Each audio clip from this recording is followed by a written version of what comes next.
This House is now in standing Finance Committee. And seeing that I don't get the opportunity to regularly, I want to pose a question to the Honourable Minister and his team.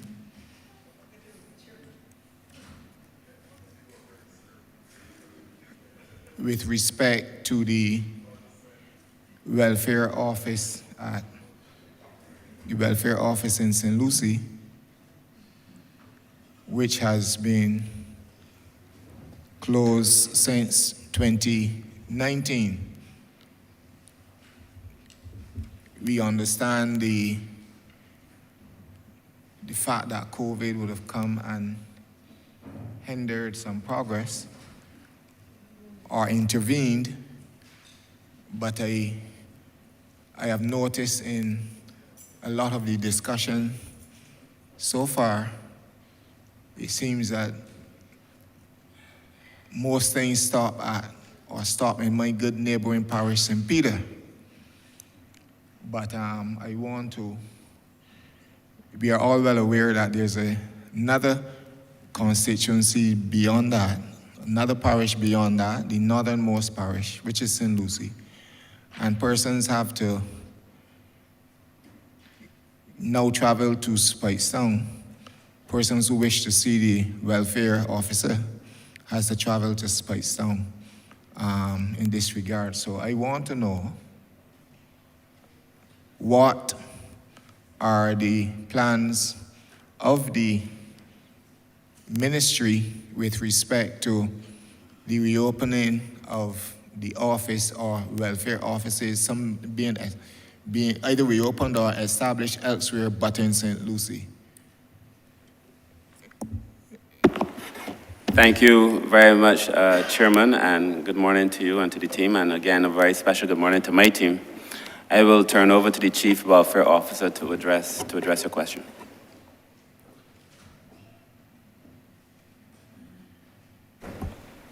Good morning, Mr. Chairman. Thank you, Minister. The office in St. Lucie is currently under repairs. And yes, I know it's been under repairs for a while, but we await completion of those repairs. So the clients for St. Lucie are currently being serviced at the Speightstown office. And though this may not be ideal, we're looking at other offices through the amalgamation so that we can have greater representation in the communities. So your constituency could actually have more than one office for clients to choose from. So we look forward to the amalgamation and what that brings with it. I'm extremely happy to hear that. Thank you. Honourable Member for St. Andrew.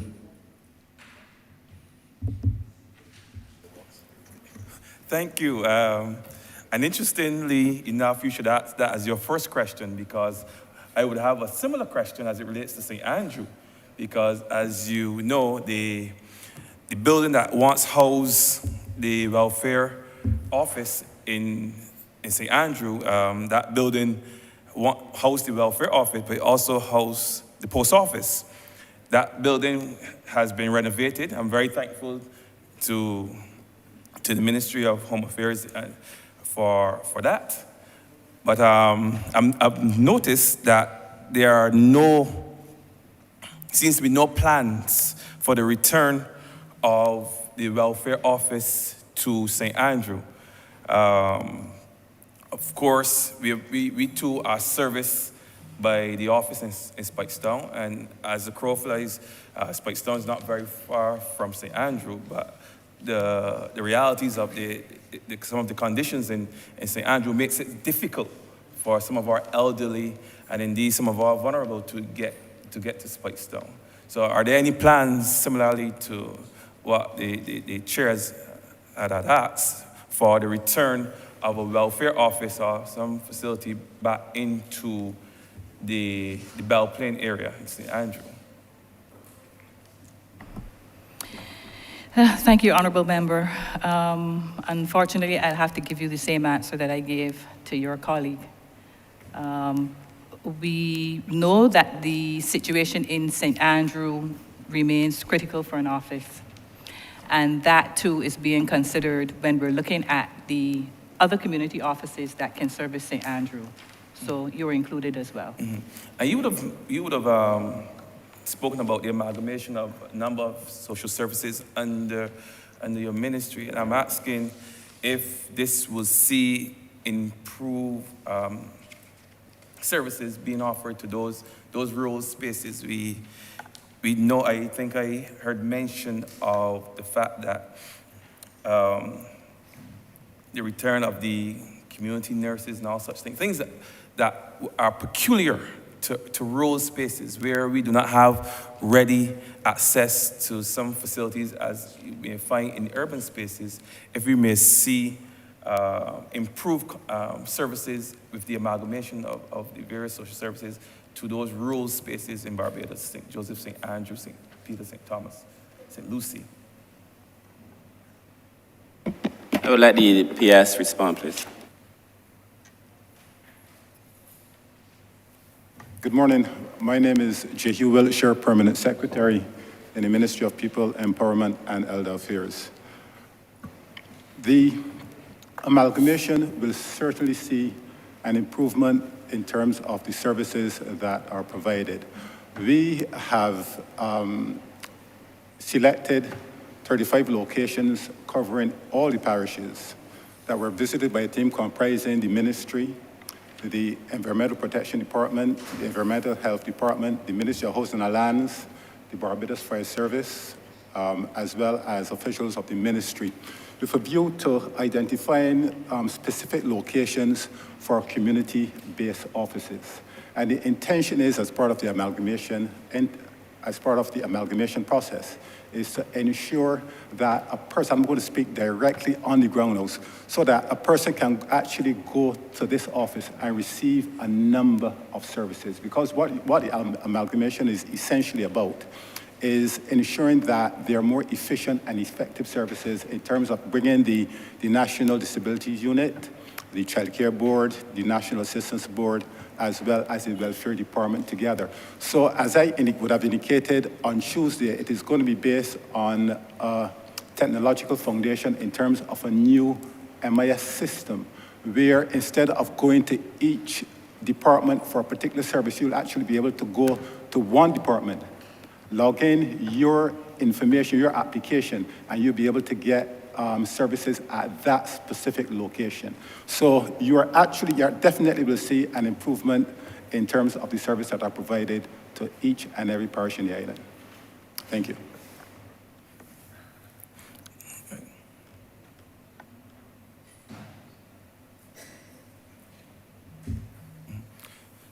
Thank you. You would have made mention of on Wednesday, when we last sat, of the companionship program, that's the title. And I'm wondering, and let me just say at the outset that is perhaps, was a fantastic initiative. I've seen, even within my area, my constituency of St. Andrew, I've seen the benefits of it. And my question, therefore, is there any scope for the expansion of it? I know there are a number of persons who have been listed as vulnerable. They're the elderly, and I think I heard that persons who might have been disabled due to accident or something like that, or stroke, could also benefit from that program. What about persons who are mentally challenged? Those persons who have outgrown some of the institutions are now at home, they cannot work. In some cases, they are a burden to relatives and parents.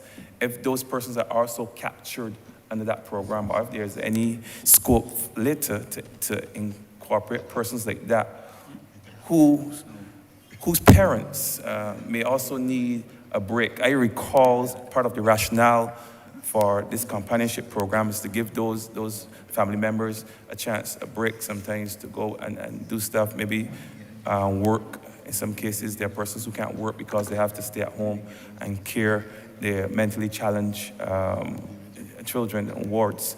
If that program, if it already incorporate persons like that, and if no, if there are plans to incorporate those persons like that in the future.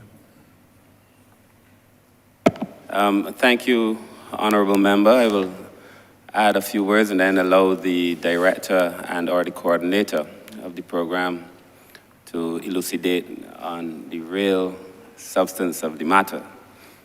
So thank you for the question again. Thanks for the endorsement of the program. It is a program of which I think all the members are proud.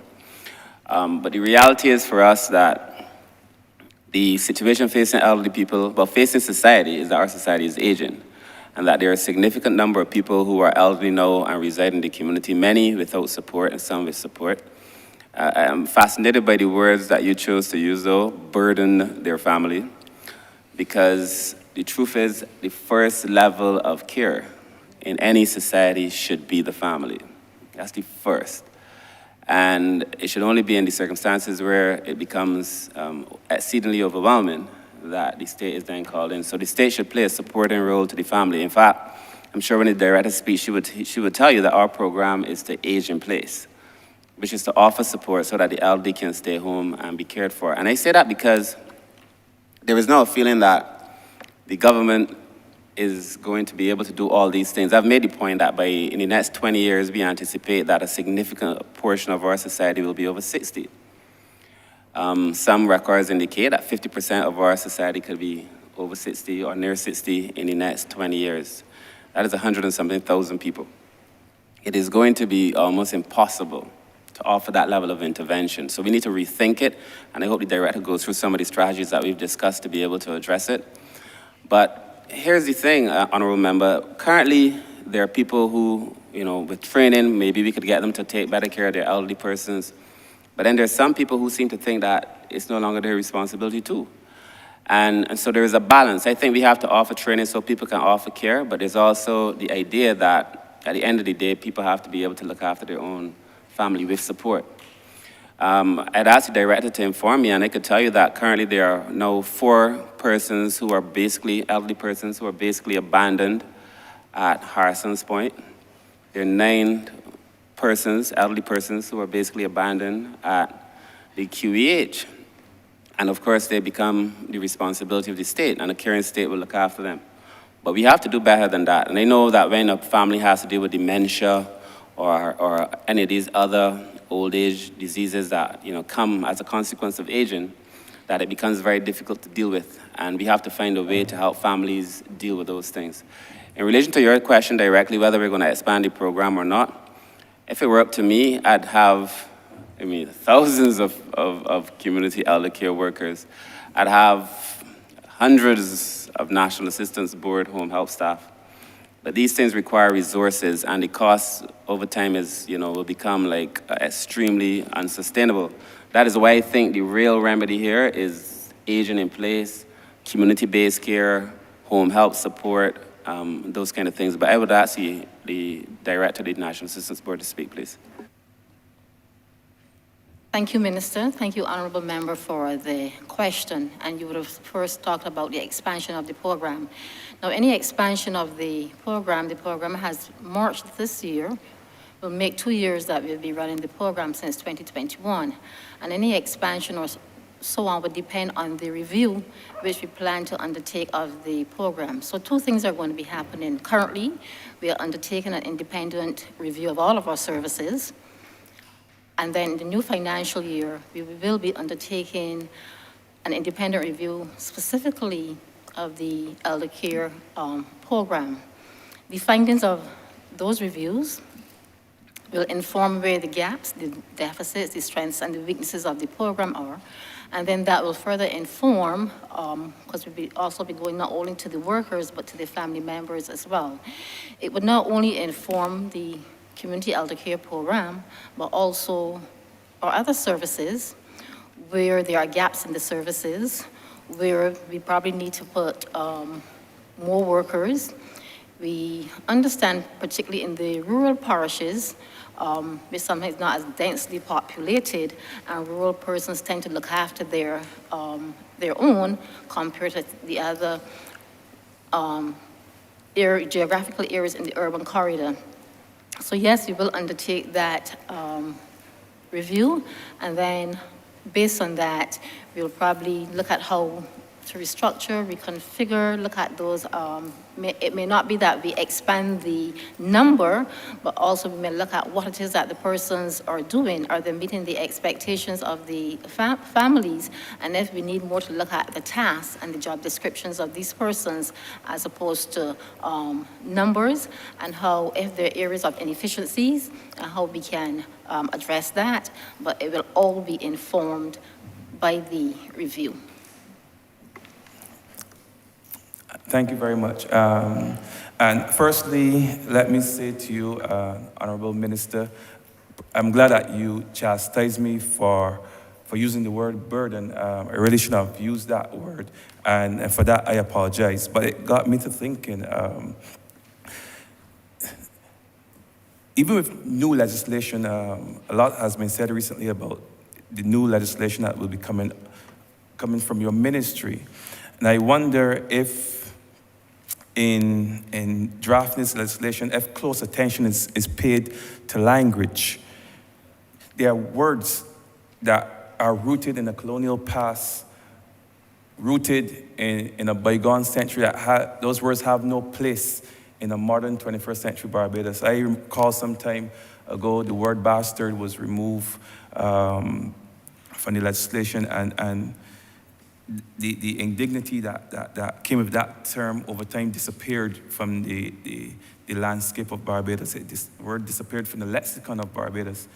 And if there are words that are, when you are going forward, if there are words that we now use maybe to refer to our elderly, to our disabled, if you pay close attention to that language, because we all may not necessarily understand the psychology of words, the psychology of language, but we know that certain words, they hurt. Certain words cause discomfort. If that's something that you're looking at as you draft your new legislation going forward. Thank you, Honourable Member. I want to begin again by thanking the team who's done so much work on the elderly policy and the elderly legislation. I also actually would like to take this opportunity to commend, was it CBL? CBL. The law firm that, you've seen me in the paper having conversations with, because they're now part of our team as well, helping us draft, being part of the architecture of the final piece of legislation. I think when everybody works on it, it's going to be perfect. The current methodology for drafting legislation requires tremendous interaction with the CPC, the Chief Parliamentary Council. And a lot of the old language that you would have seen in a lot of the old pieces of legislation, since we've come into office, a lot of those words are no longer used. They're actually quite demeaning and in some cases insulting. I was trying to remember the word that the Honourable Member for St. Michael East finds particularly painful, and I can't remember it, but I know he doesn't like words like squatter and other words. But words have power, and that is why you have to be sensitive to how people choose to be called. That is why persons with disabilities prefer to be persons with disabilities than differently able, and so on and so forth. Or a person prefers to be called hard of hearing than hearing impaired, and those things. But over time we will get there. But beyond that, I would like the chief, perhaps the director again, or Ms. Wiltshire, if she's here, to be able to speak to what we're doing in terms of the policy, the strategic action plan, both of which we did with the support of PAHO. So I want to thank PAHO for the support that they gave us. And the conversations that we're now having with the Law Reform Commission to help us draft the final legislation. And of course, the language that you speak of, sir, runs through the child protection legislation, it runs through the disabilities legislation, and it will go through the legislation for the elderly. So Ms. Wiltshire perhaps could probably best speak to where we are in terms of the legislation, and then Ms. Walcott, or reverse order. Good morning again. My name is Jacqueline Wiltshire. As I say, I work with the Elder Affairs Program.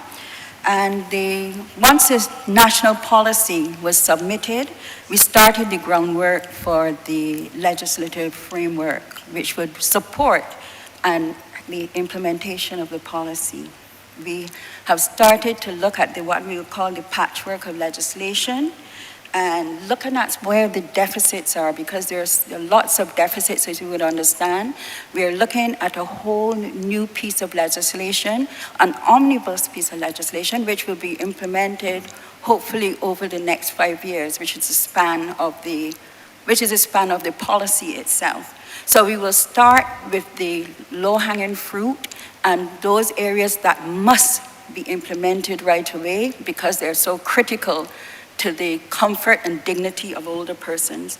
Yes, to the Honourable Member of St. Andrew, we are aligned with the newest thinking in terms of legislative drafting at the CPC's office, and we are guided by a very, very modern approach to policies which are supported and informed by international authorities and current thinking in those authorities. So we will definitely, yes, be taking in heed of the words that we use, and that is the mark of a good draftsman. We've been in contact and engaging the stakeholders. We've had stakeholders. We are setting up a committee which will in fact steer the development of the legislation, and we'll be doing this through the Law Reform Commission because, as you know, this is transformative piece of statutory work, and therefore we hope that within the next few months that you will be able at least to see a first draft of that legislation. So I think that we're well on the way. This is a preliminary work. We've already compiled all the precedents that we think are useful for our purpose, and though the desk research is already, well underway. Honourable Member, before we move away from the elderly, earlier you spoke of the possible expansion of the community elder care program. And while we would love to do so, obviously, as Minister indicated, the resources will be an issue. But as Minister indicated, we want to emphasize agent in place. And in an effort to do so, we are going to be embarking on a training program for unpaid persons who look after the elderly in their communities. For example, you may have a situation where the daughter of an elderly mother is looking after her who may have dementia. We want to be in a position to provide training for those persons so that they will be in a better position to care for these elderly persons. So within a few weeks' time, we definitely will be undertaking that program, and we are going to be doing it in partnership with the Barbados Community College, who would be involved in terms of providing tutors to do that training, as well as working closely with the Barbados Alzheimer's Association to also impart some degree of training as well. And it's all part of our effort to build partnerships, because obviously the government cannot do all. Thank you. Sorry, very quickly. Back onto that as well. Now that IPS has spoken, it reminded me of two things, which is in relation to that training program where you may take care of your family, we're exploring the possibility of offering a stipend to a person who is already taking care of a family member but could be willing to take care of another two persons in the community as well. And I know that the Prime Minister has asked the Minister of Housing to explore the possibility of having a facility in every parish to be able to house, though not institutionalize, but house with the support of the seroptimists. And there's a conversation that the Minister and I are about to have as well. So there are things that are happening that would allow us to make legitimate and make meaningful and true the idea of aging in place. Thank you very much. Thank you, Minister. Thank you, Honourable Member. Thank you, Minister. Honourable Member for Christchurch West. Thank you very much, Mr. Chairman. Minister, I I'm not sure, but I don't think that anybody has raised the National HIV/AIDS Commission, and I believe that forms part of your ministry as well. And I must tell you, as a practicing oral surgeon for many years, dealing with people who came to the office with HIV/AIDS was a lived reality for me. And I wonder what plans you have for the HIV/AIDS Commission. I must tell you that personally I think that you should expand and be a health and wellness commission rather than an HIV/AIDS commission. Because what that will do is, in addition to focusing on that narrow aspect, destigmatization, helping to encourage awareness and all of the other aspects of that the HIV/AIDS Commission work is, I think to be able to expand it to also encouraging people to live a healthier lifestyle, non-communicable NCDs, and be able to fight that battle as well, which is a major cost to the people of Barbados and to the government of Barbados. So I would like to first ask what plans, and then I want to take you straight to your estimates, because I know that you still have $813,000 available, according to what I see here, overall funds available as at December 31st, 2022 for HIV/AIDS Commission. As I see in your estimates that you've spent, funds released was 1.3 million, it looks like, and you still had 800,000. So that tells me that you're also not spending as much, which means that you can definitely expand to be able to get into more health and wellness rather than strictly HIV/AIDS Commission. But I'll wait for your response, and then we'll get into how you're going to spend this other 800,000 that was voted. Thank you so much, Honourable Member. I'm here telling the PS that you and I did not discuss this, and that your vision is very much in line with the vision that, has become the thinking of the ministry. But I would ask Ms. Armstrong, who is the Director of the HIV Commission, to please speak, and then the Permanent Secretary. Good morning. Lynn Armstrong, Director Acting, National HIV/AIDS Commission. Thank you, sir. There is going to be a restructured role and function for the National HIV/AIDS Commission. Prime Minister, while doing our major estimates, did indicate that we should seek to have a new name and to expand our vision. We have skills that, having done the multi-sectoral program for HIV, that can be used for other life-threatening illnesses as well.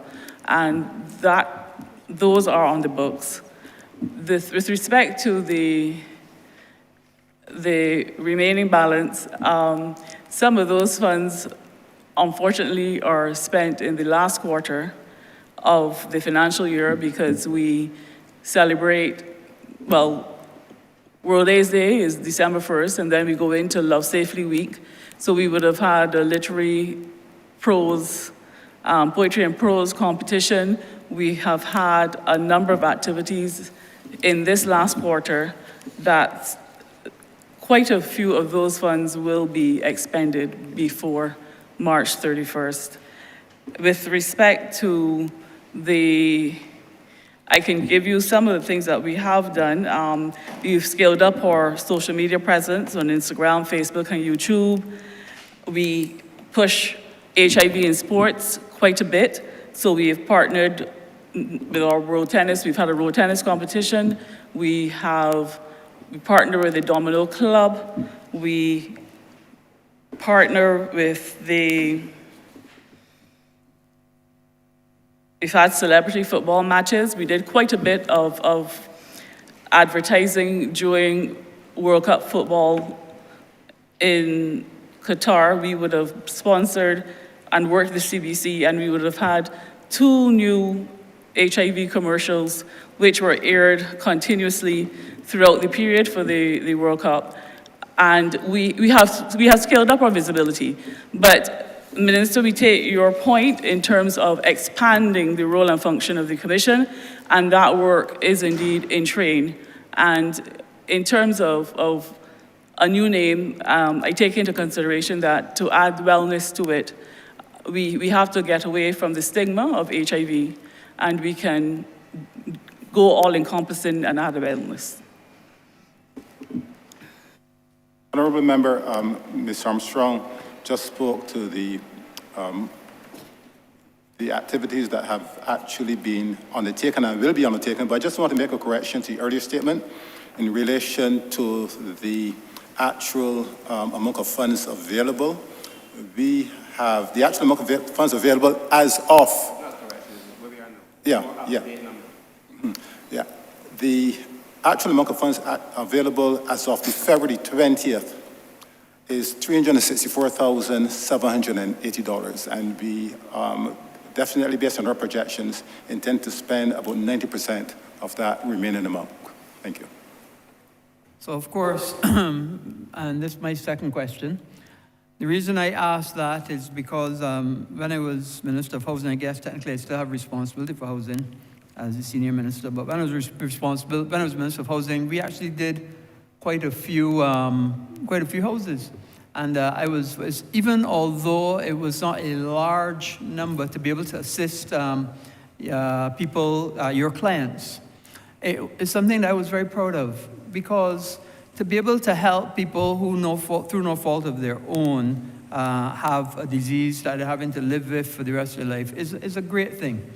And I was very proud we were able to design a special facility and put good money to that. And the reason I asked about whatever funds was left is because if you have anything left back, I think that to put it to another house, because if we could add to that number, that complement of houses available for people who are having to live with this type of disease. Because let's get real, many times people who've been diagnosed but live in a family house, the family treats them badly. And I've seen that from experience in my own constituency, that I had to then struggle to find alternative accommodation for them because of a disease.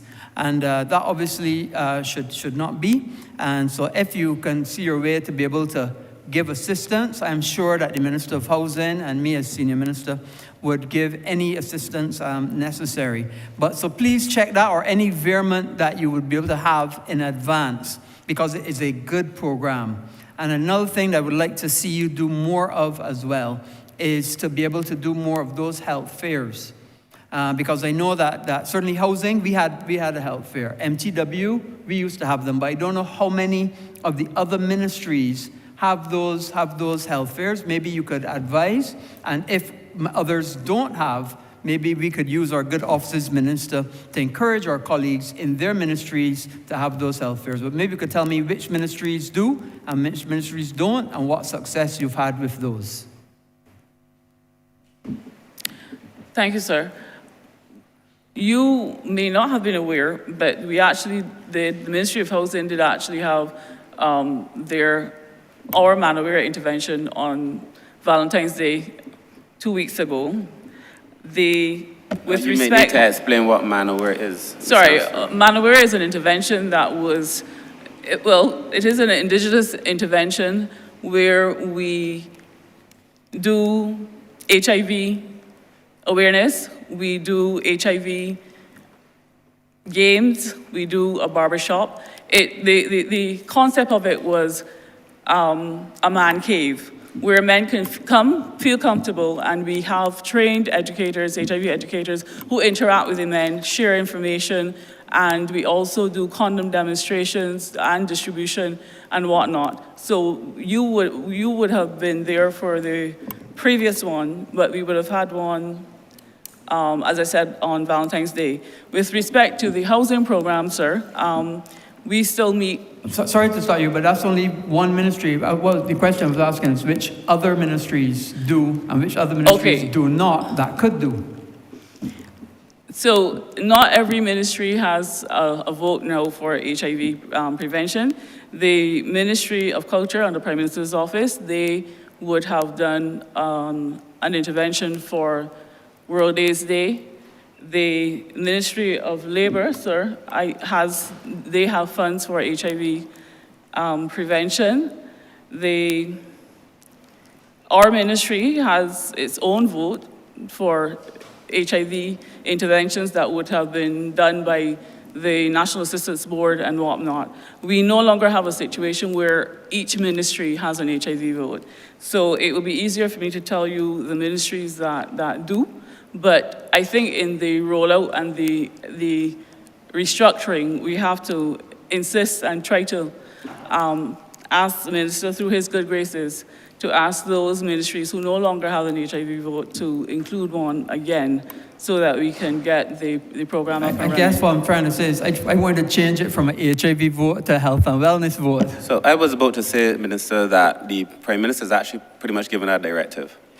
And that when we return to the people next year, there will probably not be an HIV commission. In our estimates, you might see, I think we put $100 just to open the head for a behavioral unit, which would encompass the HIV and then in its wider manifestation, the other work that it's supposed to do. There was a paper that was written on this by Ms. Wiltshire when she headed the HIV Commission as well. So the thinking is not necessarily new, but now we have the political will to see it through. And so when we return next year, if we return next year to do well, then I will be in a position to report to you what we've done to be able to realize what you're saying, which is essentially the direction that I feel we must all go. And if I may, Honourable Member, we would wish to take advantage of the many years that the National HIV Commission has been involved with behavioral change to use that as a basis for the operation of that new unit. Okay, thank you. I didn't mean to cut you off, Ms. Armstrong, but it's clear this is very, very important work. It's unfortunate that all the ministries don't carry that head like they used to. And I need to encourage maybe the Minister of Finance, maybe something we'll speak about in the second reading speech when we get to that time. But it's very, very important work. And it's something that we need to continue. I believe it was conceptualized way back under the ONAFA administration, and it continues to do good work. And I salute all the good work that you've done together with the other agencies that assist. It's not something that we publicize a lot, but it's something that you have to appreciate that is good for a lot of people in Barbados. And obviously it's something that we must continue. But I thank you. No, Minister, I think your question is so relevant, because when we had the conversations with the Ministry of Health, and just by thinking about COVID, our bigger challenge now in the country is NCDs and so on, and the way we eat and our lifestyles. So I agree with you entirely that we need to have a much bigger vision. One of the things that I think is regrettable is that over the years we shrunk the HIV vote. I guess people felt that as the country became more aware of HIV, then there was less need to focus on it, though I don't necessarily agree. I think we should always maintain a focus on HIV. We've seen that an event has the potential to reverse all of your gains just like that. So we cannot drop the ball on HIV at all. And if I was actually concerned that during COVID, and the director could bear me out on this, that during COVID, we weren't able to get accurate, up-to-date numbers on HIV because people were so focused, as they should be, on COVID. So we now have to go back and get the numbers, the back numbers, we have to do more testing to get a more up-to-date number and to have the accurate number of persons in Barbados living with HIV. And why? Because we've seen during COVID again that HIV, especially if it's a case where a person may have HIV and is refusing to get the treatment for it, which is unfortunately also what happens because of the stigma. But the person then became more susceptible as a comorbidity to the issues related to COVID. And so we've been looking to address that. But I feel the focus really has to be on, because in many cases, if you're honest, HIV is no longer considered a life-depriving illness once you take your medication, right? And so in many other places, it is just a matter of taking care of yourself and taking care of your body and bringing that behavioral change, which is what we really need to have in a wider sense. And so, Honourable Member, I promise you when we return to this place next year, we will have ironed out vision in relation to that. Thank you, Minister. I look forward to that. And as you quite rightly said, the access to medication. And sometimes you take your medication, but you also have to have access to it as well. And isn't everybody that has the access sometimes. And that is also part of the whole equation. But again, I salute you and your team. It is important work and very, very relevant to life today. Thank you. Thank you, Mr. Chairman. Thank you, Honourable Member for Christchurch West. Honourable Member for St. Michael North. Thank you very much, Mr. Chairman. Honourable Minister and team, thank you for your presentation thus far. And I want to applaud your efforts to not only amalgamate the services, the social services of our country, but to also ensure that the affairs and concerns of our elderly and the most vulnerable in our communities and our society are well addressed and taken care of. I'm a member of the Barbados Alzheimer's Association. I have been for many years. And I know that they pretty much would expect me to raise some questions on their behalf. I have heard some snippets in the presentation thus far of a good connection with them, an association and a working relationship with them. And one of the major issues that we as an association have faced for many years is the request for daycare facilities for those living with Alzheimer's. You can imagine that it is very difficult, and as some of you have alluded to it in your various presentations, you can imagine the amount of effort, time, financial resources that are required by caretakers to adequately supervise and care for a person who's living with Alzheimer's and dementia.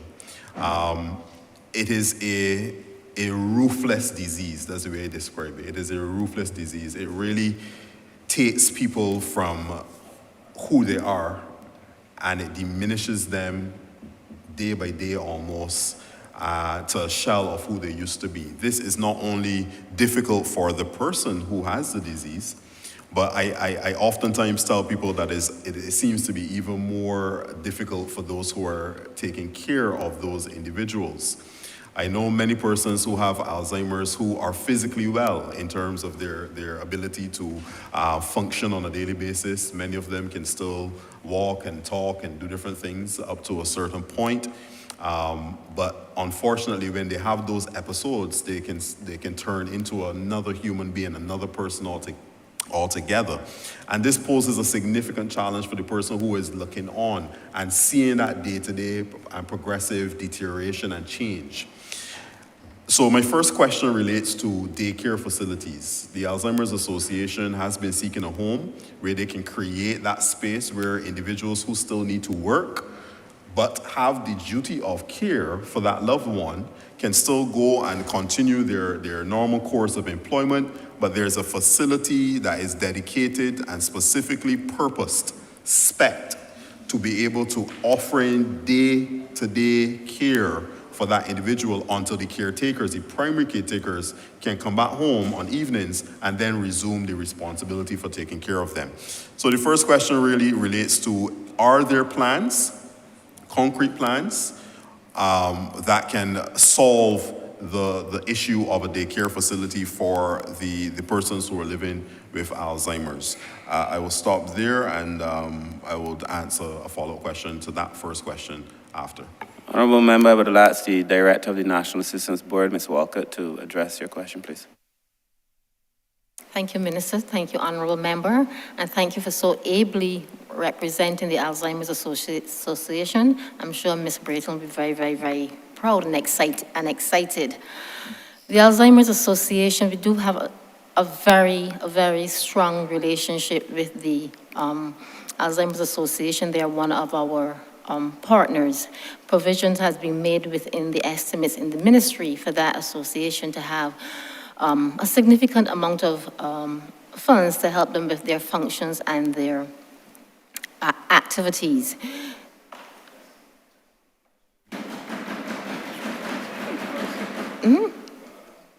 For the first time? Yes, there's always a start, there's a starting point. Yes, so at the last occasion when we would have met with our partners concerning the legislation, the Alzheimer's Association was also represented and would have also made their concerns known, and certainly they would be taken into consideration. Yes, the issue of daycare and getting those persons into facilities so that they provide one for dual purpose, providing care and supervision for those persons during the day, as well as giving families some respite. There has been some work done there through our daycare facility in the Pines. So persons who are in the early stages of Alzheimer's, when the daycare facility was functioning, and we plan to reactivate that very soon, we would have had some persons there which would have give some families a respite so that they can go on to work or their activities during the day. And there are plans in train to give more support to the Alzheimer's Association and particularly to their families. It's all part of building out, and it's also in the National Policy on Aging, building out a continuum of services in the community so that persons can continue to age in place. And we would keep saying this because this is really where we want to go as it relates to shifting from institutionalization and keeping persons in their familiar environments. So the Alzheimer's Association, we will continue to work with them. They are one of our partners. They have been very, very visible. They have been very, very vocal. One other area that we are also engaging in is the training as well. And the Alzheimer's Association has come on board, and they will be helping us to provide training on the ground to family members to get them to understand how to care, how to cope, and give them some of the skills. But we do recognize that the disease places a burden. We may not like to use that word, but it does place a burden on family members, and it takes a toll on most caregivers. And we are very mindful of that, and we will continue to work with the Alzheimer's Association to improve quality of life for their constituents. Thank you very much for that. And I want to underscore, the last point that you were making, last statement that you were making, I really want to underscore how dastardly a disease this thing is, because it really does, it's heart-wrenching to see how people who were young and sprightly and active individuals who then deteriorate to the point where they're not able to function and to exist I would say, in a humane way. And it does place a tremendous amount of strain on those who are observing and looking on to this. And I'm glad to hear that you mentioned the reactivation of the Pine facility. I would like to know when that is due to be reactivated, and also when reactivated, how do individual citizens get their loved ones either into that facility to be taken care of on a daily basis? What is the process, so that when my members of my constituency who are have loved ones that have dementia and have Alzheimer's, how do I then on their behalf get them into that care facility? And then what is the plan to expand that? Because the Pine facility, I'm not sure what the capacity is. Maybe you can share information on that. It's not very big, based on what I'm hearing, but are there any plans to make, let's say, satellite facilities available at different strategic points across the island? Alzheimer's is not going away. This is an issue, as you would know, that is continuing to expand, I would say, at an unfortunately rapid clip. And the longer people live, the more likely they are to have Alzheimer's. And this means, therefore, that we have to be strategically thinking about what else will we have to put in place in terms of physical infrastructure, strategies, etc., to ensure that we're taking care of persons who may encounter this disease. And a larger number of people are encountering it, unfortunately. So I want to find out about the Pine facility. When is it going to be activated? What is the capacity of it currently? And what are the plans to, how do we get persons into the facility? And then what are the plans for expansion of the physical infrastructure for care services of the elderly and those with Alzheimer's? So you're correct, Honourable Member. There is a finite capacity at the facility. The facility can accommodate 30 persons. It is functioning right now. We've just shifted purpose because as we renovate the Vauxhall Senior Citizens Village, we have transferred some of those persons to minimize any threat to their safety in the construction area. As soon as we've completed Vauxhall, which should be completed we've projected for September, Senior Citizens Month, and we've relocated those persons, then the facility will be reactivated for daycare. The process for the admission to daycare is simple. It is the waiting time that may be prevent an obstacle given the finite capacity of 30 persons. There's an application form available at the National Assistance Board. There's an assessment done by the officer in charge, and usually if we can get a nurse to be a part of that assessment, then that is done, and based on that, it is the availability of space. So the major obstacle, as I said, will be the waiting time. You would have asked about the expansion of the service. For some time, we have entertained that idea, and we have engaged one of our charitable partners, and we've had initial conversation, but that would be an ongoing process because it has to be fit for purpose facility.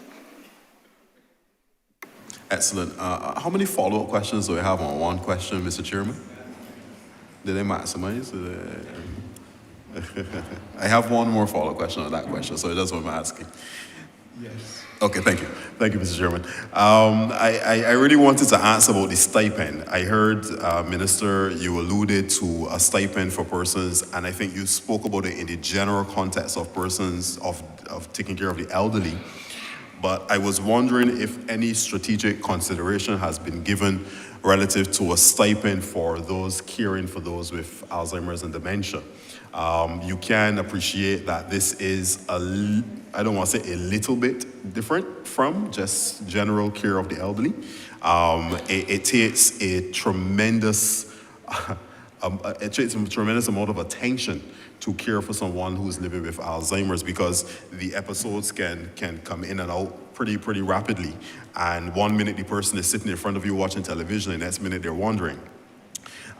So there's a heavy amount of care that goes into it. And I'm just wondering if there's any consideration, because I talk to a lot of persons who are caring for loved ones who have Alzheimer's, and it really takes a toll, financial and otherwise. So I'm wondering if any consideration has been given by the government to provide a stipend specifically for those persons who are caring. And I mean, it just has to come down to you be a certified person living with it, doctor can certify that, and you can clearly show that you are the primary caretaker of that person. What assistance is the government willing to give to you financially to help you to offset the costs associated with that endeavor? Thank you, Honourable Member. So, as you said, I did say that we are considering.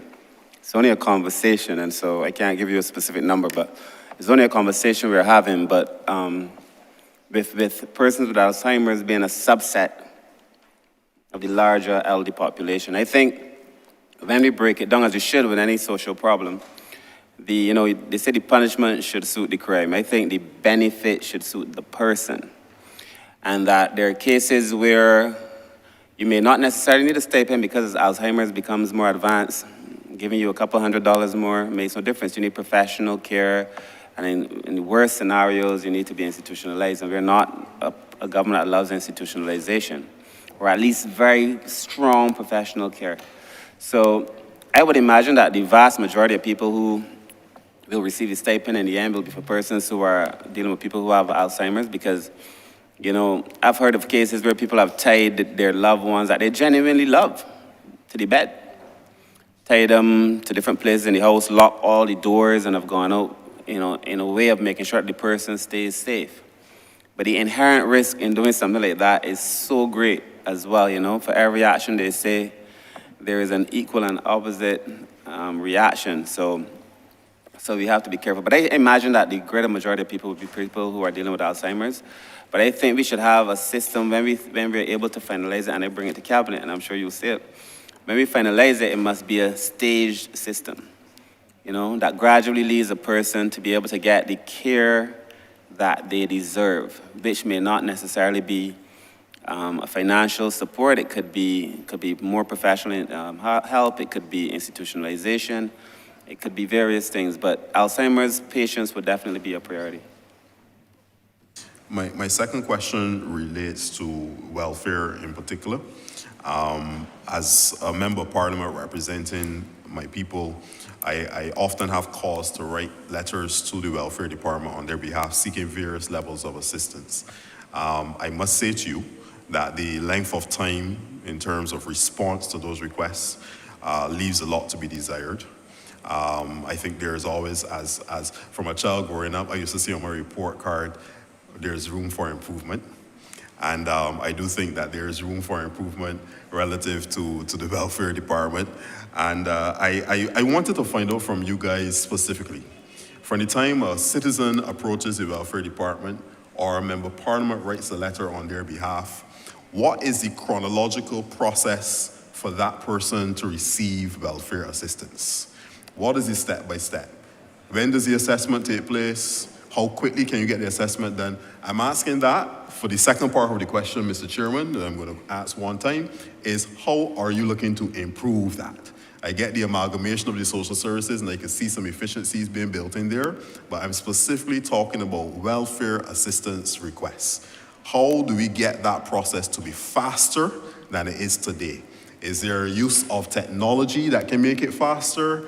What are the plans of the ministry right now to help us to enhance the process as it is today and move it to a stage where it is significantly shorter? I ask it that way because it gives you the opportunity to share with the public all that goes in to the welfare assistance requests.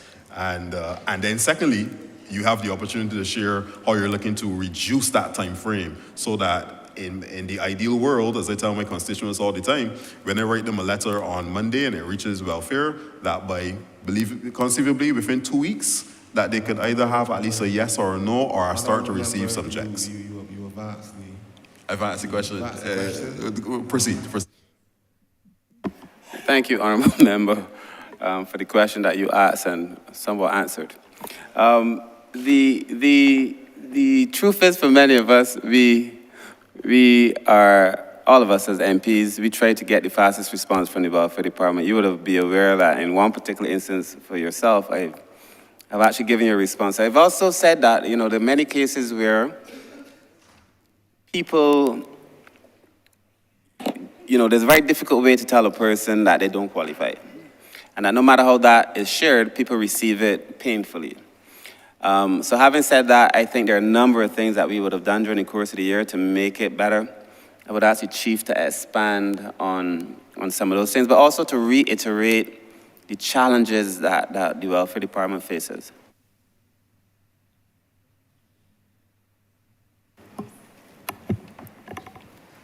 Minister, thank you for your question. I want to speak first to the process. And I know for most members of parliament, it starts with your referral. But the referral in itself is not the application. It is you expressing an interest on behalf of your constituent. The onus is on the client to follow through with the application. Until they do that, we cannot enter their lives to conduct an assessment. And unfortunately, many persons believe because the MP referred them, they need to do nothing further. And we need to get that straight. They still have to come to the office or do the electronic application form so we can start the process. So sometimes the client may come back to you and say, Minister, I ain't hear nothing from welfare yet. But all we have in there is your referral. And although we've contacted them to come and make the necessary applications, they refuse to do so. So that would also impact on the length of time it takes to service them. In terms of the processes, I agree that the length of time is undesirable, but we would have explained before that we have some challenges. We're currently doing a deep dive into the payment process at the department to see if it unearths anything that we can fix. And from the front end, we're also, we will soon be utilizing the Pulse MIS system, which would allow us to streamline applications where they should go quickly and to whom they should go to. And so we can get those cases moving through the system and handled more speedily. I hope that helps. Yeah, it does. Now, in terms of the electronic application form, just as a follow-up, can I do this electronic application form on the behalf of my constituent? You can do that, but what we are currently preparing for you is an electronic referral form, so that as the client comes to you, you can collect some of that information that we would need and send off to us, and that would also make the process go quicker. Okay, all right, that sounds good. Thank you so much for that. You're welcome. Honourable Member, before you go on, I think it would be useful to this Honourable Chamber if you could speak more to the deep dive that we are undertaking in respect of the Welfare Department. So I'm going to ask Mr. Andrew Pollard, who has been integrally involved in this process, to speak to it. Thank you. Thanks very much, Honourable Member. Thanks, PS. All right, so at this point in time, there's a team from the Office for Reform of the Economic and Social Ministries, along with myself. We are conducting, as it were, the Prime Minister called it, a deep dive into the Welfare Department and its operations. What that deep dive is going to bring us to is linking the requests for assistance and the distribution of benefits to the account section. So before, or at present, you have persons who are, say for a voucher or something like that, or you're getting checks, right? What we are looking to do very shortly is to be able to pay those funds into persons' accounts. That we think will help to, sort the problem somewhat. But the deep dive is also, as I said, looking at what happens at the front end and linking it to what goes on at the back end. So we are, as I said, automating payments not only to clients, but also to vendors.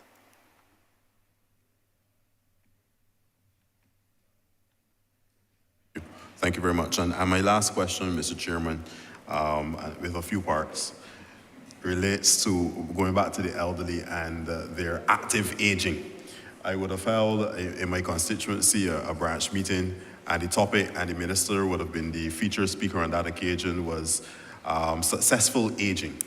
I'm pretty big on health and wellness, and I think it is important to all of us as individuals to do our part to reduce the impact of NCDs on our public purse. And therefore, I think as we are an aging society, that we need to ensure that we are encouraging our people to age successfully. So I want to find out specifically, I heard a lot of mention relative to the elderly policy, etc.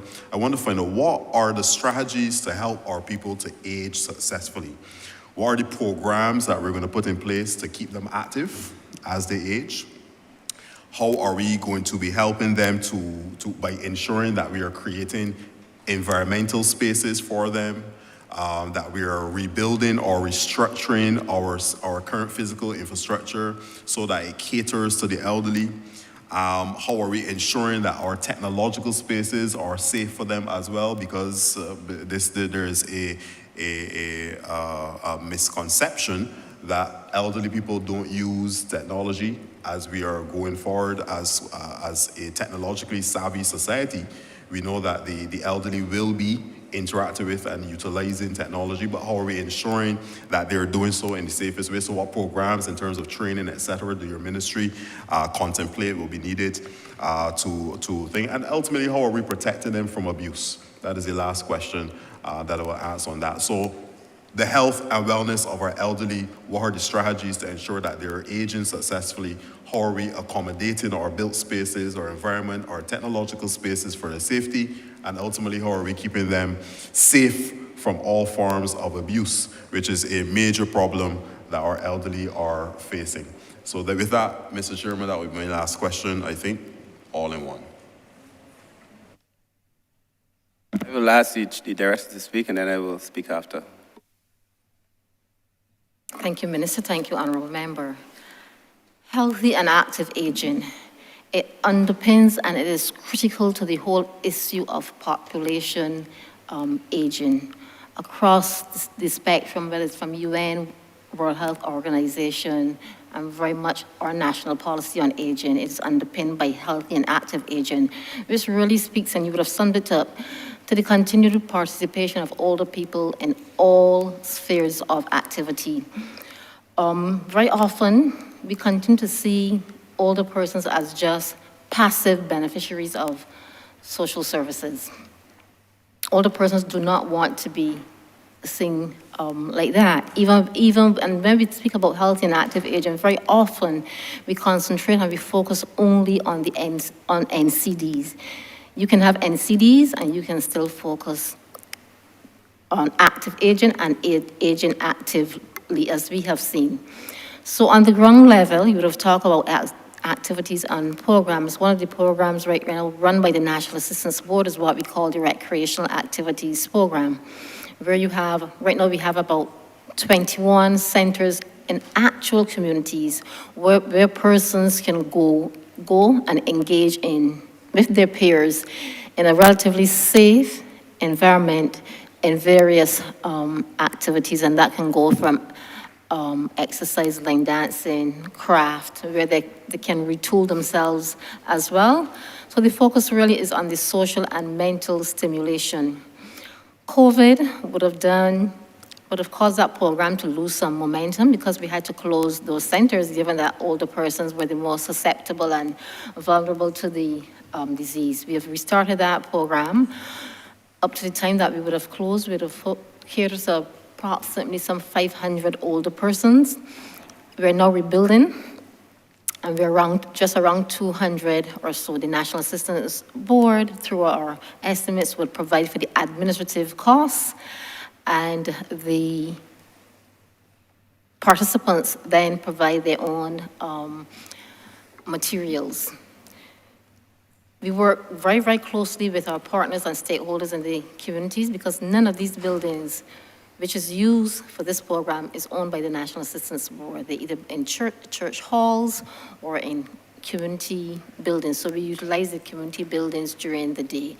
So we intend to expand that program, getting more persons out, using the media, and getting persons really sensitized and aware, because as much as those programs are in the community and they are there are still some persons that are unaware. So we have to get the information out there and do more sensitizing.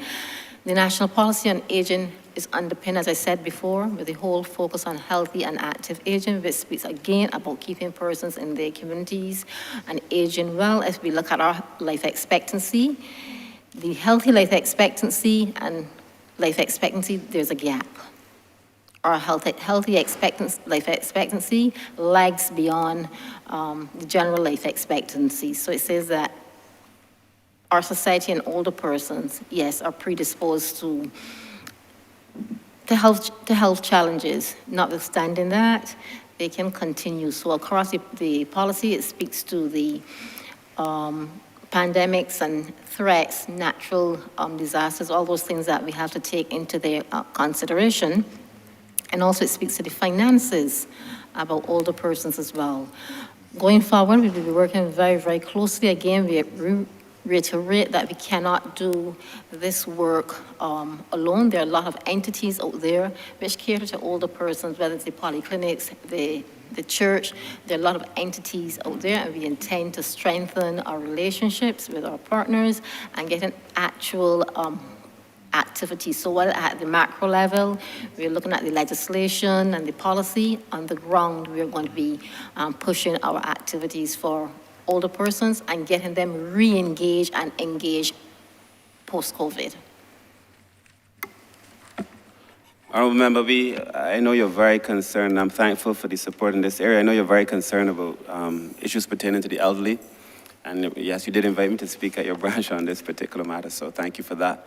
I think we have to be very logical about these things. When we say age successfully, we have to tell people what we mean by it, and in the ministry, I know we have to be very clear in our understanding as well as our communication about what we mean about aging successfully, or aging, or active aging, or aging in place, and all the other, development nomenclature that we use. What does it really mean when you try to operationalize it?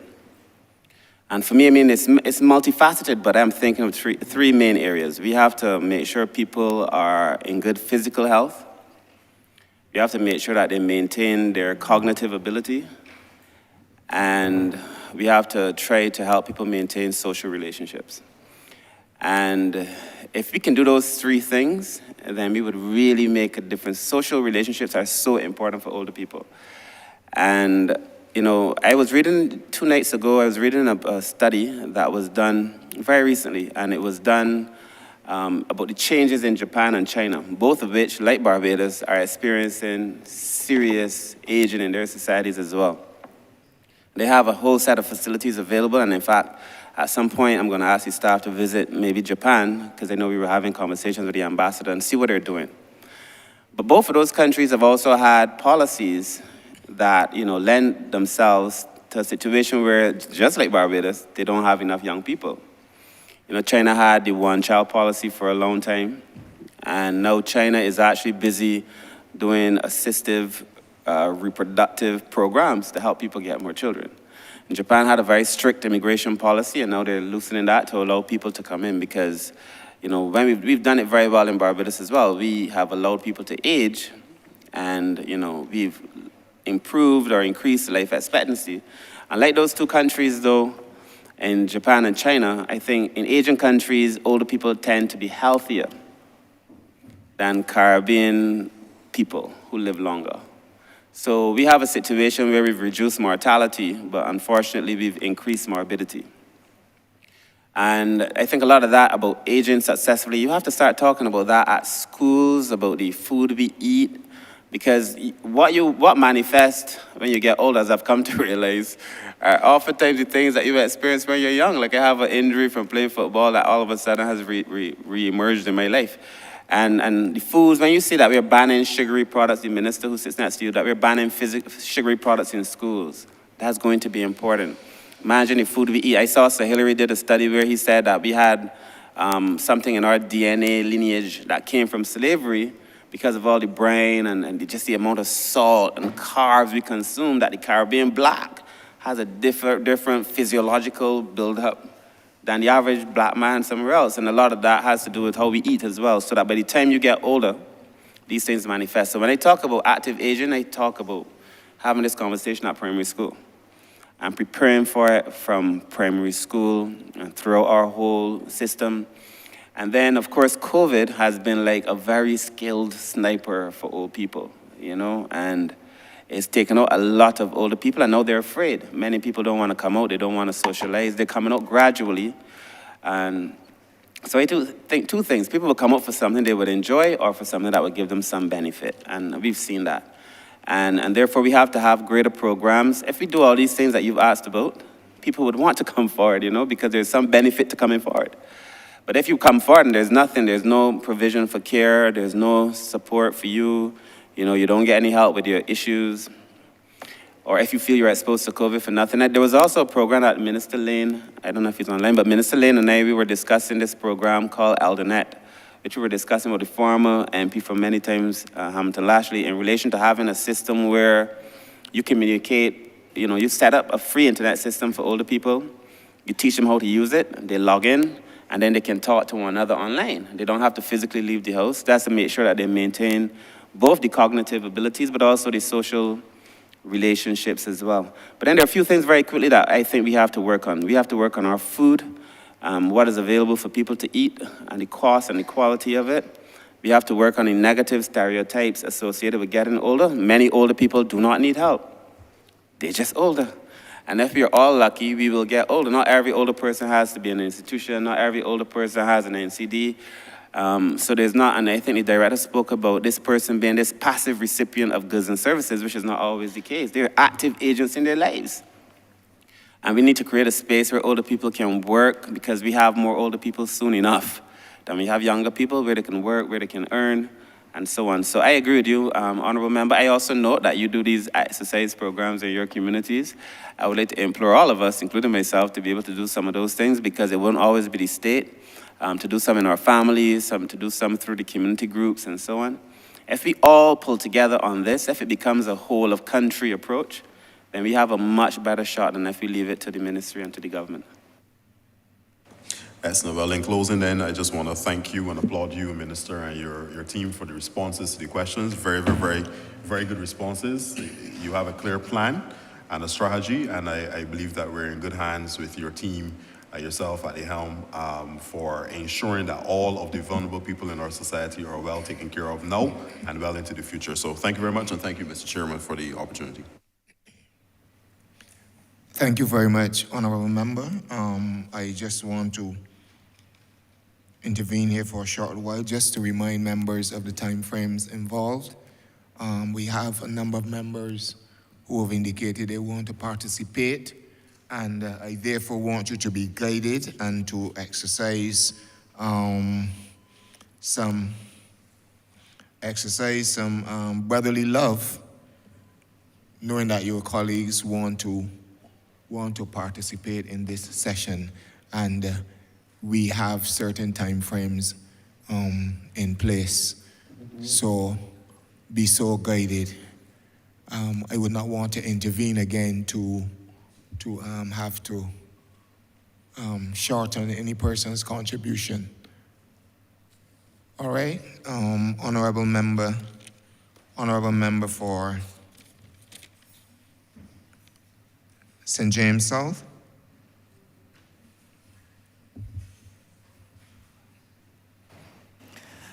Thank you very much, Chair. And I want to congratulate the team from People's Empowerment and Elder Affairs. The task before you is a mammoth one. And in listening to you, Minister, responding to the issues of poverty, the welfare department, the issues pertaining to elder care and so on, I really want to endorse the fact that dealing with this is going to be a whole of country movement. It's the only way that we can actually change what are the conditions on the ground. And therefore, I would be interested in knowing, first of all, what is your thinking in terms of how we're going to be able to do whole of country mobilization? Because I think it is important. In the area of elder care, as I think someone pointed out, everybody is going to get old at some time. In St. James South, I had put on a elder care training program, went to open it, just intended to stay to open it and leave. But the first 3 sentences caught me, and I sat and listened, and I went to every class after that, because I recognized that I needed in my own household, that my mother was going to reach a stage where I would need to know these things so that I could care for her in her older age. And it brought me to the conclusion that one of the things that we need to do is get elder care training in every business, every school, so that we are creating nurturing and supportive environments in the home for the elderly people. But my first question is about the whole of country mobilization. If you have ideas or plans, or what would you like to see happen to make something like that a reality? Thank you, Honourable Member. So that's a very good question. And the truth is this is really the only thing that is going to work. Like, nothing else is going to work. By whole of country, we have to involve not only the ministry and the government departments, we have to go to the private sector, the NGOs, community-based organizations, families, individuals. This thing has to become part of our everyday conversation. And people have to feel that it is not the government's problem, but that it is a country's problem, and also a country's opportunity. And to the extent that we can shift the thinking from it being a burden or a problem to the potential opportunity, I think is where we have to do most of our work. Now, we've established in the ministry several committees, you know, and these committees are multi-sectoral. Up until yesterday, I took a paper to cabinet in relation to another area, but where we were looking at bringing together persons from the faith-based organizations, the NGO movement in its wider sense, working closer with the Ministry of Labor to get across the point, pulling together all these committees. I've also said that, as I did again talking to you in Haynesville, but also in the other places that we've done that work, a lot of the conversations that we're going to need to have are just regular one-on-one conversations. You know, when you're doing community work, if you're trying to do what Rianne spoke to, which is like a participatory poverty assessment, you go to the people, right? As part of a PPA, you go directly to the people. And there are many communities, and you have to respect it. It is what it is. There are many communities that you really will get no forward unless you go to the gatekeepers in the communities. That is just the truth. And we have to know who the gatekeepers are in the various communities. Oftentimes, they're not the churches anymore. Oftentimes, they're not the family members anymore. Oftentimes, surely not a government institution. Oftentimes, they're people who may look like ordinary people sitting by a block, maybe by a shop, people who actually control, you know, the power in certain communities. We have to bring them in too. And that the role of the state is to adapt itself and to make itself flexible to be able to source information from all these people and to be able to allow these people to help us in the process. I've often found that people who the country has written off, for whatever reason, are oftentimes the best people to deliver a social message. I found, as we did when we were discussing persons with disabilities, that people who we expect to stand up and help people in the bus, or people who are carrying heavy bags in their communities, you expect some man in a nice collar and tie and his car to jump out and help you. No. It is the boy on the block who will get off the block and come and help you carry home those bags. Yet we use people for certain purposes, and in the purposes of development, we leave them out. It is an irreconcilable contradiction, and it only serves to be injurious to the country in the long term. And so the question for me is, how do I pull all of these people to be part of the development process, including the traditional actors, including the stakeholder organizations, and then simple things like running programs on GIS, running programs on TV, running programs on social media.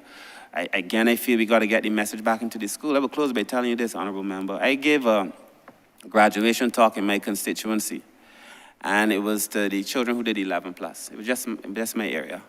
And I asked them, like, how many of y'all have relationships with your grandparents or older people? They said, we don't deal with that. I said, how many of y'all do chores on mornings, like, you know, sweep the house, take out the animals, you know, do something? We don't deal with that.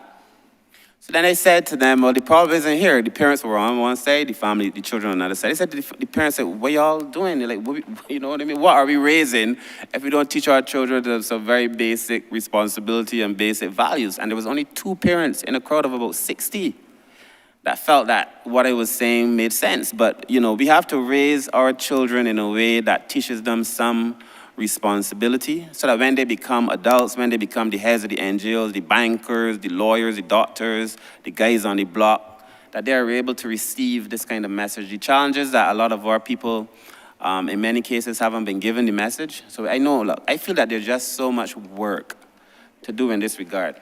Because we could call it a whole country approach if we want, but unless we bring the country to a point where they think that they are partners, and both the persons to my side and behind me would tell you that I keep making the point that everything now is about partnership. The ministry has to do its work in partnership. And then right as I end, Honourable Member, I think one of my persons would like to share a few words or no? You have 1 minute. Ms. Wiltshire, please. Thank you, Minister. Yes, we recognize that there are programs that must be developed so that the whole country sees it as part of their role in helping the aging and to keep the rights of older persons, which include being active, being healthy. And we recognize that you need these strategies. The policy itself is the 2023 to 2028 national policy on aging for Barbados, which was developed by the consultants of the university, Professor Dwayne Devonish and Dr. Lawrence Nurse, with support from PAHO. And it has not only set out the core areas of investigation and structure, which would be financial and economic security, social security, health and health systems, physical and built environment, social environment, legislation, long-term care, which is another of our concerns as more and more people get older with with chronic diseases, and of course, pandemics, disasters, and emergencies. But they've not only just put those on the table, they've also set out a very defined and detailed strategic plan which goes over the 5-year span of the policy. And in that strategic plan are the activities that will need to garner that whole country approach, because legislation may be one aspect, but of course there is public education, there is public information and campaigns, and because what we're doing is changing behaviors, changing attitudes, and therefore what is seen in those over the 5 years, year 1, year 2, year 3, is building on that whole holistic approach to the end of the 5 years. Now, it's a very ambitious, but then again, we have to be ambitious. We have to set our sights at the stars. And about resources, you say, okay, it's ambitious. What about resources? It is expensive, but as the minister will always say, it's more expensive if we don't. So this is what we're looking for, leaning for. Of course, during the course of it, there will be always frequent reviews, probably preferably every year, so that we know where we are going. And if we need to, we tweak and start again. But yes, it's everybody's business from the day you're born. Aging is your business. And aging itself is not a problem. It is a condition. It is only when there are obstacles in the way that becomes a problem. And that is what the policy is aiming to fix and address. Another question, Minister, is the issue of elder abuse. It's a very pervasive thing within our society and growing, and that abuse is sometimes covert and overt, whether it is adult children living in a home and not contributing to the home and leaving the burden on elderly parents to try to work out how to pay the bills and keep things going that they themselves will use. And then there's the overt where they misuse pensions, misuse their property, funds, etc. My concern with the legislation you're seeking to bring, I'm looking forward to it. I'm not sure how are we going to be able to get the reports. Would parents be willing to report when there's abuse going on against them? How would something like that be dealt with? I would like the Director of National Assistance speak, and Ms. Wiltshire. Elder abuse, yes, very, very real.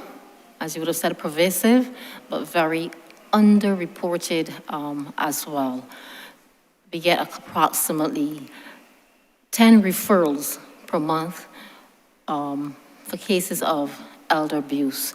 Up to the time we get them, we call them allegations, because very often you can get those referrals, but when you go and you do the actual assessment and meet with the families and so on, you see that is something different. As I said, it's underreported. Unfortunately, it is still very, very much seen as a private matter. So even though you can go to households, and usually it is referrals, sometimes the referrals come not only from other entities with whom the elderly interact, but it can come from family members living within the household as well, and who often try to do it very, very anonymously. It can also come from neighbors in the community who do not really want to be identified. Sometimes you can go to do your assessment, and you have to make several visits before you can build that trust or before you can get any information, because very often you're told, well, it has nothing, this is a private matter, it has nothing to do with you all, or it is denied. We also have to be very mindful that we do no harm to older persons, because realistically, after we have done our assessment and we have gone, we leave that person in the household with the perpetrator. However, there are cases where, whether it's done intentionally, unintentionally, overtly, or covertly, it is abuse. But very often you have to work with the families. Some of them are not doing it intentionally. The representative earlier would have talked about Alzheimer's and the whole issue of dementia. Sometimes families cannot cope, so you may go and you may see that there's restraint. And that is done not to abuse, but for the safety of the person if they are not at home. Notwithstanding that, there are persons who will blatantly abuse. And particularly so when we see a lot of it when it comes to finances and it comes to property. Yes, there's the neglect and the abandonment as well, but very often, sometimes families are at their wits' end, they are not coping, and it's not that they want to abandon the older person, whether it's at the hospital or wherever, but they have just reached the end of their theta.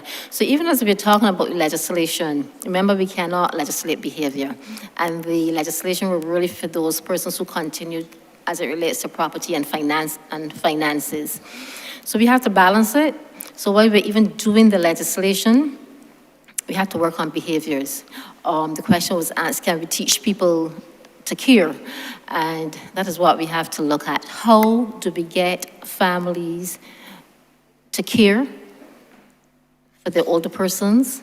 And it cannot begin at the point where the person becomes old. So there's still a lot of work to be done with families. We also have to look at what services and what support we can give to families, whether it's daycare, which serves to give the caregiver some respite, as well as to give the older person some respite from their caregiver as well. We also have to look at going forward, and one of the plans that we will have is the whole issue of respite care for older persons as well. One of the things that we are finding is that we are getting a lot of older persons who live alone, or two older persons living together, and we have elderly caring for elderly, and sometimes just don't know how. So that's how you get the neglect or the self-abuse as well. So we have to look at the broad spectrum of abuse, and even though while we are waiting, we are clamoring for the legislation, we have to work on persons and their behaviors and where they need help.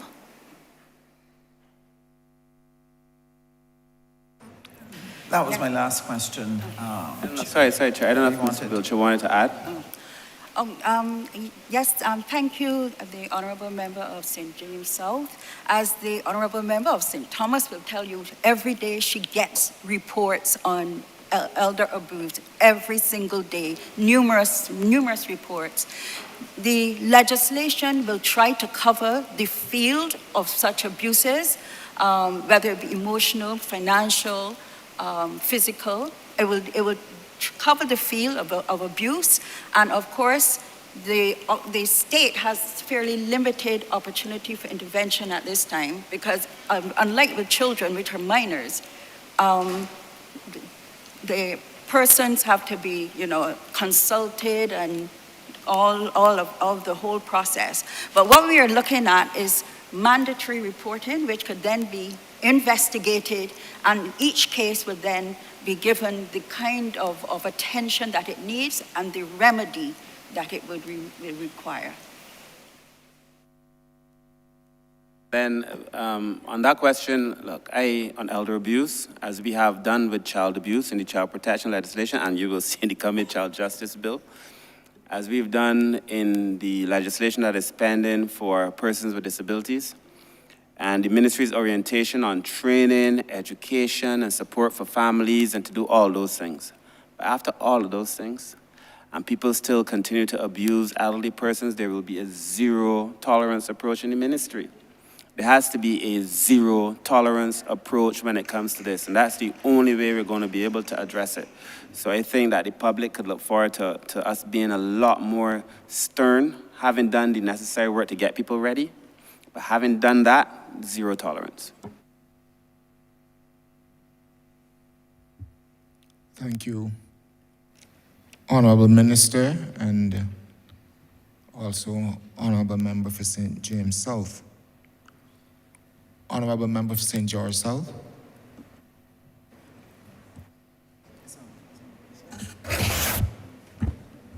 Thank you, Mr. Chairman, and let me offer my congratulations to the Minister, my very good friend and his team. I won't be long based on time, but I have a lot to say in a very short space of time. But I want to start, Mr. Minister, by bringing some clarity to something that was discussed yesterday, if you permit me to, Mr. Chairman, and also something that was mentioned today. Yesterday we spoke about the dearth of housing within people's empowerment. But I want to thank the ministry and this government, and this is a story to be told. We have housed over, and Mr. Potter, my good friend, we became very good friends as a result of Hurricane Elsa. We've housed over, I think you've housed over 200 persons in this country as a result of the effects of Hurricane Elsa and the freak storm. And I think the public needs to know this. So when we speak about the lack of housing and people's empowerment can't find housing, I think that is one of the main reasons why. And you have done a remarkable job in assisting this government, and of course the role that I hold as Minister of Housing. I want to thank you. I also want to add some clarity as well to something that was said this morning, because again, it's a story to be told. We have spent over the last 4 years, between 2018 and 2022, $2.1 million on persons living with HIV and AIDS, this government. And while we have an excellent partnership with the Ministry of People's Empowerment and Elder Affairs, this money was spent on over 40 persons. 1 million in terms of finding accommodation, and another million, 1.1 million in terms of houses under construction. Over 40 persons living in SIB. Another story to be told. But I want to go into this whole aspect of community elderly care. That's one question, and my second one would be to the minister directly. But community elderly care, we have a sector that we call part of the third sector, the church. And I want to know,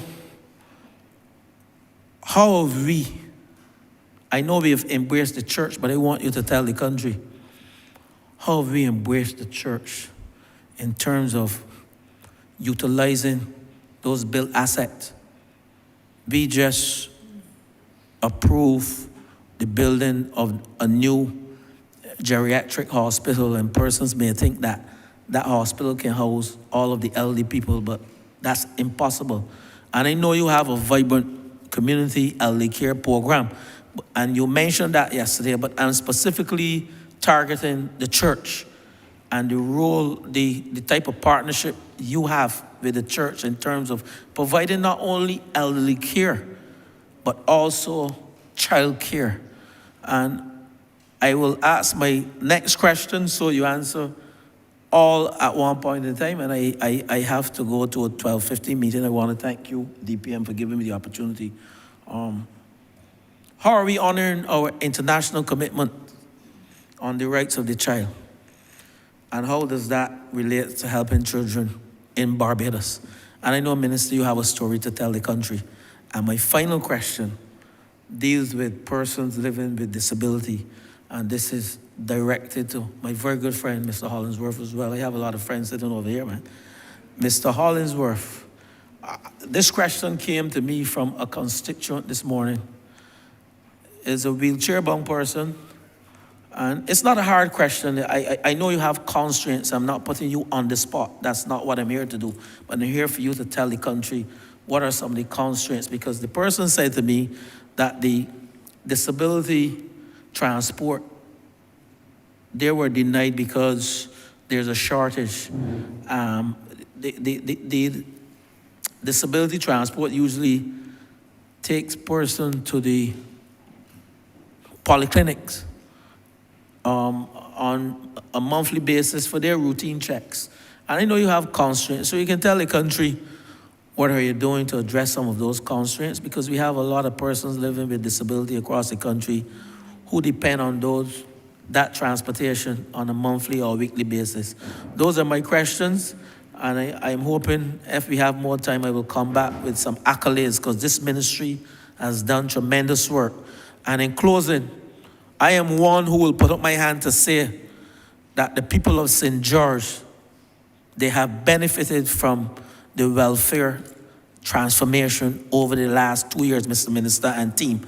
And I want to congratulate you. The work that you are doing at the Glebe, what's the name now, the new name?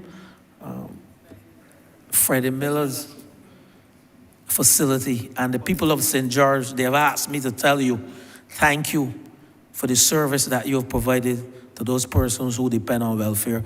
That is only over the past 4 years though, but prior we had many challenges.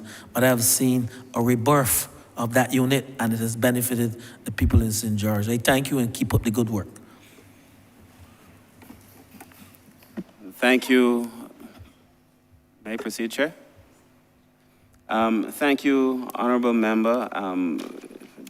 I hope that you do have time to hear the responses to these very important questions. The first, I think, was in relation to housing. Generally, I must also tell you, and Senior Minister, thanks, I think it would be unfair and untrue for me to suggest that we haven't been able to receive housing as a result of the relationship.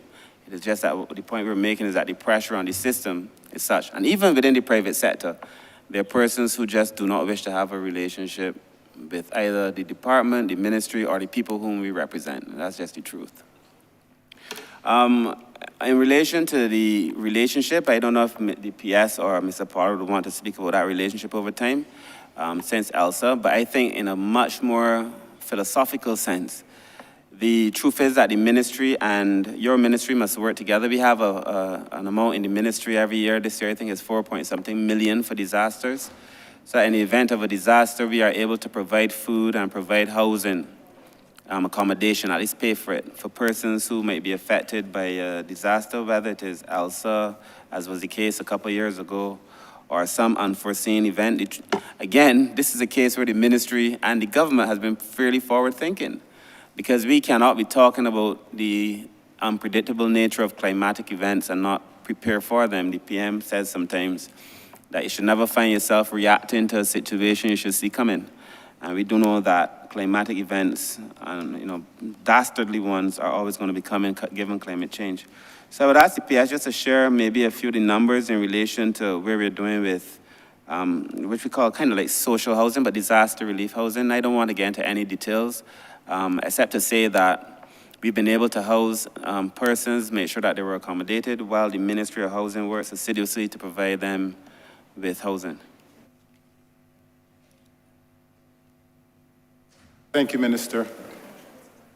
And at this juncture, I really wish to commend the officials in the Ministry of the Housing and Lands, as well as my team, for working collaboratively in ensuring that the persons who were impacted by Hurricane Elsa were provided with accommodation at very short notice. We always talk about government working in silos, but in a situation where we needed a national effort to facilitate these persons, the relevant officials were able to work very quickly and very closely to ensuring that these persons were provided with temporary accommodation. So I'll give you some figures in relation to what transpired in July, over the last 19 months or so subsequent to the passage of ELSA. The actual expenditure, the overall expenditure on the accommodation for the households who were impacted by ELSA is actually $4.6 million since July 2nd, I think 2021. And the initial accommodation of those persons, the number of households that were initially accommodated were 93 households for a total number of 295 persons. There were a number of accommodation sites, 3 sites in terms of community accommodation. We had the Spiritual Baptist, well, I won't go into all those details, but the total number of accommodation sites amounted to 52. So there are still a number of persons in temporary accommodation. We have been working very closely with you, the Ministry of Housing and Lands, in terms of facilitating these persons. So we will continue to work closely with your ministry, Honourable Member, to ensure that the persons continue to be accommodated and are put back into their respective houses. Thank you. Thank you. That's my Honourable Member specifically about how we're working with the church. You know, I was briefly, very briefly when I assumed the ministry, I thought I was minister responsible for the church and ecclesiastical affairs, but apparently I wasn't. That's the honor given to the Honourable Member for St. Peter. And so we've been having conversations. In fact, the third sector and myself have had meetings. We've had several meetings with the Honourable Member. I know that the Honourable Minister before me, the member for St. Thomas, has done tremendous work, given her relationship with the church and other religious groups, to be honest. She's done tremendous work in this regard with working with partners in the church and being able to offer support. The question is, I think I can say this in summary without getting into too much details. If there is a group that is offering support to the elderly persons, they should contact the ministry so that we could partner with them in a way that allows them to do more or to go deeper, but allows us to reach wider people. So if that institution is the church, or if it is some other NGO or a CBO, or if it is an individual, I want to know who they are so that we could deepen that relationship. I think your second question was in relation to the disabilities, I think. There was one on disabilities. And then the other one on the rights of the child. So I would let the director of the NDU speak to the question on disabilities. Thank you, Minister John Hollingsworth, Director of the National Disabilities Unit. To answer your question, Honourable Member, for a very long time, the National Disabilities Unit was without a vehicle, an operational vehicle. That is a vehicle that have a lift to transport persons with wheelchairs. Government, through the National Disability, or the National Disabilities Unit, through government, was able to purchase 2 Nissan Vans, 15-seater buses, with adaptable lifts to be able to transport persons with disabilities. And that relieved persons or wheelchair users tremendously in seeking to get to their medical appointments. Because what transpired before was that these persons were at the mercy of the private providers who would charge as much as $200 for a trip to the hospital or to a polyclinic. So that significantly relieved them of that exorbitant expense. And it has even gone further in that that cost has even doubled since the last rate to taxi operators. Having purchased those vehicles, we went with the smaller version because the bigger bus that was in the possession of the National Disabilities Unit was a 30-seater Nissan civilian bus. This was way too large, and the lift on this bus was not in operation. This particular vehicle could not reach the homes of persons with disabilities, particularly wheelchair users. So the investment in the Nissan Vans allowed us to go to those homes, practically to the front door of those persons. There is still a great demand because over the past year, we would have seen about 60 requests for assistance with transportation by persons with disabilities to their medical appointments. They don't only ask for transportation to medical appointments, they also ask for transportation to recreational events, transportation to church, transportation to the beach, etc. But given the limited capacity that we have, we had to prioritize. And what we have sought to do basically is to provide the assistance to persons who are in a life or death situation, persons who require transportation because they need to get dialysis treatment, persons who require transportation because they need to collect oxygen because they have respiratory challenges. So we seek to prioritize them because if they are without that transportation, it is highly likely that they can die. We do have some issues, although we would have acquired this transportation, and I must add here that we are in the process of acquiring another bus. I was hoping that we would have had it since last week, Friday, but in speaking to the garage, we're supposed to get it today or early next week. Nevertheless, we will acquire a new one, another one, by next week, and therefore we'll be able to extend our services to include also persons who want to participate in recreational events and go to church and other things like that. Currently, we only offer the service to on weekdays, Mondays to Fridays, but we're hoping that once this bus is acquired, that we'll be able to extend that to weekends. In addition, because they work so hard, the two buses that we have in possession, there's sometimes disruptions in the service because they obviously have to get service. And secondly, sometimes because of the demand on the lift that is part of the vehicle, they sometimes malfunction and we have to get them fixed. So there could be some disruptions. And you would have said transportation once a week, but sometimes some persons, especially dialysis persons, they have to get to their appointments like 3 times per week. We seek to facilitate them. Right now on our roll, we have near 30 persons that we transport on a weekly basis to ensure that they retain a level of health and livelihood that is satisfactory to them and to their families.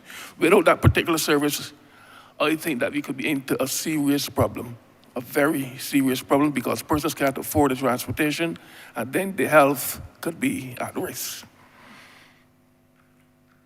Thank you. I'm going to ask, with Minister's permission, Mr. Lee Rose, the Social Policy Advisor, to speak on the question relating to meeting of Barbados commitments on the International Convention on the Rights of the Child. Mr. Rose. Good afternoon, everybody. Thank you, PS. Lee Rose, Social Policy Advisor. It should be noted, colleague, that Barbados last reported to the UN Committee on the Rights of the Child in 2016, with a number of urgent actions arising from that report delivered to the country in 2017. The urgent actions, I speak about them because then that relates to your question rather. There were a number of them.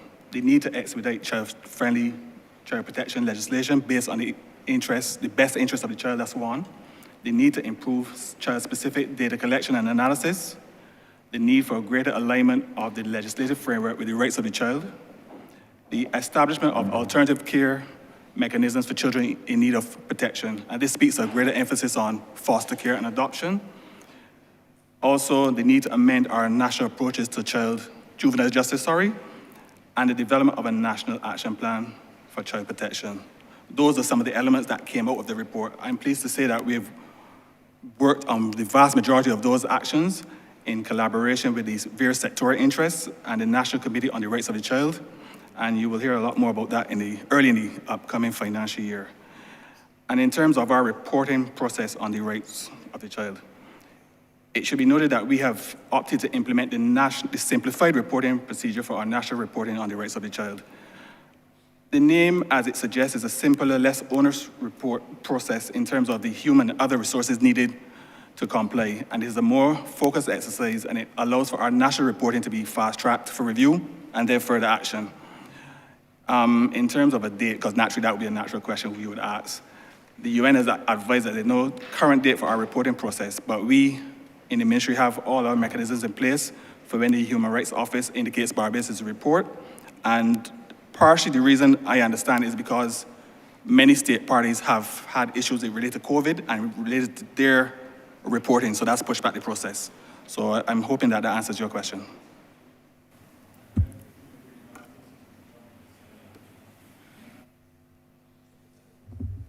Please use the mic.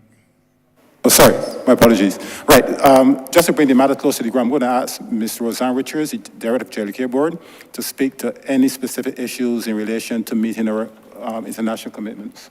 Ms. Richards? Good afternoon, everyone. Roseanne Richards, Director of the Child Care Board.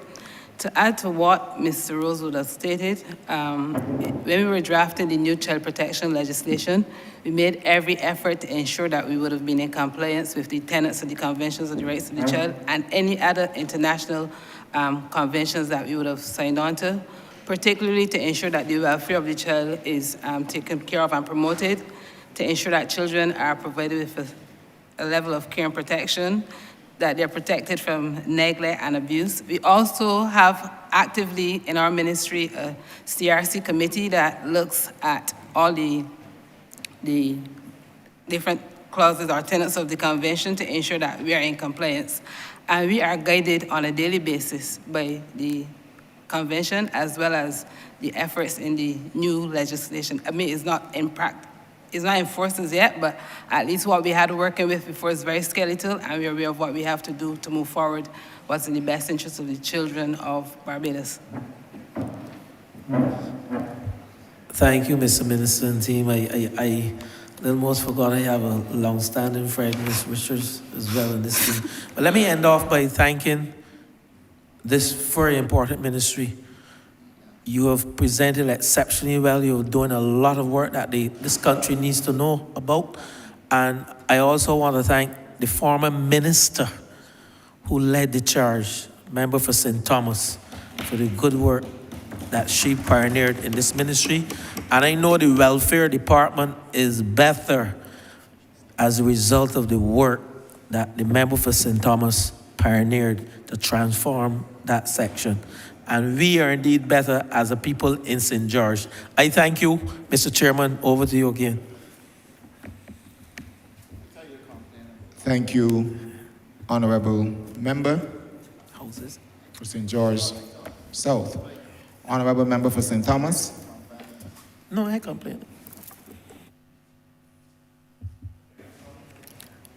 Mr. Chairman, thank you very much. I shall be very brief because I recognize that other honourable members will wish to speak.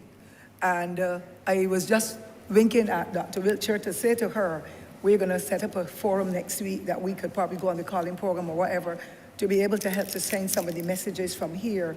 That is the excellent work that this ministry has been doing. And I want to commend the Honourable Minister and his team for what they have been doing. And rather than talk any more about the policy and all that, which will be unfolding, I would just want to raise two small areas so that the other honourable members can have their contributions done. And the first one is to do with palliative care and the excellent work that the institution is doing under Ms. Deanne Sobers and her team, because Barbadians are not conscious as to what suffering families endure at the last moments of their lives. And I think that that is an area that we need to place emphasis on, whether it is an aged person or a young person. It is an area that even the now Chief Medical Officer, sometime in 2000, I think, and 12, had raised the matter. But because so many people are dying from the comorbidities and all that, the last days of dying, where caregivers are all drawn out, they're about to lose it. We need to place more emphasis as a country on palliative care. And I'm not going to leave that there because it is something that we could discuss on another occasion in the interest of time. The only one I wanted to really speak about, and I believe this is most critical as well, is Partnership for Peace. It is one of the most wonderful programs that I have seen. Barbadians are angry, some of them, and we can understand some of the reasons why.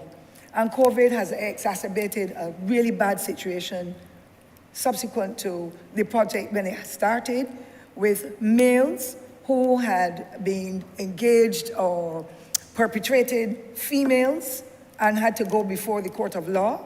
And the court system with the magistrates and the personnel there, they coordinated a program called the Partnership for Peace to be able to help those men over the challenges that they have, and in order for them to conform with the instructions, to be able to attend sessions for counseling and all that, and to be able to speak about their aggression and what had led to their actions, the results, as far as I am aware, have been really very, very successful. Excuse me. And the end part of it is that whatever the infraction would have been in relation to beating the women and pulverizing them and not giving the child maintenance, so they will then be able to have it cleared or expunged from their character record. It has been going exceptionally well previously, but unfortunately, the ministry doesn't have the human resources to be able to do it from the point of view. Those two persons who were assigned before have now been promoted to other departments, and nobody is filling in there. And to my mind, it is so critical because every day we are seeing so much violence, especially partner-based violence, men beating women and sometimes women beating men. And therefore, I think it is important. But the critical point I wanted to make, when I'm raising it very briefly, is because when the magistrates and the other personnel in the court system found out what was going on, the males who had gone through and had graduated, and I had the privilege of attending one of the graduation ceremonies, and I felt so proud to see that those men who were so rough and tumble and beat up the women were so quiet and embracing in the exercise. And I don't think they would have gone back before the court, because I believe then the character reference would have the information on it. But the point is, the males said it would be wonderful if the females in Barbados get that opportunity, because Mr. Chairman, you can say what you like. Women are very aggressive too. And I will not sit back and let a man hit me and let it go. But sometimes the women are not getting the child maintenance. They're probably looking at another partner because there's no money coming in, or they're not being treated well, or the partner they have might have had sex and they have several women. I don't know. And of course, the men are saying to the court system, the women are the ones who provoke us and sometimes cause us to react the way we do, hence the outcome. And I think that this is something too that the ministry needs to work more assiduously with, because it has not been functioning for a while, but it is extremely critical. No life lost is worth it. When we have so many families, and a lot of Bajan men have a lot of different children for different partners, and so some women as well. But if there are differences in the family, there has to be forms of mediation, consultation, all kinds of interactions to be able to help to strengthen those persons, and the counseling that is necessary. And we don't look towards it as a culture. We don't seem to understand that we must pay attention to matters of that nature and to stymie that whole approach of violence and sometimes loss of life. So I want to commend the ministry for the excellent work. Those two officers were doing very well. I want to say that the synergies have worked with the court system, but it is extremely important that we get that partnership for peace going again, and the kind of record keeping that is necessary, and that we engage women who are aggressive and are hitting at the men and fighting and doing whatever that is wrong, so that when they have to go to the court system, they go through that program that helps to strengthen them, their personality, their knowledge, and the kind of temperament that they have, that they're able to treat it in a different manner. And as I said, sir, we will take to the public domain in relation to some of the aspects of what has been discussed here today, because I know in the interest of time, it would not be easy for me to be able to delve into a number of the areas that I have listed that will help to make the difference. And so I want to finally highly commend the government for establishing an elder care department in the way it has. It has been long overdue. The Honourable Member for Christ St. Michael East will tell you, since 2003, I had a project for a daycare center in St. Thomas for the elderly. Daycare center for the elderly. The property is now falling apart, but it does not mean that we must not be putting them or positioning them across the country where we can get help. And rightly so, the Honourable Minister said earlier about the connections with the faith-based groups. So you're talking about St. Barnabas Church.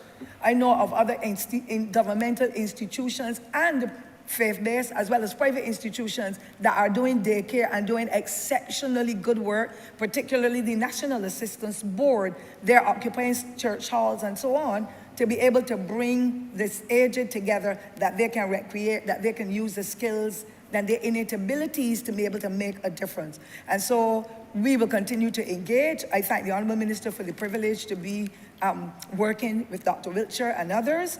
And once we get out there with the community linkages and the intergenerational linkages as well, where we have so many retired persons, males and females, and we have changed the whole culture of our society, where we know of the extended family and the excellent work that extended families played in making sure that the father, the mother, well, sometimes not the father, but mostly the mother, uncle, auntie, everybody had been a role model and stabilized families. We've now gone to the nuclear families, where little girls and boys at primary are walking with a key around their necks.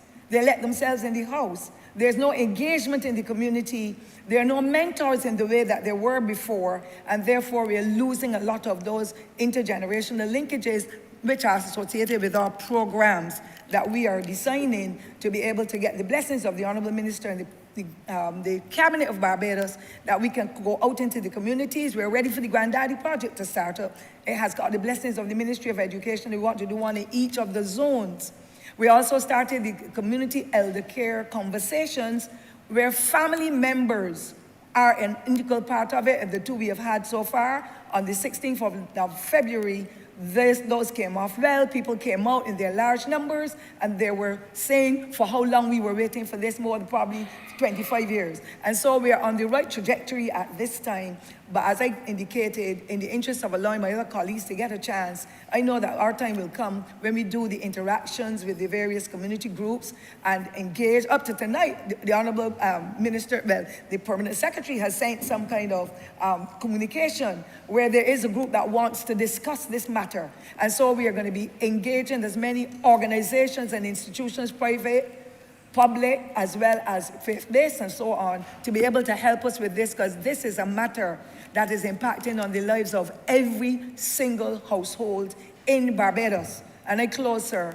I receive more than 100 calls a week from persons who say, my mother is being robbed, we are being beaten. There's a set of people who come around and cash checks for us, and they charge $30 a check for the old people in their homes, which is downright ridiculous, criminal. For every time that a senior citizen can't walk, can't move out, has no family, that anybody should come to the house, give them resources, and take $30 per check, and go into the bank, some of them, with 30 checks in their hand, and they're being processed. It is criminal. And therefore, the legislation that we have worked towards, and it will soon be going forward to the organization that will help us with the framing of it, will tackle all of those areas, because I cannot wait, Mr. Chairman, sir, to see a good few Barbadians get put in prison when that legislation comes, because our senior citizens are our nation builders, and they worked and toiled in the plantation fields and the white people's houses and stores in town. And then all of a sudden, because they're coming down with early dementia or Alzheimer's, they are being treated like the boys and girls in the yard. Unless we link our young people, go to the district hospital, do the visits, let them see what is happening, work with them in the households and in the villages, and get the mentors to work with them so the knowledge and the skills can be passed on. We would just be spending top in mud, spending millions of dollars, and then there will be no result in the way that we expect it.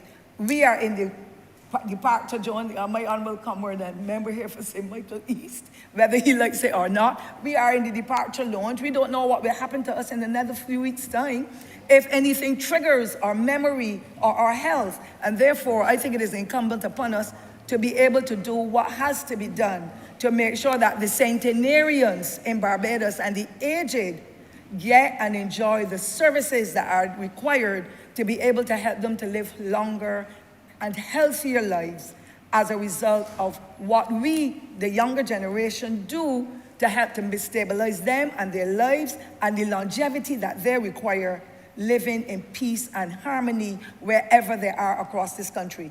And those are the general comments I will wish to make, Mr. Chairman, sir, in the interest of time and giving way to my colleagues who would have a lot of questions. And if I have to be able to answer to them in 2 minutes anytime, I have absolutely no problem, because these civil servants here, Mr. Speaker, Mr. Chairman, as I close, worked in the Ministry of People Empowerment and Elder Affairs from March the 17th, 2020, every day leading up to 2022, except Easter Sunday, particularly in 2020.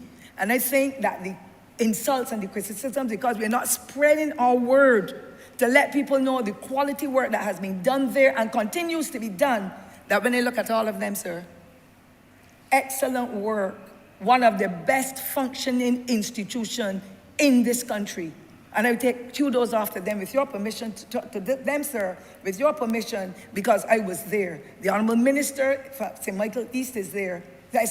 St. Michael South is there. He too understands, and he is there with them. And I know that we will be able to give some results. It's not only about money, but it is about service, quality, tithing of time, voluntary service, as well as other people coming on board to help to build Barbados, pass on the mores and the values to our new generation. So when their times come, the new generation will be able to carry on that legacy. I thank you, Mr.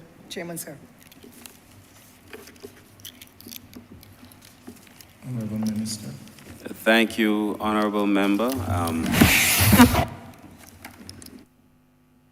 Thank you, Honourable Member, for your comments. And of course, I endorse every single word that was just said. It really is an honor to come after the Honourable Member for St. Thomas and to be able to deliver on some of this important work. I think the question that was asked, I would ask PS probably to shed some light in relation to Partnership for Peace, and then Mr. William Warner. Thank you, Minister. I just want to just give some brief information, and that is that in relation to Partnership for Peace, and I'll ask Mr. Warner to provide the details of this program, we have made provision for an expanded Partnership for Peace program in the next financial year. We also will be partnering with UN Women to ensure the successful execution of this program. So I will now ask Mr. Warner to just provide a few details in relation to the Partnership for Peace program. Mr. Warner? Thank you, Permanent Secretary. Good afternoon. In terms of the Partnership for Peace program, it began in 2012, and so far we have done 13 cohorts of the program, and approximately 112 meals have passed through that program. I hate to interrupt. Just give your... Sorry, William Warner, Program Officer, Bureau of Gender Affairs.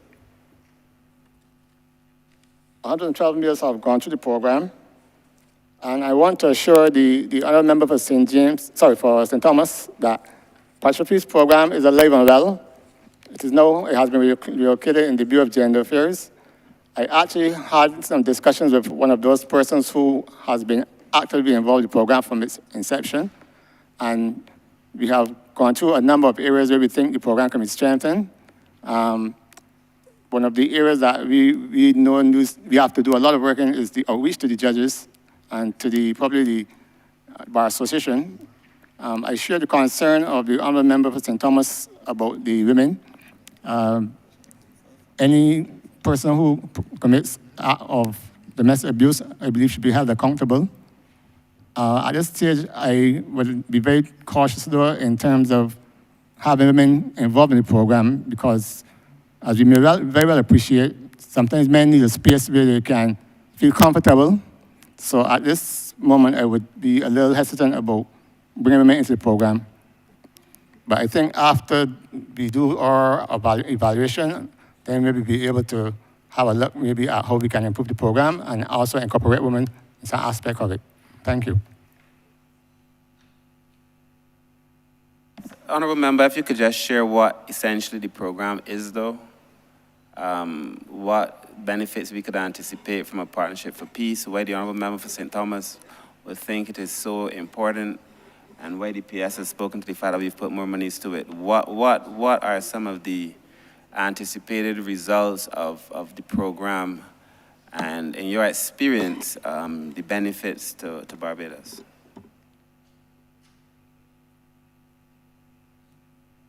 That Honourable Member, I meant Mr. Warner. Okay, from our monitoring, for our evaluation report that was done on the program, a lot of the men expressed the fact that the program had benefited them, and that they felt that they were in a better position to handle the anger. Also, they were able to share some of the program with their colleagues. And generally, some of them, they commended the program generally. that was a good program, and one that they will recommend to the other male counterparts.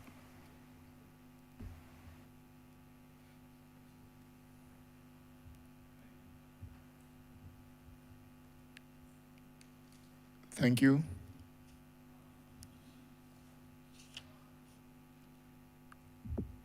Honourable Member for St. Peter. Thank you very much, Mr. Chair. I just have a single question. The minister, as he spoke in introducing the head and the session in the well of the Parliament, spoke to his vision of a ministry which is not simply responding to challenges that arise, so taking all the telephone calls and the online applications that we've heard of today, but actually being proactive in raising the standard of existence. He spoke to realizing human dignity. And my question has to do with what can the minister or any of his team share with us with respect to realizing that vision, the vision where the ministry becomes proactive, being intentional about establishing the dignity and worth of all human beings in the country, rather than being a ministry that is bombarded, or that is only bombarded by telephone calls and emails and those kinds of things.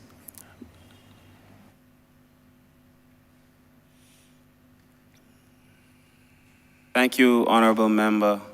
I also want to thank you, too, for the working relationship that we have, obviously, because our ministries have to work together, particularly as it relates to the third sector, but also Labour, but particularly with the third sector, to be able to deliver to people. And I also think to be able to get that same vision that you just expressed across, because there is no way that the government and this ministry is going to be able to deliver on its mandate if we remain so insular in our understanding and insular in our outpouring of support as well. And so I really feel one of the first things we have to do is continue to deepen our relationship so that we work through the third sector, work through the NGO sector, and of course continue the great working relationships that we have as ministers and MPs, to be able to do this work. I was going to say in my closing comments about this idea of trust and ego. I think I'll say it now, because there is a natural distrust between the state and its people oftentimes, right? It just happens. I remember once I posted before I was an MP on my social media, I used to make a lot of social comments, and people said, oh, you should become a politician. You have such good ideas. You care about the people. I became a politician. I said the same things. You're just saying that because you're a politician. You don't care about the people. And everything has changed, and I'm the same as that person, It's the Honourable Deputy Prime Minister laughing because she knew long before, when we were busy trying to be young social activists and rebels. And so there is this distrust that just exists between politicians, between the state and its people. But I feel that gap has to be filled by the third sector, the NGO sector, that has a natural, almost a more legitimate relationship in people's understanding with themselves. And I feel that the state has to step back. Do not see it as an ego process, but step back and work through a lot of these NGOs to be able to deliver the work. And that is just the truth. We have to strengthen. Anybody in this group would tell you that I keep talking about partnerships. Not because, and Mr. Rose, who's behind me, would tell you that we weren't just talking about giving money, but real meaningful partnership that allows us to deliver on our mission. We wrote a paper, Mr. Rose, Ms. Richards, actually, and myself, we wrote a paper years ago on, can the state build social capital? And the question that we were asking was, given the fact that a lot of our natural, organic CBOs and community vibe had died, how can the state deliver on that mandate? How can we fill that gap? And we recognized that to do that, we had to do this work to build social capital through these NGOs. And so I think that's the first thing, Honourable Member. We step back, we swallow our ego. It is not about pride, it is not about us, but it's about building trust and being able to deliver and through institutions that people trust and so on. Of course, with the checks and balances to make sure that there's no skullduggery when it comes to government funds, because you still have to ensure that the funds are accounted for. I think we've also all subjected ourselves to the CFR process, the commitment for results, where we've listed our plans for the year, we've set timelines for the year. I think you have to be serious about monitoring and evaluation our plans and our targets and our goals and report to the public and report to ourselves. I've told PS at every meeting we have a Gantt chart almost, and we say every meeting where we were this and where we were that, and where, to hold ourselves accountable to be able to account to the people. I think also there can be no continuation, and I've been in this ministry a long time. I mean, I joined this ministry in 2002. And so I consider myself a public servant in many ways. But this idea that any government agency or any ministry can be tone deaf, it has to stop. Because if it is that you're delivering goods and services and people are not receiving you for one reason or the other, it is an opportunity in my mind to stop, reflect, re-examine, and having done that work, re-engage in a way that allows you to serve the people in a better way. So I just think now for us, we have the skills. This group here is so talented. I know we have these skills. And so we just have now to remain humble and to look at our work and just put people first and deliver. I mean, in very common, simple words, Honourable Member. Thank you very much. And I'd just like to end, not with a follow-up question, but to recognize the point you made and maybe emphasize it some more. Because the issues are cross-cutting, the addressing of the issues must be collaborative, and I appreciate your speaking to not approaching these matters in a siloed way, engaging not just other government departments, but I know there is often, you spoke about the tension between government, the state, and the people, but there's also often tension between different arms of the same state, which must be, we have to put aside, and I've seen this firsthand in government, we have to put aside those things that cause us to feel that we are giving up turf or power or some kind of stupid stuff rather than focus on the issue. And I end by congratulating you, Minister, on your support for the Social Justice Committee, because that in itself is a collaboration between your ministry and the ministry that I have the honor and responsibility of leading, and to reaffirm and restate my commitment, because I know of yours, to making sure that we can allow Barbadians to live in dignity with the appropriate access to all the services that lend to good well-being. Thank you. Thank you, Honourable Member. Thank you, Honourable Member for St. Michael Southeast. Thank you, Mr. Chairman. I guess all good things come to those who wait, and I have waited patiently. Let me first of all say thank you to the Minister in his overview of where this ministry is not only at, but also intending to go. I also have appreciated listening to the members of the team. I had the honor under the former minister to work very closely with the team at this ministry when we were working on the care packages.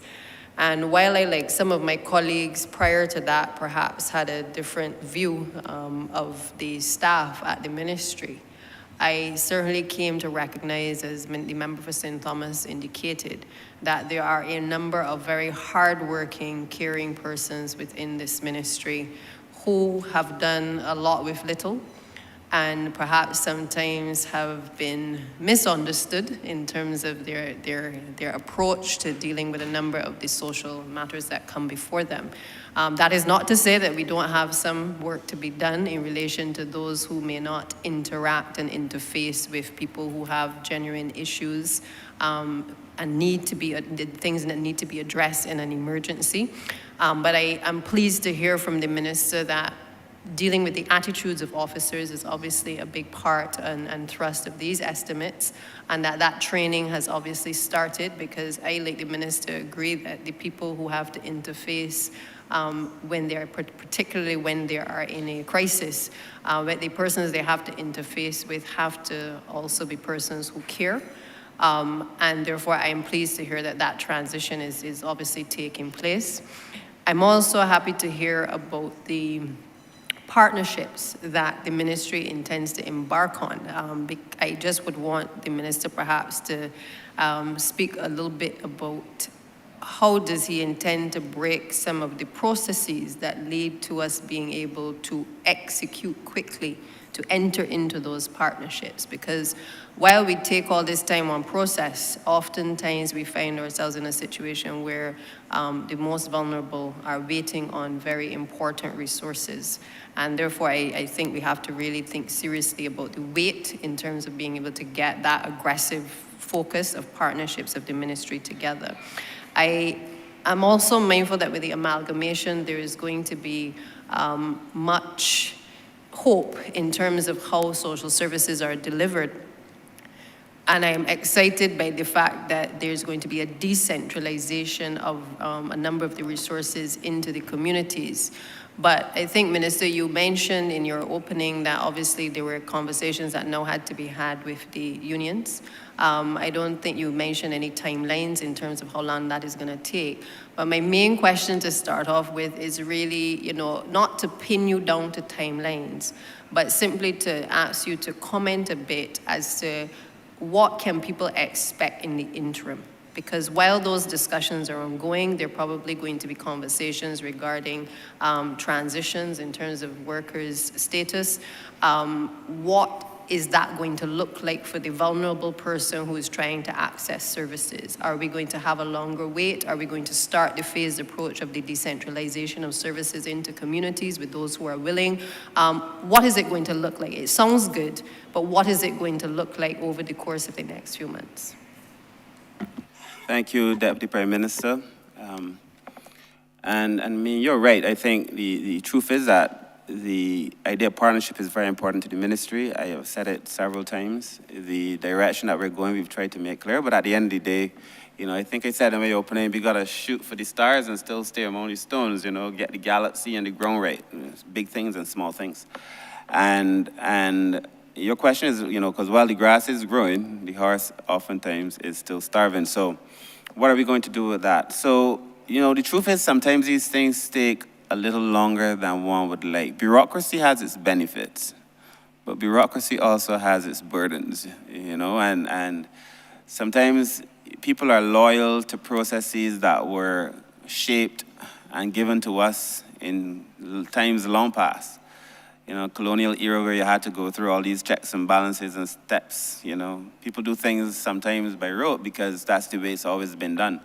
And I think some of our work is going to be to break that down and to be a little bit more, I think, not only curious about why we do things. The Prime Minister has asked all of us, deconstruct or reconstruct. What are these processes? Why are you doing this? Is this necessary? Will technology make it better? The questions that we ask ourselves in all of our ministries, and we ask ourselves in the ministry. For example, if I were to look at what we've been doing in welfare, we haven't waited for the amalgamation. We can't. I think the chief has been pretty excellent in being able to respond a lot quicker. In many cases, I also think there has to be a point where, you have to give your officers latitude to do things. And freedom to do things will come with error, but you have to give people room to make errors so that you could bounce forward, not bounce back, but bounce forward at the end of the day. I'm thankful for the PS who sits beside me because he also has a very flexible kind of understanding of work. And I think that's going to be very important. I think flexibility is the word because with the burden that is on welfare now, the 400 cases to one officer, that is pretty much like, we ran out of money in terms of the original allocation, I think, earlier this year, late last year. December, we were pretty much out of funds, which meant that we did all that we could do with the money that we had. We got some additional funds. I understand the ministry has given us some additional funds now, and to be able to do things for people. But we have to be able to move faster. I've asked the officers to give people a break. You know, if you make a mistake, give people a break. When people come into the ministry, whether they dress well or not dress well, whether they have an appointment or if they don't have an appointment, people come to see me. Originally, my secretary used to be, I know this person didn't have an appointment, and now it's like, appointment, if ain't there and somebody outside, let them come in. And I just think that has to be the way we do business, which is to prioritize people. You know, this idea that you have to be so loyal to function and to formality, and, you know, that is a burden that we're carrying. So we've put away a lot of that in the ministry. I think I run meetings, at least I try to. I run meetings almost like we're all even and we're just trying to get ideas. The only time, honorable member, I think that they would probably tell you that they see me get upset is when it is that somebody has disrespected somebody else, particularly a client.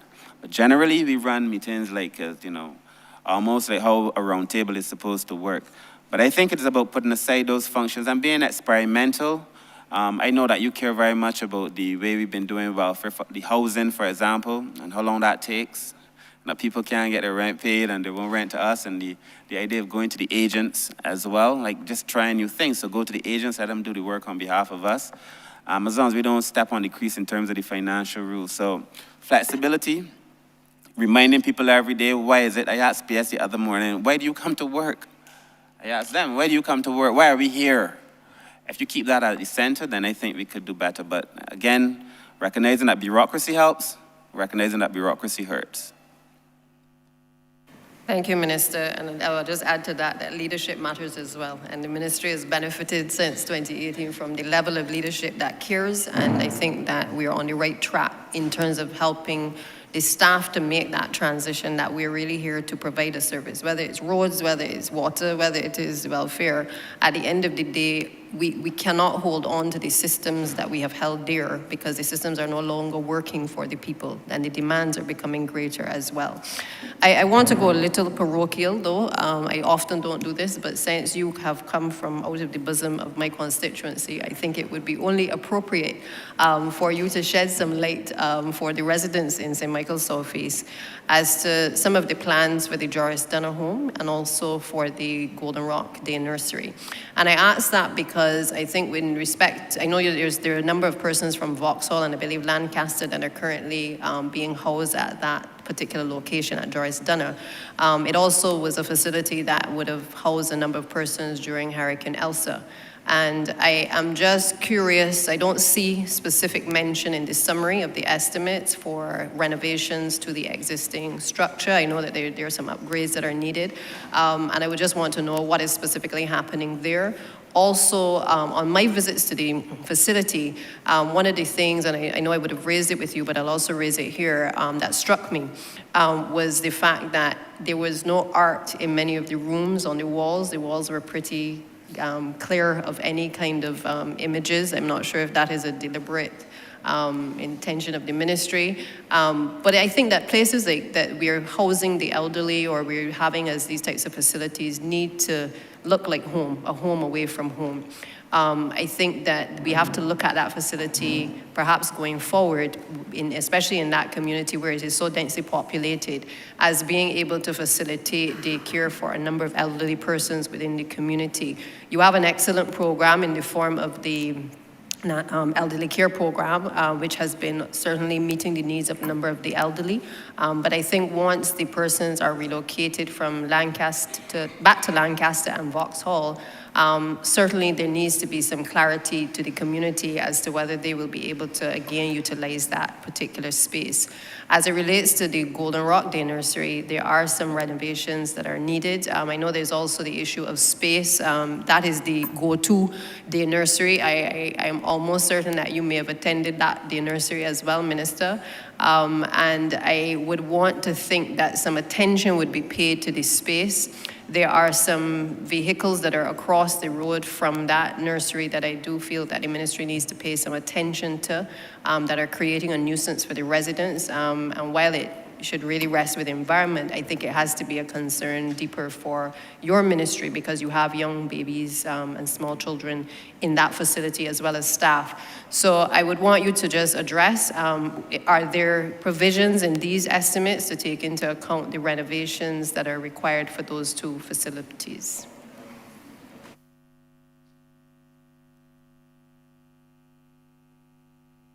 Right. Thank you so much, Deputy Prime Minister. And as yes, I do come from the bosom and I care very much about these issues. So I will ask the Director of the National Assistance Board to speak on the Jarstana, and then I will ask the Director of Child Care Board to speak on the Dolores Mawel.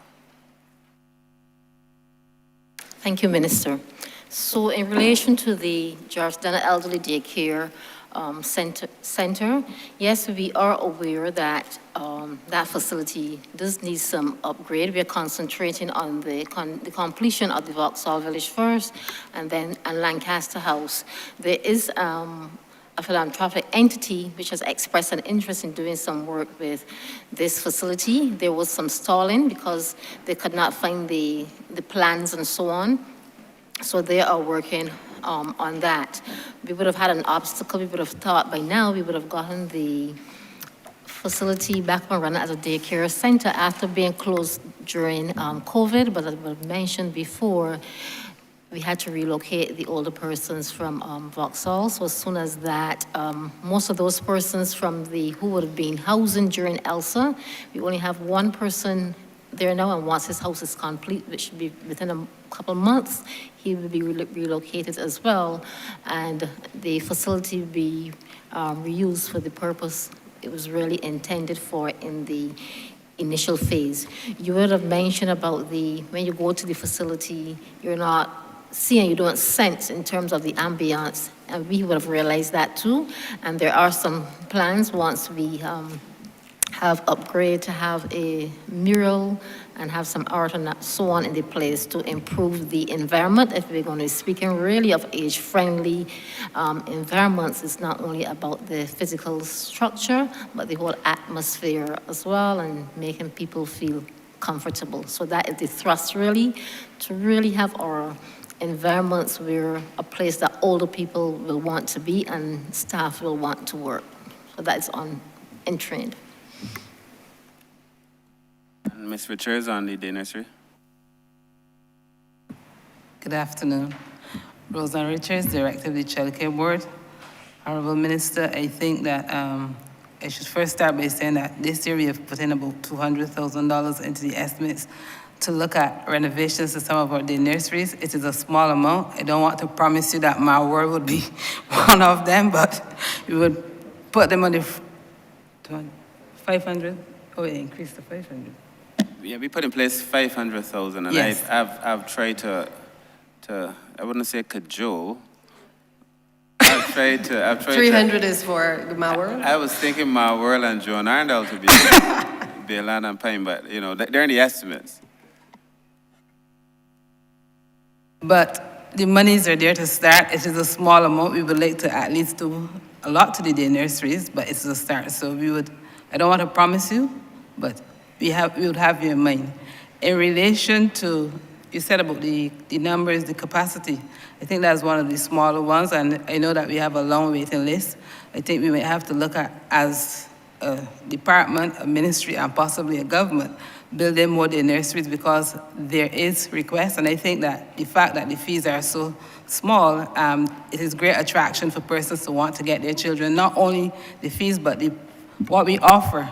The package is very good, so that is something that we would have to look at going forward, building additional daycare facilities.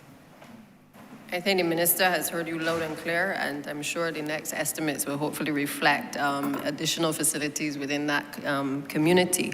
I just wanted to go back to the comment that was made earlier in relation to the George Dunner home, because just as a follow-up point, I would want to encourage perhaps activities being done in the facility once we have, because you have so many elderly people there. Again, on my visit, everybody was in their rooms, and I think that there's just one communal space, two communal spaces, but there needs to be activity, because if there's not activity, elderly people will just revert into their own bubble. And while that is good to some extent during COVID, I think as we come out, we need to find safe activities for people to engage in as well. So I would hope that that type of activity can return in terms of healthy lifestyles, conversations about health and healthcare and stuff like that within the actual home. My last question relates to the People's Assemblies. I note that you have a budget again this year for the People's Assemblies. Obviously, this administration would have brought an end to what we considered to be not the best approach in relation to getting participation of the public in governance in this country. There was obviously a process that was taking place previously where it did not necessarily allow for persons to be elected. We're of the view that that obviously led in many cases to the allegations of political partisanship. The resources that were allocated often did not meet the needs of the community, and we basically took a position that we would bring that to an end. I know we've done a lot of work by appointing the Thorne Commission to be able to look into another form of local government, and I'd be interested to hear, with these funds, where are we at this point in relation to making that transformation so people can have and participate in a greater way in their own affairs within the country. Thank you, Honourable Deputy Prime Minister. I will ask Mr. Mark Franklin to address the question, please. Deputy Permanent Secretary. Good afternoon, honourable members. Mark Franklin, Deputy Permanent Secretary in the Ministry of People Empowerment. Yes, thank you for the question. Basically, we have done some activities, but there's still room for improvement, and we are working steadfast to try to complete some activities and so on where that is concerned. The original members of the Thorne Commission, they've been instrumental in assisting the ministry in looking and charting a path towards advancing the whole issue of the People's Assemblies. Basically, in terms of some major activities, we thought in terms of marketing and introducing it to the members of the public, we would need to look at things like developing a logo, a slogan. We needed to brand the People's Assembly. So we've had some meetings with the members of the Thorne Commission, led by, I believe it was Mr. Thorne, Mr. Ralph Thorne. We've formulated a public relations plan to inform the public about the rationale for the People's Assemblies, the benefits and so on that would accrue from the People's Assemblies. We've done things like how to be creative, formulation of like skits and so on and so forth, so that we could sell and just to sensitize the public as to what we need to do to introduce the People's Assemblies. Madam Deputy Prime Minister, I'm sure you want to know in relation to how far we got in terms of its structure and so on. So perhaps a little bit more information in relation to, because we've had several meetings and the People's Assemblies are now at a point where we want to bring PR on them, but the Thorne Commission has done their final report. We have an idea of the structure. We're hoping at some point that the Parliament of Barbados would take lead on the People's Assemblies because it's supposed to be a constitutional part of our constitutional obligations. But we've done significant work in that regard. So perhaps a little bit more background as to where we are and share that with the public.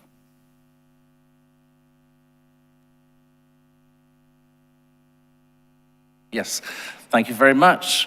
So we definitely want to see the need where we go to town halls. That will be the next definitive step in terms of advancing the matter.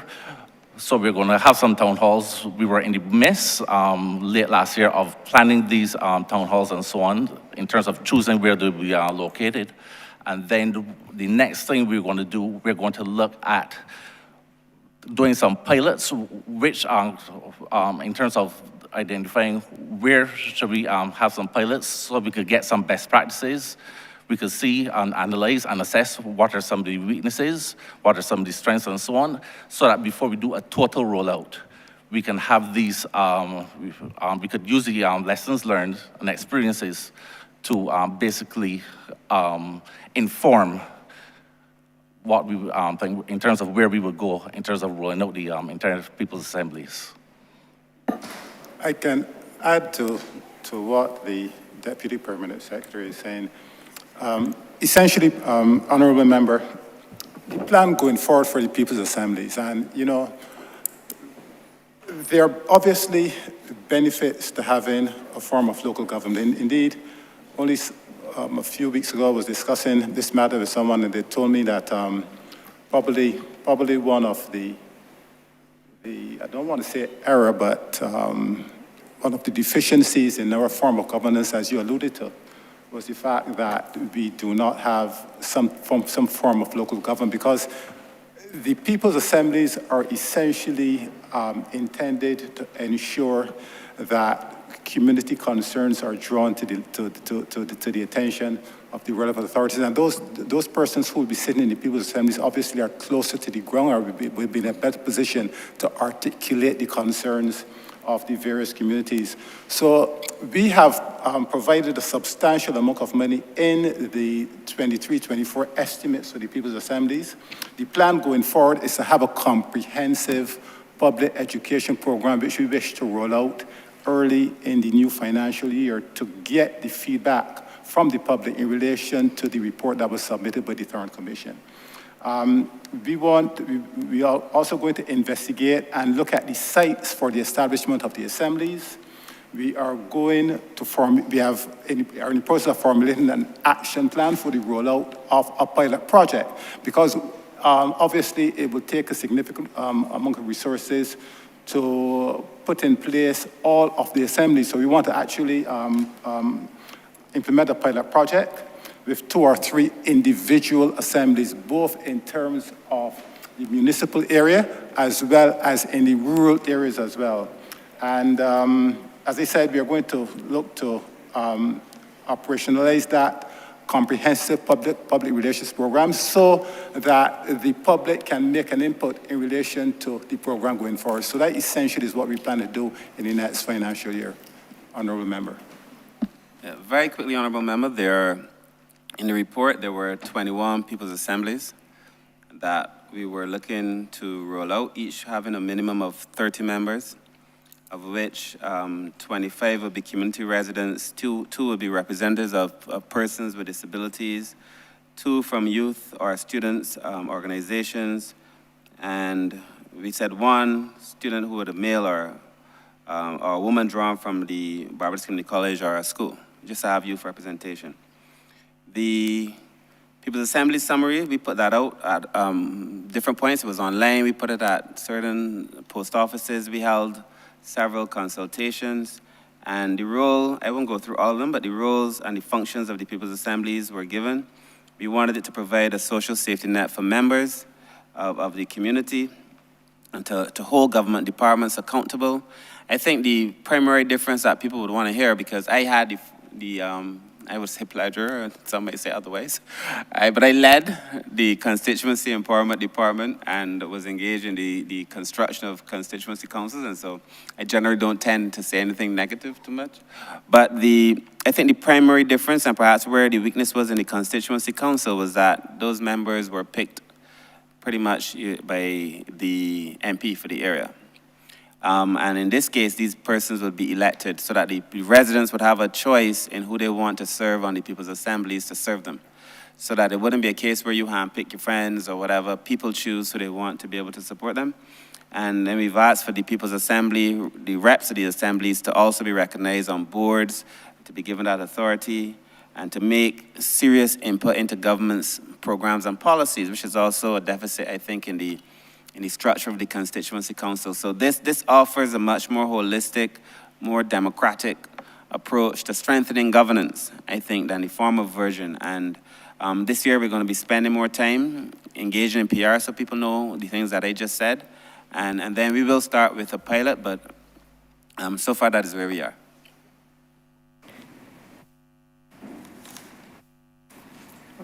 Thank you, Minister. I just want to close by just saying, I see the chairman pulling his mic, but just to say that I think it is critical in the public education to make that distinction and also to reinforce through perhaps the pilots exactly how we will execute, because I think there's no point in having another entity or structure being established where people express concerns, but then they don't feel as though those concerns are then actioned by the relevant ministries.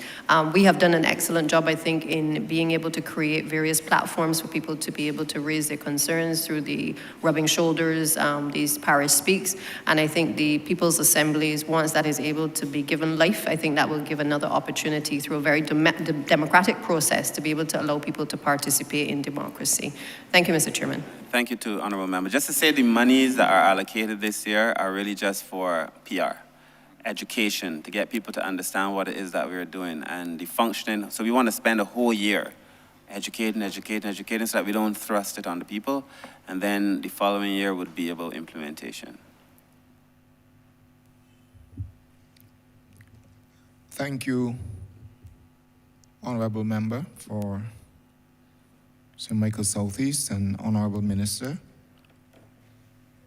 We are in the toenails of time with respect to discussion on this head. I'm gonna ask the Honourable Member for St. Michael West and the Honourable Member for Christchurch West Central to quickly pose their questions. See if we can get that done. We are concluding at 1:30. We are concluding this head. So, and the minister, the Honourable Minister has to wrap up as well. So perhaps you can pose your questions and the minister will so conduct business at his end in terms of allowing members of the team to answer and then proceeding with his wrap-up. Honourable Member for St. Michael West. Thank you, Chair. I want to begin by echoing the sentiments of my colleagues, all my colleagues that spoke today, and commend the Honourable Minister and his team on what I consider to be a job well done, exhibiting an obvious understanding for the issues that face our citizens, exhibiting passion, drive, and Honourable Minister, your leadership is well noted. Now, the benefit about being on the tail order of the baton is that most of my questions were already answered. So I would just want to focus on poverty and the delivery of welfare services for our citizens. So I want to note that according to the World Bank, post-COVID, 88 million people globally have been thrust into extreme poverty post-COVID. And obviously, Barbados does not exist in a vacuum. So what you're facing is, in terms of the overwhelming amount of requests for welfare services, obviously is in keeping with this global trend. But in addition to COVID, it was a double whammy because after that we had the Russia-Ukraine war, which obviously for the globe and for Barbados increased inflation, superheated inflation. So you had COVID and that hurt a lot of people with businesses. And then we had superheated inflation, which made it hard for them to get off of their feet. All you gotta do is on a morning, take a drive down Lower Green, and you see the amount of people who, I don't think she'd mind me mentioning her name, Miss Bellamy, lining up to get food on the morning. And then out here in the Parliament buildings, just outside the Parliament buildings in the evening, the amount of people that line up there.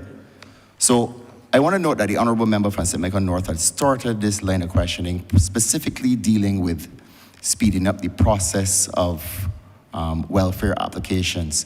But what I want to focus on, my first question is, what is the criteria by which you assess the potential benefits for welfare? Obviously, with all of the overwhelming requests into the system, as the Prime Minister always likes to say, you have to address the most needy first. So can you take me through that, the criteria that you would use to evaluate? I think the Chief Welfare Officer is best positioned to do that, but I just want to say that we've obviously lent tremendous support to a number of those agencies that provide support to other people. I hope to have a conversation with Ms. Bellamy during the course of the year, but for example, we've increased our subvention to the Salvation Army, and they also do a major feeding program. We've increased that. In fact, we've increased our subventions to almost everybody who does that kind of work. So in terms of being able to partner with people to give tangible benefits to people, then we've done a lot of that work as well. But I will let the Chief Welfare Officer speak to that process.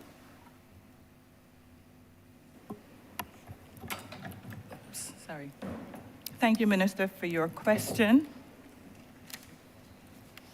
Well, there are different dimensions of poverty. So we have to do a very holistic assessment of the client.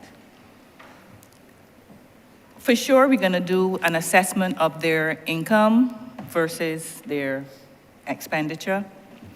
We're going to look at how many other persons are in the house, if they're working, if they can contribute, if their level of education is one that would allow them to earn a decent wage, whether they're healthy. So there are different factors that we would consider that would go into an assessment.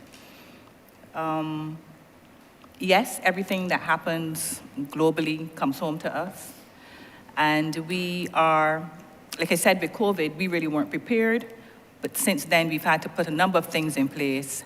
And not that we hope to see it, worsen, but I think we will be in a better position going forward to respond quicker to the needs of our clientele. But I wanted to say, we talk a lot about partnerships, and I wanted to say thank you to you as well, because I remember that there was a fire in your area, and you didn't wait, really, for the welfare department. You jumped right in, and you were able to help your constituent locate the alternate housing, and then by the time we came in, you had done a lot of the groundwork, and that's the kind of partnership that we need. And sorry, my time is up. Continue, focus. Sorry. I'm afraid it is not quite up, but you have to wrap it up. We have limited time, and I want to ensure, because every minute you speak or every second you speak over the minister then has less time. Okay. So yeah, I'm just saying thank you, and I would like to encourage more partnerships like that. Thank you. One more thing. So thank you. I appreciate that chance to be able to work with welfare. But just one suggestion.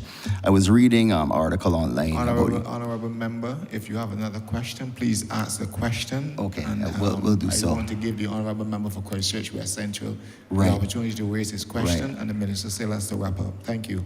Okay, so the question is, have you looked into the use of AI?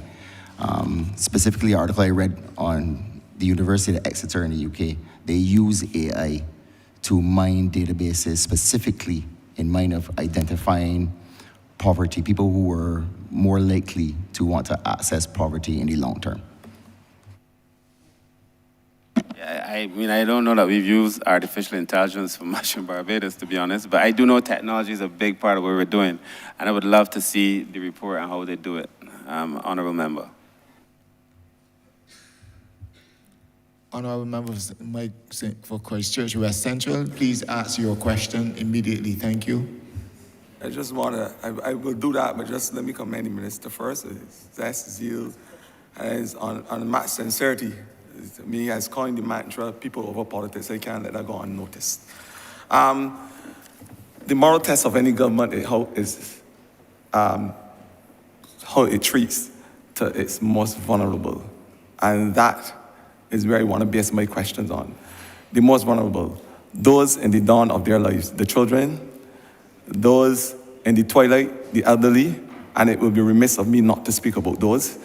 And thirdly, those with disabilities. My first question quickly, because we talked about child abuse. Your question. My first question, my question quickly, because I can tell you all the rest, so don't worry, is that we are talking about child abuse. We are talking about drug, whether it's drugs, sexual, physical. But one thing I would like to know from your ministry is the prevalence of child labor abuse and work exploitation. That's the first thing. Second thing, the disabled community has asked me to be their voice today because we are moving to have a green economy by 2030, a fossil fuel economy, and as carbon neutral as possible. So we are called electric vehicles all across the country, which is a very good thing. But the persons who are living and affected with blindness, they are saying that because they deal with hearing of these vehicles, the buses and what's not. And in order for them to traverse safely, they want me to ask if there's any agitation on their behalf to have what they call sensor devices on these vehicles since they're no longer hearing them on the road. And so we can agitate to have these sensors so that they could be able to traverse in a safe way. Thirdly, Honourable member, I'm afraid I cannot allow you, in the interest of time, further questions. The minister and his team still have to answer. Okay, all right, I acquiesce. The Director of the Child Care Board, quickly please, on the child labor question. So to respond to the child, I'm Roseanne Richards, Director of the Child Care Board. To respond to the child labor question, we do not have readily available data because it is not reported often, but the instances when we get reports, we go and investigate. The last report I recall we received was sometime during the break after COVID, where a group of young persons were at a roundabout near Lears, and we investigated. However, there were further investigations, so it was not just a case of child labor, it was an issue of poverty within that house as well. This is why those children would have been there. But whenever we get reports, we investigate. And the other question, I think, was in relation to the buses, but we had this when the Honourable Member for St. James North spoke, and in his report, which is a very comprehensive report that we met with over 50-something stakeholders, that came up, Honourable Member, and so I know in our conversations with Transport Board, it is something that they said they would seek to do because initially, nobody thought of the silence of the buses being an issue, but it has become an issue for the disabled community, persons with disabilities.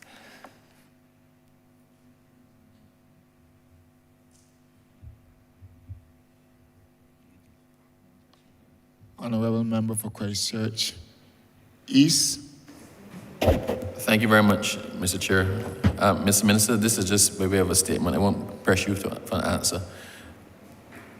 Welfare and the social services need to evolve in accordance with what is going on. I have a concern that quite often on a weekend, when things happen after hours on a weekend, you actually cannot reach the welfare officers. So I'm just putting it out there that welfare is a 24/7 facility to deal with emergencies, and it must evolve like the rest of the government service in recognizing that we are a 24/7 society. So I'm just putting that out there and asking, please, that be taken into consideration as a policy position going forward. Thank you.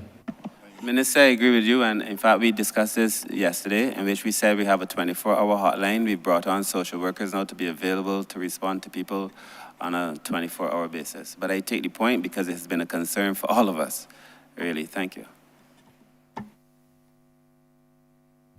Honourable Minister, proceed with your wrap-up. Honourable Minister. Honourable Chair, I do not need 10 minutes to wrap up. I just want to take this opportunity to say thanks to, obviously, first and foremost, to my amazing team that is here and for the work that they've done in the ministry over the year. I really want to thank them for giving me the opportunity to lead them over the last 12 months or so. I also want to thank the Honourable Member who went before me, the Honourable Member for St. Thomas. I tell her all the time she left a beautiful pitch, well rolled, for us to be able to deliver at the pace at which we're delivering. So I want to thank the Honourable Member for St. Thomas and the former Minister of People Empowerment as well. In relation to a lot of the things that we've done, I just want to thank PAHO, for example, on the work that we're doing with the elderly, Dr. Devenish and his team, for the work that they've done for us in terms of the policy, the strategic action plan as well. In terms of the elderly, I want to thank BARP for the work that they do with us and all the agencies responsible for delivering to the elderly. And I also want to thank the young attorneys and that law firm, CBL, to be truthful, because I feel as if they brought so much attention to the elderly, and now we have turned what was a problem into a wonderful partnership. So I also want to thank them. I think that was a moment that was well utilized. I do say a crisis is a terrible thing to waste. In relation to children, I must thank UNICEF for the work that they do with the ministry, particularly Heather Stewart. I want to also thank Jacqueline Seeley-Burke and her team, Sophia Moore, for helping us with the child protection legislation, both myself and Minister Abrams in his child justice bill. I want to thank Miss Faith Marshall Harris, who has become I like to call her my sparring partner, in relation to all things children as well. And of course, the staff at the Child Care Board and the staff at the National Assistance Board, and both so ably led, I think now, the chairman and the members of the board and the directors, Ms. Walcott at the National Assistance Board and Ms. Roseanne Richards at the Child Care Board, and the entire staff of the ministry, those two boards. I want to thank, on disability, I want to thank Mr. Hinkson and his team, the entire advisory commission for the work that they've done. 50-something stakeholder meetings is a lot of meetings.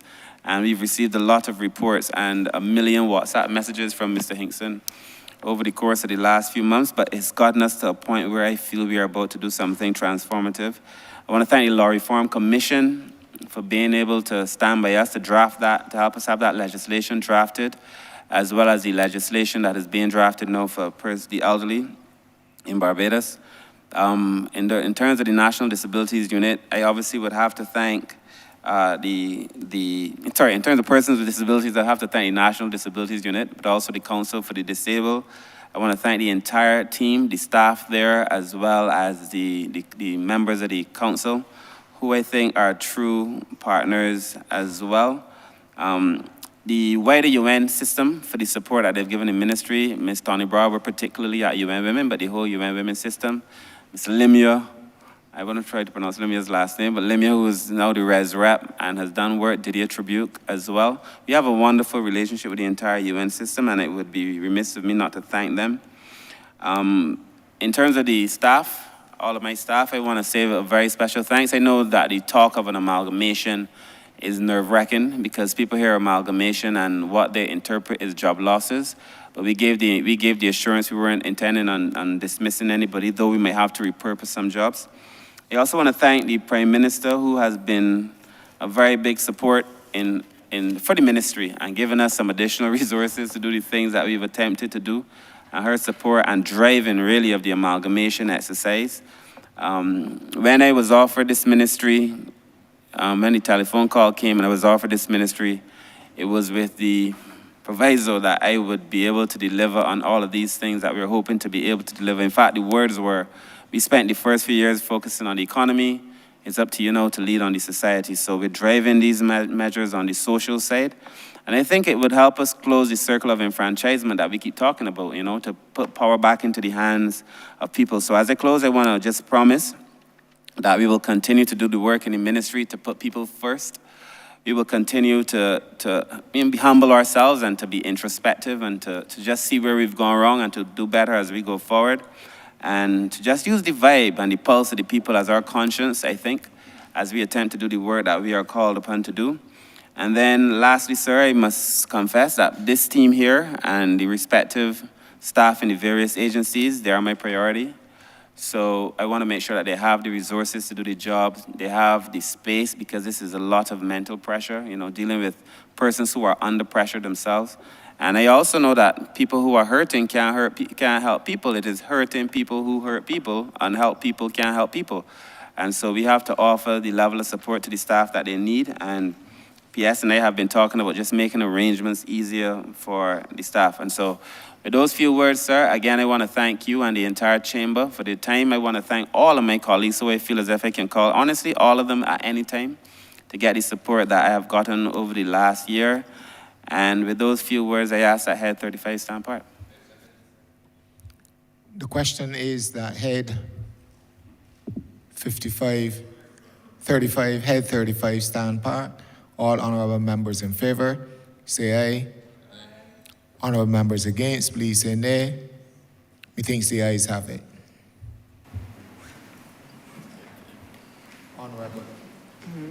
Honorable Leader of Government Business. Thank you, Mr. Chairman. I beg to move that you do not report progress to His Honor the Speaker and beg leave to sit again. Thanks. The question is that I do now report progress to His Honor the Speaker and ask for leave to sit again. All honorable members in favor, please say aye. Honorable members against, please say nay. Methinks the ayes have it.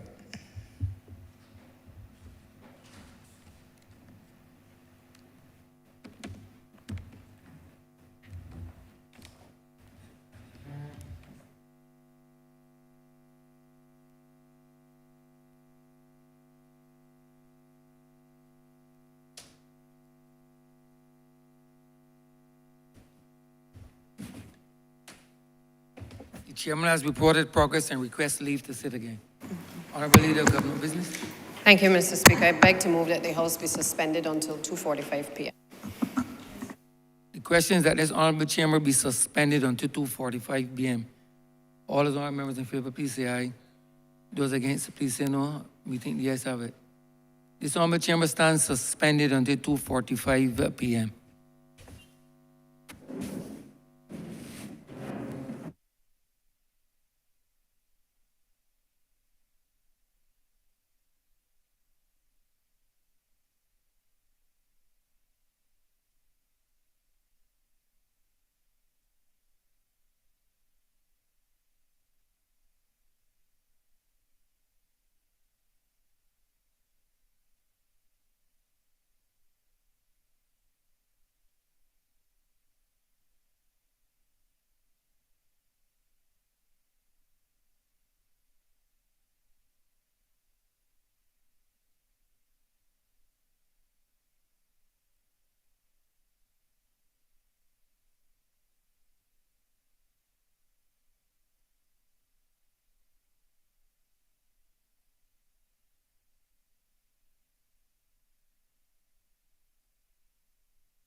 page again?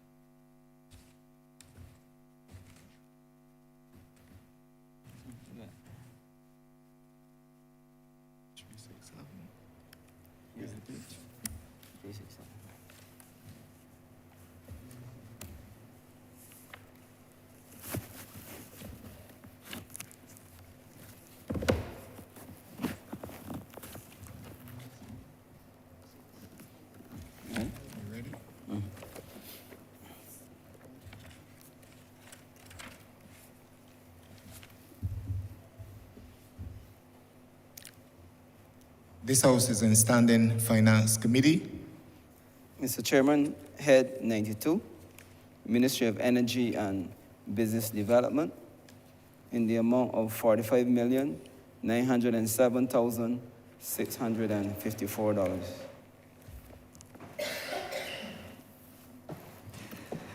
Honourable Member for St. James South. Chair, I request leave to invite the substantive member, Minister Lisa Cummings. She's the Minister of Energy and Business, and I ask for leave to invite her to come to the well and to bring the team and introduce them to the chamber. So granted.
Before we ask the Honourable Minister to give her opening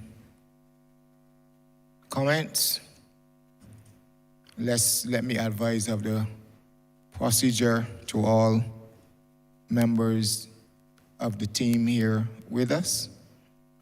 Honourable members are well aware of the process, so it's for your benefit, Minister and the team. The Minister has 10 minutes to give her opening remarks.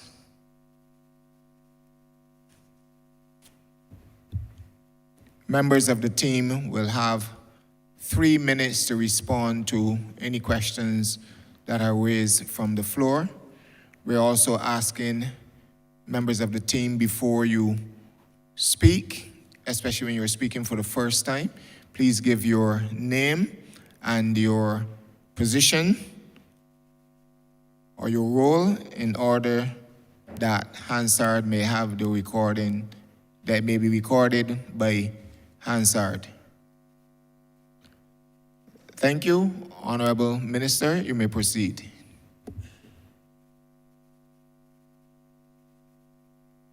Before you do, Minister, just let me also add that to each question, you have 5 minutes that you can respond. Your members would have 3 minutes to respond. Thank you very much, Mr. Chairman. And first, let me express appreciation to the honourable members of this chamber for inviting the team from the Ministry of Energy and Business to present today in the well. We have with us here today the Minister of State in the Ministry of Business, the Honourable Sandra Husbands, a member in this place, and I'm joined, and I would wish to introduce my team. They are the professionals who keep the business sector of the ministry and of the country by extension moving from day to day, and I would wish to ensure that we're able to introduce the nation to all of them. First of all, we have our permanent secretary, Ms. Jennifer Hunt, who is to my left. She is the PS in the Ministry of Business, and we are joined in the well, in no particular order, by the following persons. We have the director of our research and planning unit, Ms. Katrina Badshaw. Well, she's the chief economist. We also have our project manager for the electronic single window, Ms. Lana Chandler, the chief business development advisor for the small business development unit, Mr. Anderson Cumberbatch, the registrar of cooperatives, Mr. Brent Gittins, the director of commerce and consumer affairs, Mr. Bertram Johnson.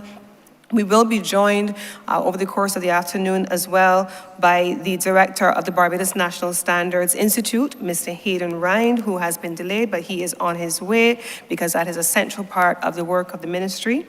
We also have with us here today the general manager of the Barbados Trust Fund Access Limited, which is called otherwise formally the Barbados Agency for Micro Enterprise Development, Ms. Esther Lord Graham. We have the Business Development Manager for the Trust Fund Limited, which is what we call anecdotally the Trust Loans Program, Mr. Kirk Doughton. And from our International Business Unit, we have our Director, Mr. Kevin Hunt, our Deputy Director, Mrs. Sanjean Watkins-Diang. We also have our Registrar of Corporate Affairs and Intellectual Property, Ms. Tamisha Rochester, and the Deputy Registrar, Ms. Tamar Knight. Now, you would recall, obviously we're here in the middle of, let me not forget, we have our Financial Controller, Mr. Mark Knight, who is here with us as well.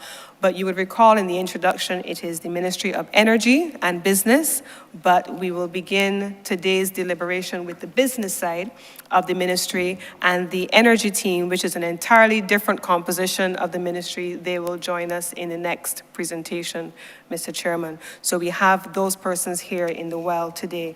Let me begin by saying, Mr. President, that when we talk, Mr. Chairman, Mr. Chairman, that when we speak about commerce, consumer affairs, and business development, we speak of many things all in one. And among the issues that we will be presenting today as the priorities for this ministry, they will span the protection of consumer interests, and we will be able to cover through our estimates the work that is being done in consumer protection, ensuring that we are able to intervene in the marketplace by way of speaking to issues relating to the cost of living, the Prices Compact, for example, which has been worked on by the director with responsibility for consumer affairs and commerce. That will be among the things that we will speak of today, Mr. President. Mr. Chairman, I keep thinking I'm in the other place. And so, Mr. Chairman, those are among the things that we will speak to today. But there are a number of issues that, if we were to go back to what has happened in the Barbadian landscape over the course of the last 2.5 years as a result of COVID, we saw the emergence of a surge of entrepreneurship and entrepreneurs, small business development. And we know that simultaneous to the pressures on those sectors, that we also saw more and more people opting to engage in business development. And so we will speak to the important role that the ministry also has to play in this regard.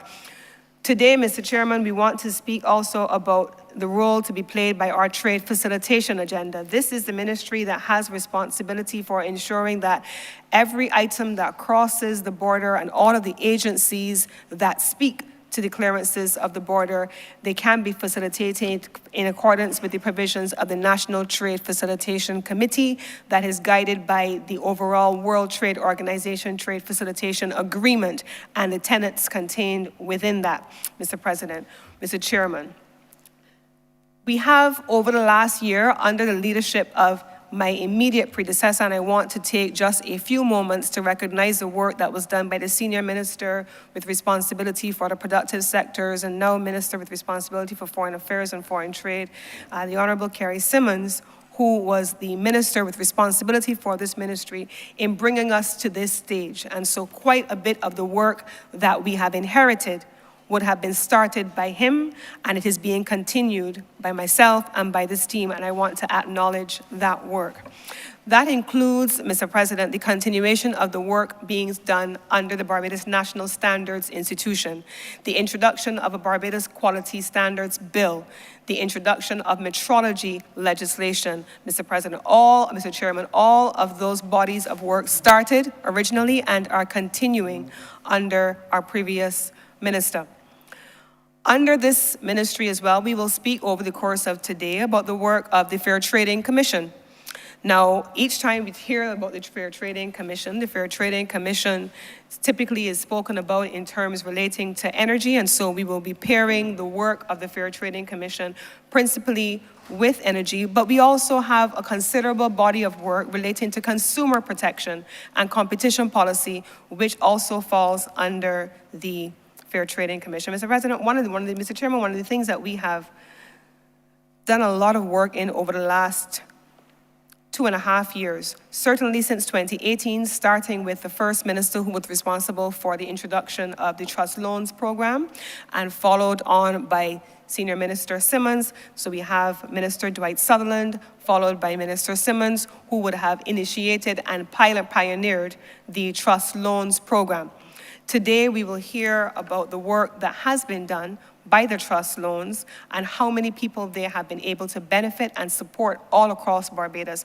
And I want to take a moment to share what some of that work has looked like over the course of my presentation today. Finally, in just an overview format, we have the introduction of a project that started in 2021, also pioneered by Senior Minister Simmons, the introduction of an electronic single window. And so we have today the electronic single window project manager who is going to be outlining the work that we are doing. So let me start there, Mr. Chairman, and then begin to work backwards about what we are doing. Mr. Chairman, these are important initiatives that are critical to ensuring that people are able to create their own business opportunities for themselves.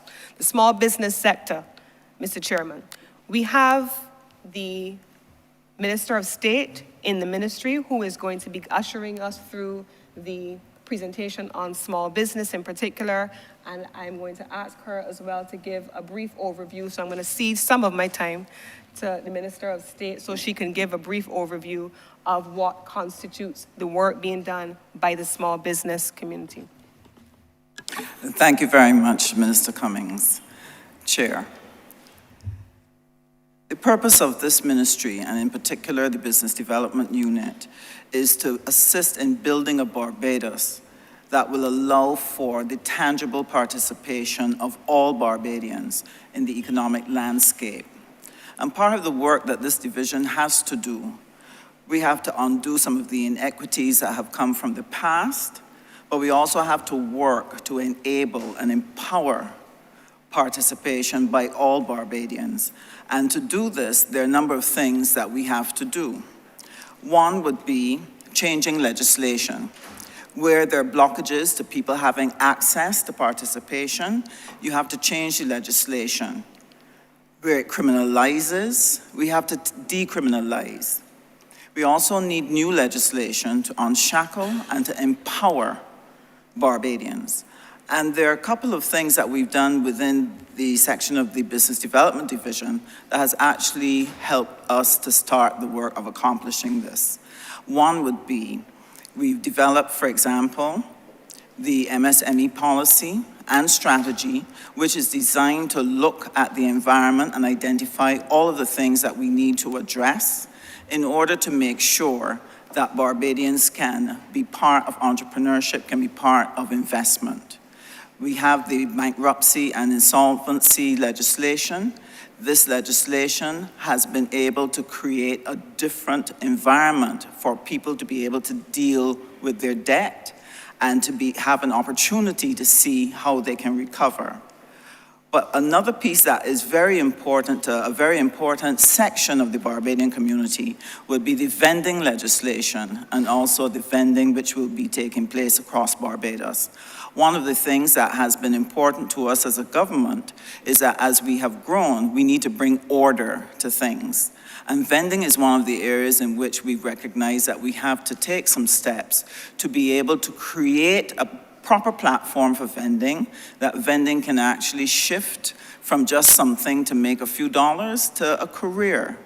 And one of the things that we've sought to do with vending is to put in place a plan which the head of that division will share with you what are the things we're doing in relation to vending. Then, the second thing we have to do is to open access to finance, provide facilities and services to support our small businesses. And this is where you will hear about what is happening in relation to the collateral registry, the junior stock exchange, etc., the fund access and trust loans. All of these are things that we are putting in place to provide the finance. And then we have the Small Business Development Center, which we are now formulating and developing. And this will assist us in building an ecosystem that would allow us to remove from the landscape the confusion, small business people not knowing which agency to go to, not quite getting all the help that they actually need. And so this is a work in progress, and we are completing the plans that we can take this and bring this into a reality and make life much easier for our enterprises. Then you have an enabling and facilitating a fair environment. One of the things that most entrepreneurs cry out about is that people who know somebody get through. They cry out about, I am born lucky, so nothing will happen for me. If Barbados is to work for everyone, then it is important that we put in place the institutions that allow everyone to be managed efficiently and to get what they need. And this is where the Honourable Minister was sharing about the Fair Trading Commission and what it does, Public Council, CAIPO, all of these are things that assist. You will hear today also about metrology and our consumer protection, fair trading. All of these are enabling and facilitating a good environment for business and for trade. And the last area that is very important is when you are creating the right environment for people to flourish, you also have to train and educate your people to be able to act on the platform which you have created so that they can be successful. And here, it is important that we provide the necessary training in business, in good corporate governance, so that they develop the right practices that will help their enterprises to be able to flourish. And in the area of the practices and building their knowledge, one of the things that we have in train is the financial literacy training, which is there to help us to make sure that they know how to manage their financial affairs well, the cooperative community clusters, as well as our national quality policy program, that we help them to understand that good business requires good standards. And this is what the BNSI will be piloting. So these are the things, Mr. Chairman, that we believe are important, and that as we become more and more engaged in implementation of these initiatives, we will create a Barbados that will allow young people, regardless of where they are, to dream and feel that their country can provide them with an opportunity to follow a dream, to be able to do entrepreneurship, and feel that they have a reasonable chance to succeed. Thank you, Mr. Chair. Thank you, Minister. Thank you very much, Chair. And just to give some numbers very quickly on what that looks like, for example, under the Fund Access Program, over the last year, we disbursed over 51 loans totaling in the vicinity of just about $2 million to enable 51 job opportunities to Barbadians. It allowed also for the inclusion of training. Over 63 clients were trained in micro-enterprise management techniques, and equally under the Trust Loans Program, 386 applicants were trained. We have a value of loans disbursed just approximately $1.9 million and 169 personal budgeting skills and debt management persons trained as well as an extension of the financial literacy program. So these are some of the things that we expect the honorable members of this chamber would want to have access to this kind of information, and obviously for the public, so that they understand when we say financial literacy in the small business sector and what these agencies are doing, this is the kind of work that they are doing to ensure that people have both access to capital and access to training.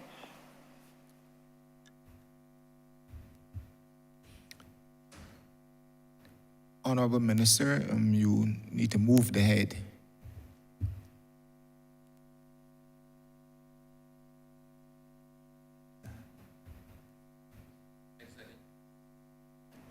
Sorry, Chair. I beg that head 92 stand parked. Honourable Member, thank you. Honourable Member for St. James Central. Thank you very much, Mr. Chairman. Mr. Chairman, I want to begin by recognizing the leadership of the minister, I should say ministers plural, both the substantive minister and her colleague minister, and obviously the permanent secretary, and also to congratulate the team in this ministry for the diligence that they continue to bring to bear in the interest of the betterment of the people of Barbados. I think, sir, that the minister captured it well in her initial sentence when she said that the task before this team is keeping the business sector going forward from day to day. There is a fierce urgency of the time in which we live. When I was in that ministry, I think those members of the team grew weary, W-E-A-R-Y and W-A-R-Y, of hearing me say that there is a sense of urgency which we have to bring, because we really live in a different era to the era that we grew up in. There is no longer any protectionism out there for Barbados in terms of our international trade. We have to earn our way as competitors against all of these slings and arrows of outrageous fortune across the world. And there has to be, as Minister Husbands made the point, a transformative approach to the way in which we do things, especially as we target the need to empower those people who are going to be entrepreneurs in Barbados. Now, I want to begin on that note of transformation.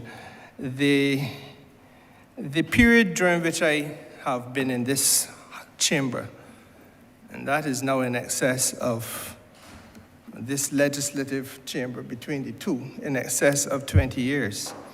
And I note the applause, but I didn't say it for that, sir. I just said to reflect on the fact that I have perhaps seen more than my youthful appearance might betray.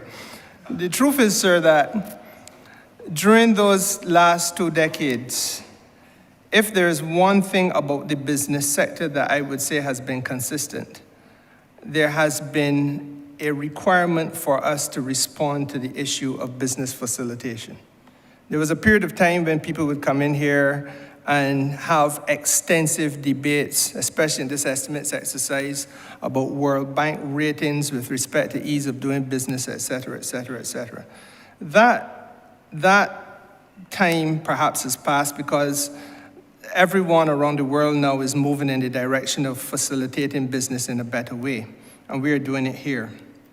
I feel as minister with responsibility for oversight of this sector, that is a duty to give you ministers an opportunity to elaborate a little bit on some of the innovation that has come about under this administration. And forgive me for emphasizing that, because there was a period of time when I don't think everybody accepted across partisan lines that the message of us who are now in government, but when we were in opposition, was that there was a need to capture all of the import and export and transit information required by all of the regulatory agencies in this country, and to bring them together into one space, and to do so in a manner that is sensible so that you can capture that information and use it electronically.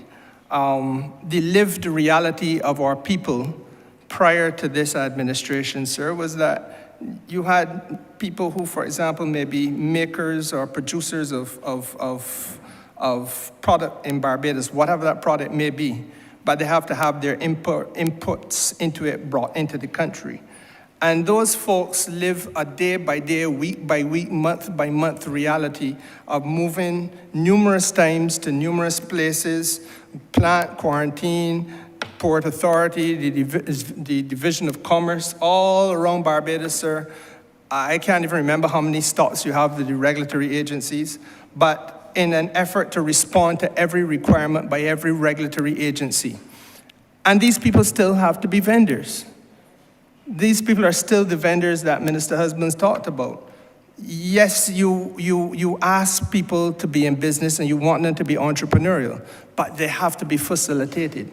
So that, Minister, the question really is, can you elaborate now on that which, the journey upon which you are now embarked, in a manner that allows the public to understand the fundamentally transformative period that they now live in and may reflect upon in terms of the investment that they have made by way of governance.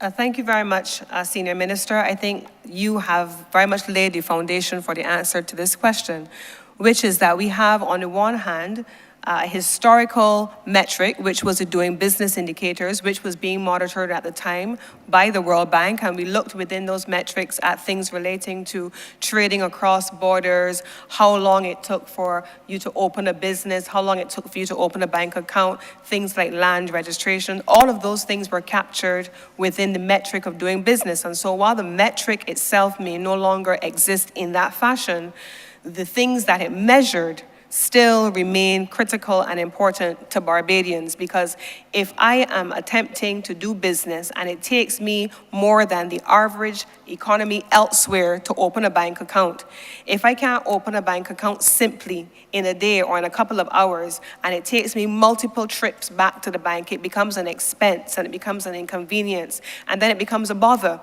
because people want to be able to do business and to do business simply. And our systems have to be designed to be able to effect that.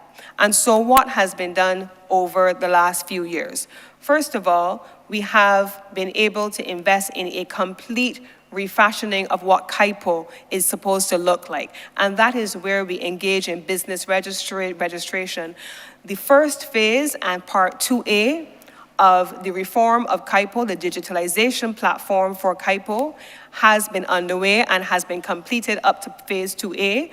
We are now in the process of designing phase 2B. Now, why are we designing phase 2B? It means that we have been able to take the time that it takes to register a business down to a minimum by putting all of those services online, by ensuring that it is easier to interface with an entity that used to be very difficult. And you hear KIPO and people said, oh, not KIPO again. And so while we acknowledge that there is still work to be done and we are committed to completing that work, a considerable body of work has been done so far, and I'm going to ask the Registrar of KIPO in a few moments to speak about what that has looked like for KIPO. But what I can say is that Ernst & Young has worked with that office to be able to ensure that we are at the stage where digitalization has taken place substantially in a number of critical areas to get it to the place where it is. We are presently also at the space where we are looking at the restructuring of the institution itself. Should KIPO remain as it is constructed with the business corporate sector registration along with the intellectual property all in one with limited resources, or should we restructure it? And that is an exercise which is actively underway as we speak. Now, on the trade facilitation side, with regard to the borders, I'm going to ask the coordinator for the National Trade Facilitation Task Force, Ms. Katrina Bradshaw, to speak once Ms. Rochester has completed her own intervention. But we are now in the process of refashioning what that Trade Facilitation Task Force looks like.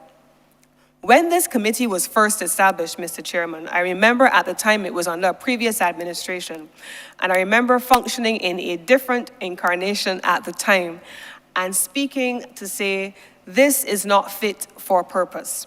The way in which this committee is structured, it covers all of the government agencies, but government agencies do not trade. They do not take goods across borders. They're not coming in with your barrels. They're not trading your cargo. They're not doing any of that stuff. And so there has to be a private sector orientation that helps to frame what we do and how we do it. Because if cargo sits in a facility at the border for 3 days, for 4 days, 5 days, and worse yet, longer than that, the reality is that the country is losing foreign exchange and the consumer is going to be paying those costs. And so we have sought and received. We actually have a team on the ground this week. They leave later today from the Inter-American Development Bank's headquarters in Washington, and they have been working with us to refashion and to reframe the work of the National Trade Facilitation Task Force and all of the agencies that fall within it. But Mr. Chairman, within the National Trade Facilitation Task Force are agencies who have separately been doing a substantial body of work. Under the Ministry of Finance and the Customs Department, you have the Customs Department having implemented in September 2019 Asikuda World. You have under the Ministry of Tourism and International Transport, the port having implemented and the Maritime Single Window under the leadership of Minister Humphrey, as he was at the time, with responsibility for that ministry. And then subsequently, they are underway as we speak now with the implementation of a port community system. And in this ministry, we will be implementing an electronic single window. All of those are technology-driven solutions that are being implemented in the interest of Barbadians.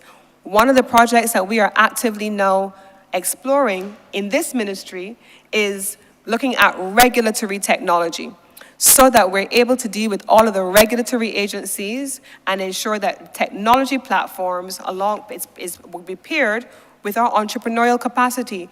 Mr. Chairman, I can't tell you how many young people I have seen who are far more technologically savvy than many of us in this room could ever be in our lifetime, simply because they grew up in a different time and space. They grew up with their devices around them at all times.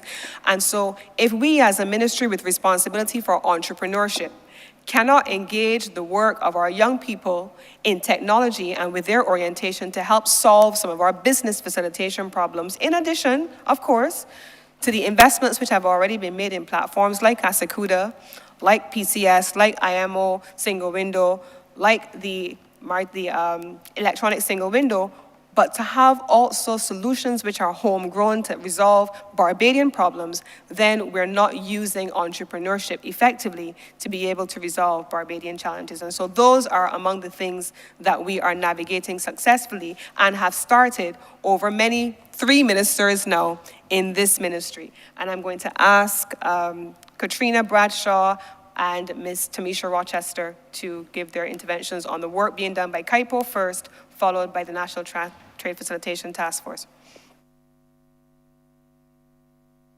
Thank you, Mr. Chairman. My name is Tamisha Rochester. I'm the Acting Registrar of the Corporate Affairs and Intellectual Property Office. With regard to digital transformation, as the Honourable Minister said, we went live with the Digital Corporate Registry, Phase 1, in November 2021. And that phase included the automation or the digitalization of the processes required for starting a business, registration of business names, new company incorporations, new external companies, etc. And we did not stop there. We went on to Phase 2A, which went live in November 2022, which includes post-incorporation filings, and we are developing the Phase 2B. Since we have gone live, we have processed a total of 7,424 applications, and these include 1,316 applications for incorporations of new companies and 1,668 applications for the registration of business names. And we can say that we have maintained a rate of 80 to 85% of these being processed on the same day or the next business day. Mr. Chairman, I am being very frank when I say we had a new system developed for us, and with that new system, with use of the system, there were some challenges and some glitches which we have addressed, and we are continuing to address as the usage of the system is expanded. We are also looking at the IT infrastructure upon which the system sits, because the system is as strong as its IT infrastructure and the supporting IT applications that feed into the system to allow us to be able to use it. As the minister indicated, we are also taking steps to look at the structure of the office.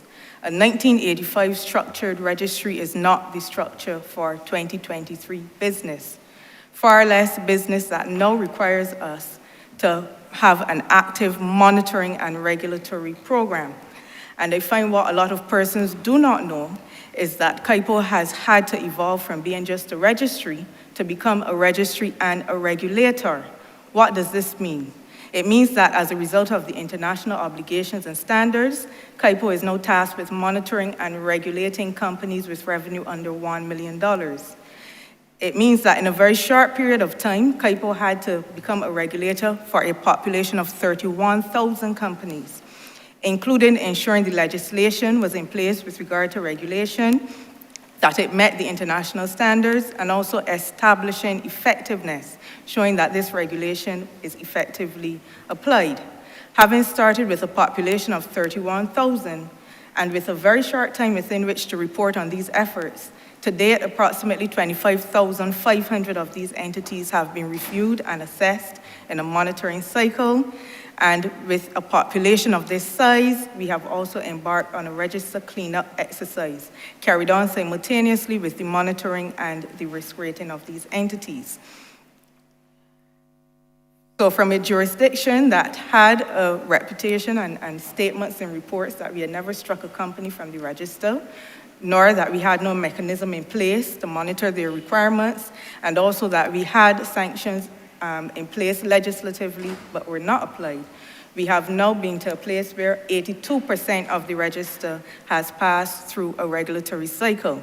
It means, therefore, that the office needs to be able to accommodate these growing and continually growing functions, needs to be able to effectively continue to do what it has been doing, but taking into account that it has been tasked with these other functions. And that is why, having considered these factors, the thought of restructuring the office so that it meets the requirements of business in 2023 are now on the table. With that note, I yield back to the chair. Thank you. Tamisha, can I ask Katrina Bradshaw, please, on the business facilitation, trade facilitation components? Thank you, Minister. Katrina Bradshaw, Chief Economist, Research and Planning, Business Division. We just heard from Minister Cummins how we will now be refocusing the work of the National Task Force on Trade and Business Facilitation to have greater private sector involvement and be able to better address and hear their concerns. We also plan to deepen our engagement with our strategic partners such as the IDB, the Inter-American Development Bank, which Minister indicated is here currently engaging us on matters relating to trade facilitation. And we're hoping that out of this exercise that we can address a number of long-standing issues. For example, we will be seeking to provide assistance or get assistance in streamlining how risk management for clearance and imported goods is currently conducted. We understand that time is money and the impact that these delays on clearance of goods can have on businesses. So wherever possible, We will seek to reduce the level of manual and physical inspections at various points and transition to a more risk-tolerant approach to inspections, making the process more efficient and effective, while at the same time making it less time-consuming for our importers and traders. As a task force, we'll also want to be able to measure and quantify the length of time it takes for goods to be physically released. We therefore intend to capture this data through the capture of a time release study at both the air and the seaports. We believe that being able to know and have such information on hand will help us to better plan and therefore help us to improve on our metrics. Additionally, we also intend to work, as I said, more closely with the trade community to identify and remove other critical bottlenecks in partnership with our partners by setting milestones and metrics to measure our progress. So, Ministers, this is just a snapshot, I hope, of what we intend to do going forward, and I thank you for the opportunity. And Mr. Chair, I just want to share what is the value and benefit of the work of trade facilitation. Many small businesses, because they have limited cash flow, when they're faced with a government system that is slow and is unable to process what needs to be processed quickly, that you can clear your goods or that you can get your licenses or fill in necessary forms and meet your regulatory requirements, what often happens to them is that they suffer major loss of business. Just a simple delay of 4 weeks of your goods trying to get out of the port means that for a long time you do not have stock on your shelf. What happens in that period is that the consumer then shifts to your competitor and you find it difficult to recover. And many entrepreneurs' dream has died and has been buried because of this problem of trade facilitation. And therefore, this tremendous work that is being done by this ministry in terms of digitizing and digitalizing our processes to ensure that we are quicker and more efficient, what we will see is a better performance from our businesses because at last we are creating the environment in which we are facilitating and supporting their efforts.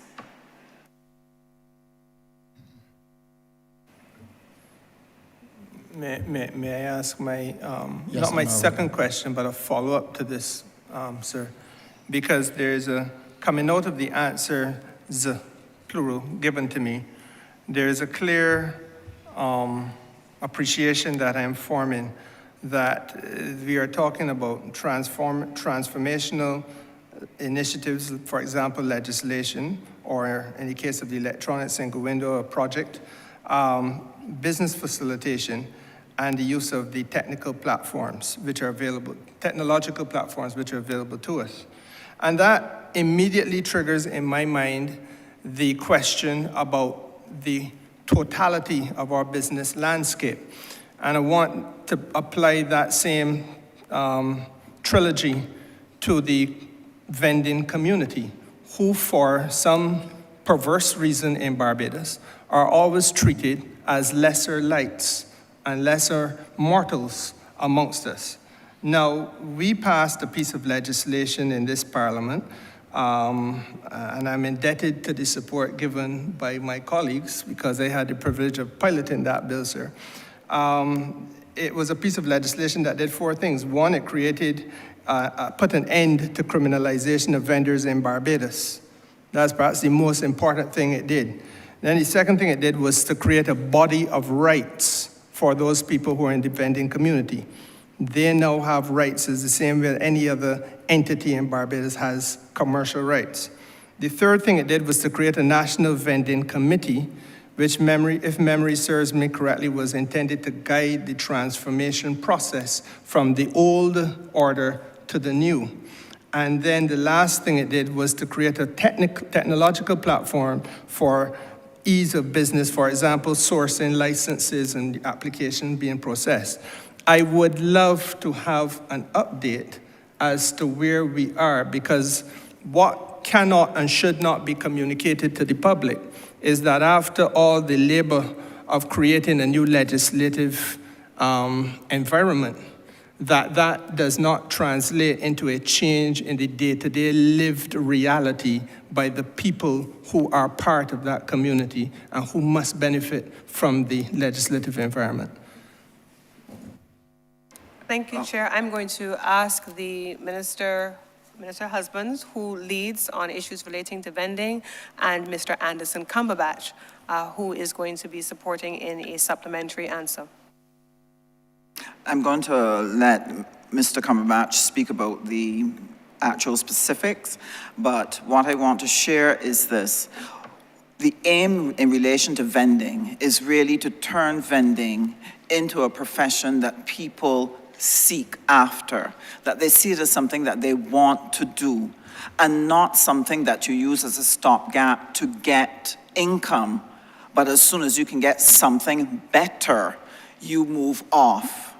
The aim here is that we have to be able to put vending on a platform that is dignified, that gives people a reasonable living, that allows them to participate meaningfully in the economy, and see before them that if they are successful with their vending, that they can translate to a store, that they can then translate into a chain of stores, that they can think about going out into CARICOM, so that vending then becomes one of the legitimate careers that our young people can aim for. But that can only happen if we start to do the work of laying the foundation for transformation and enabling this particular group. And so we have started in the small business unit, and I'm going to ask Mr. Anderson Cumberbatch to share what is on the table for vendors in Barbados. Thank you, Minister. Thank you, Chair. I want to preface my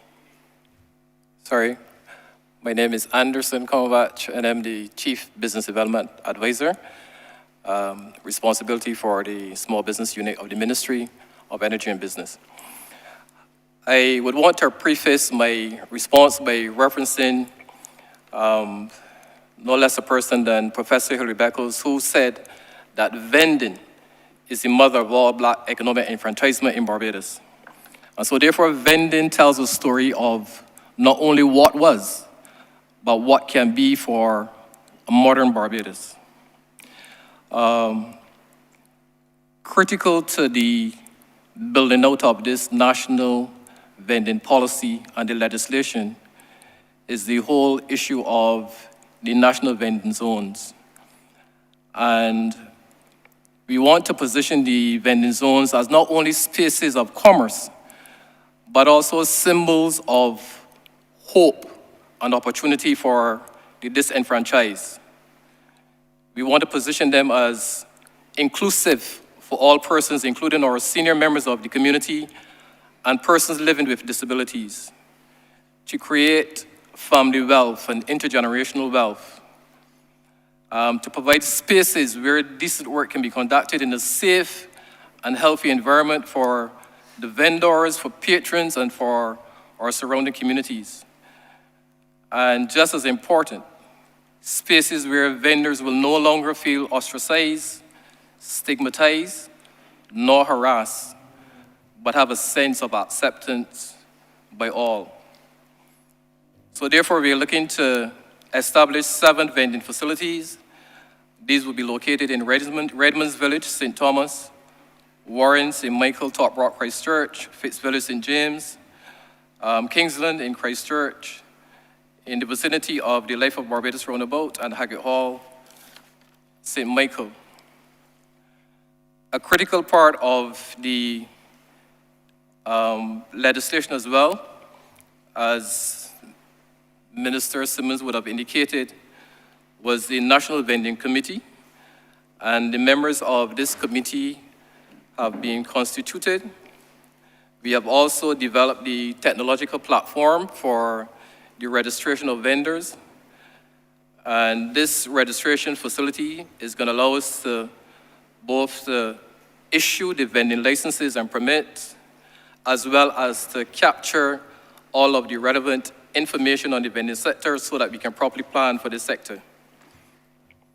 Part of the operationalization of the Vending Act as well is to be able to give legal support to government's effort to decriminalize vending in Barbados, to be able to better regulate vending in Barbados in terms of ensuring the personal hygiene and cleanliness of vendors, and to make sure that proper amenities are available to vendors, including waste disposal, public facilities, public toilets, drinking water, and storage, including storage facilities.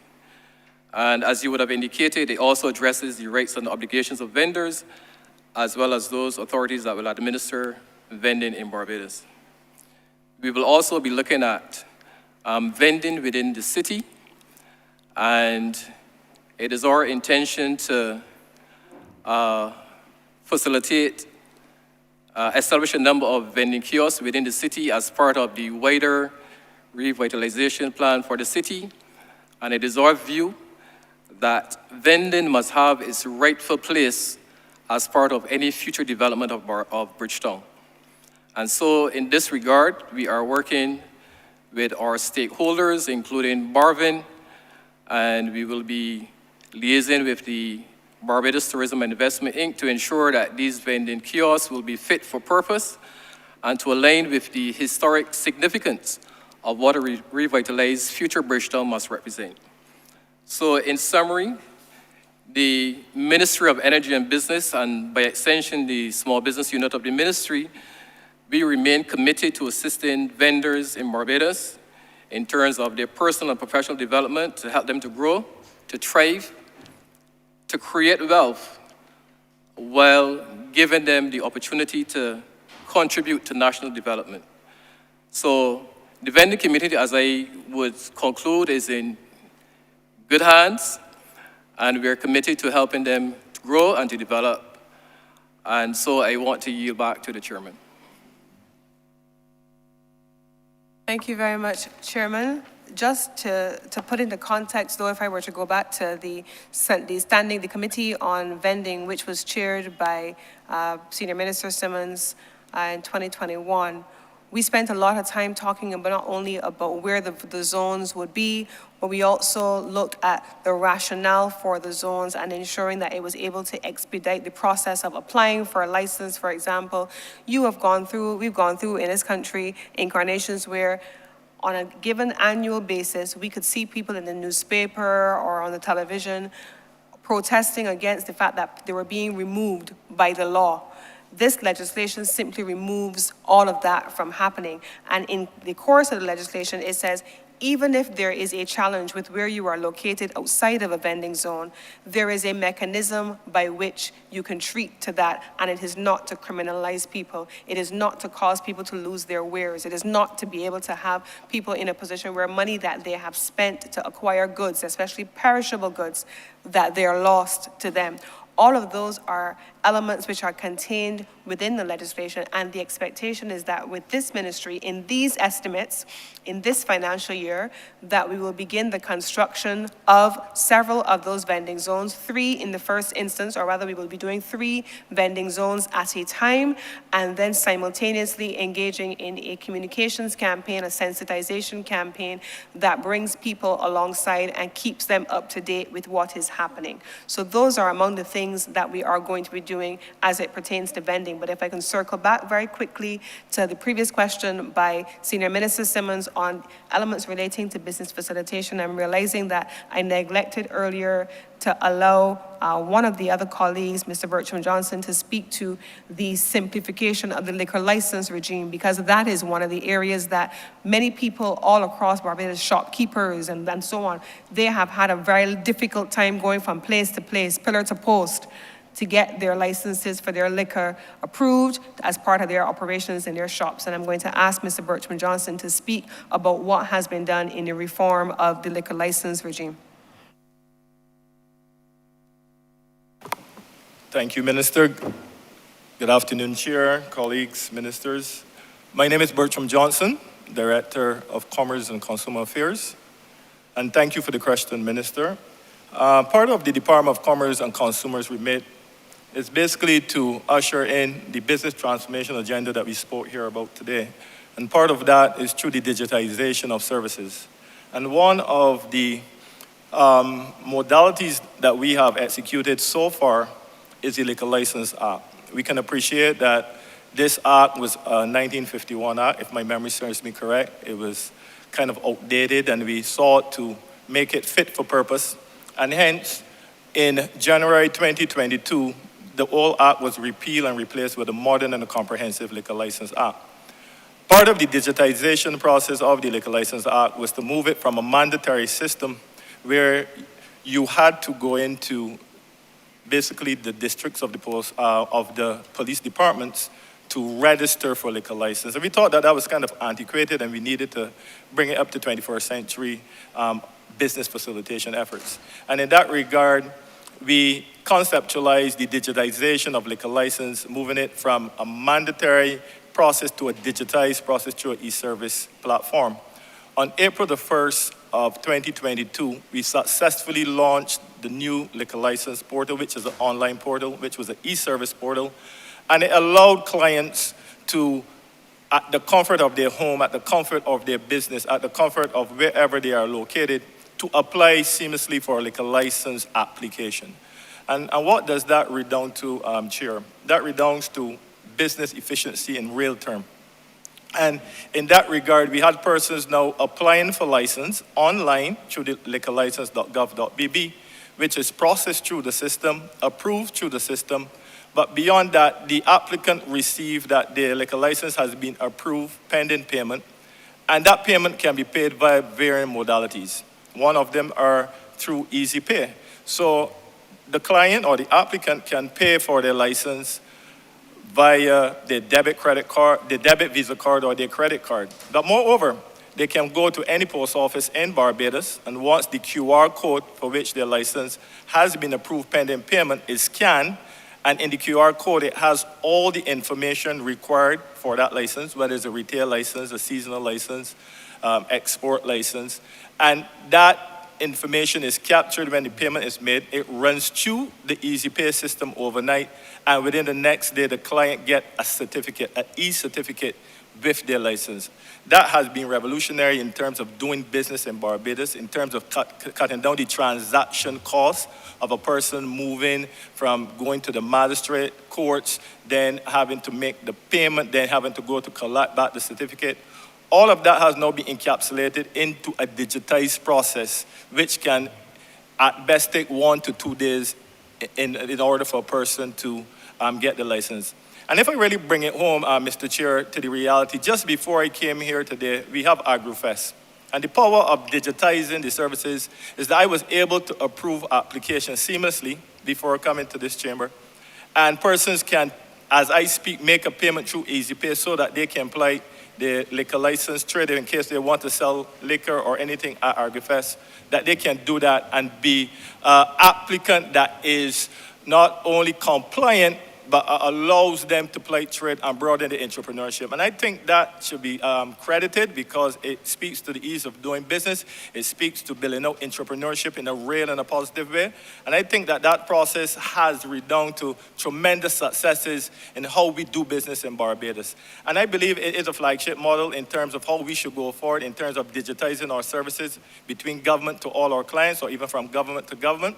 And I'm proud as the director to thank my team and the ministers, both ministers, senior minister, as well as the new minister for embracing this modality, for being forward-thinking. And today we have a system that is fit for purpose.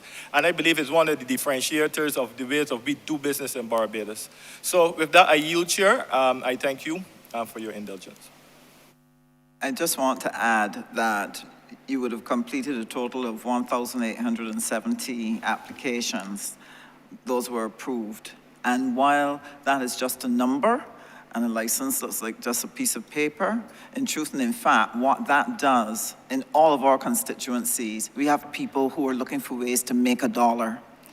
So holding a fete, doing a karaoke, putting on some event at which they need that license to do it, it makes the opportunity for them to have a successful event and make some money. And this encourages them to look to do it again. So with crop over coming up, this is going to be even more empowering and more important, and it will be a big change from what people have been experiencing all the years in Barbados. So kudos to the team for doing this. I thank you so much. Thank you, Mr. Chairman, and thank you for the answers, team. I want to continue on the transformational voyage, and you will forgive me, Chair, because I suppose, like the leader of government, I share the perspective that if Sir Grantley or Samuel Jackman Prescott were to come back here, they should not find a Barbados that they were familiar with or that they could easily recognize, but they should be able to be confronted with a Barbados whose landscape has been transformed through the years in a very tangible way. And if there's one thing I think that we can all agree on, is that the COVID era would have ushered in an age of economic and commercial uncertainty. Entities of a financial nature in Barbados who would have been involved in the business of lending money traditionally have been known to be fairly risk averse. And I think the COVID period would have heightened that risk aversion. And it is equally fair to assume, I believe, that we can all agree that access to finance is the oxygen on which commerce operates.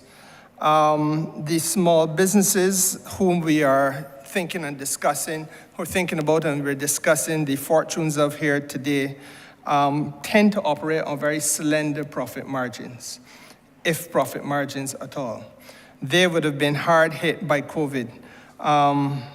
Many are highly leveraged or heavily indebted, if you want to put it in more layman type language, and are not in a position to continue without getting some assurances that better is coming their way. Now, I believe that access to finance from micro, small, and medium enterprises should not only be limited to a reliance on going into the bank and saying, I have a piece of land, and as collateral, that land is a charge or lien over that land is put into existence, and I then have that land tied up, and on that basis alone, I can secure financing. We live in an era where access to finance now also can be done by use of movable assets. Now, this is something that is not strange to you folks. And again, I want to give you all the opportunity to start to tell your own story. Because when people go on call-in programs and so on and so forth, they very often are reacting to an impulse that they see, they hear, they feel pain. The solution to the pain very often takes some time, and it takes some effort. And I know that there's been time and effort put in to the issue of how you can use movable assets, howsoever they may be defined, and I give you all the opportunity to talk about these things.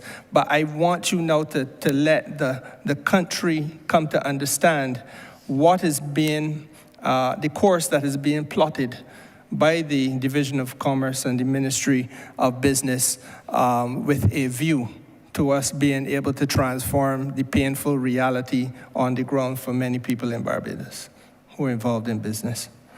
Thank you for the question, Senior Minister. I think let's start first of all with the financing agencies that sit under the ministry and the role that they have played. Recently, actually, Fund Access celebrated their 25th anniversary. They were started in 1998 under Barbados Labour Party administration, and they celebrated their 25th year under a Barbados Labour Party administration. And during that time, they were able to support over 2,000 clients, amounting to over $73.5 million over that corresponding period. So while that pain that you speak of is real, and there are many people who we still have to help, I think we have to be able to tell the story of how many we actually have helped. and $73 million is not $73, and that's a significant amount of resources that have been provided. We have approximately 821 of those entities being new businesses, and just under 900 of them being expansions of existing businesses. And of those businesses that were supported, just over 2,600 of them then created job opportunities for persons as a result of the businesses that were created.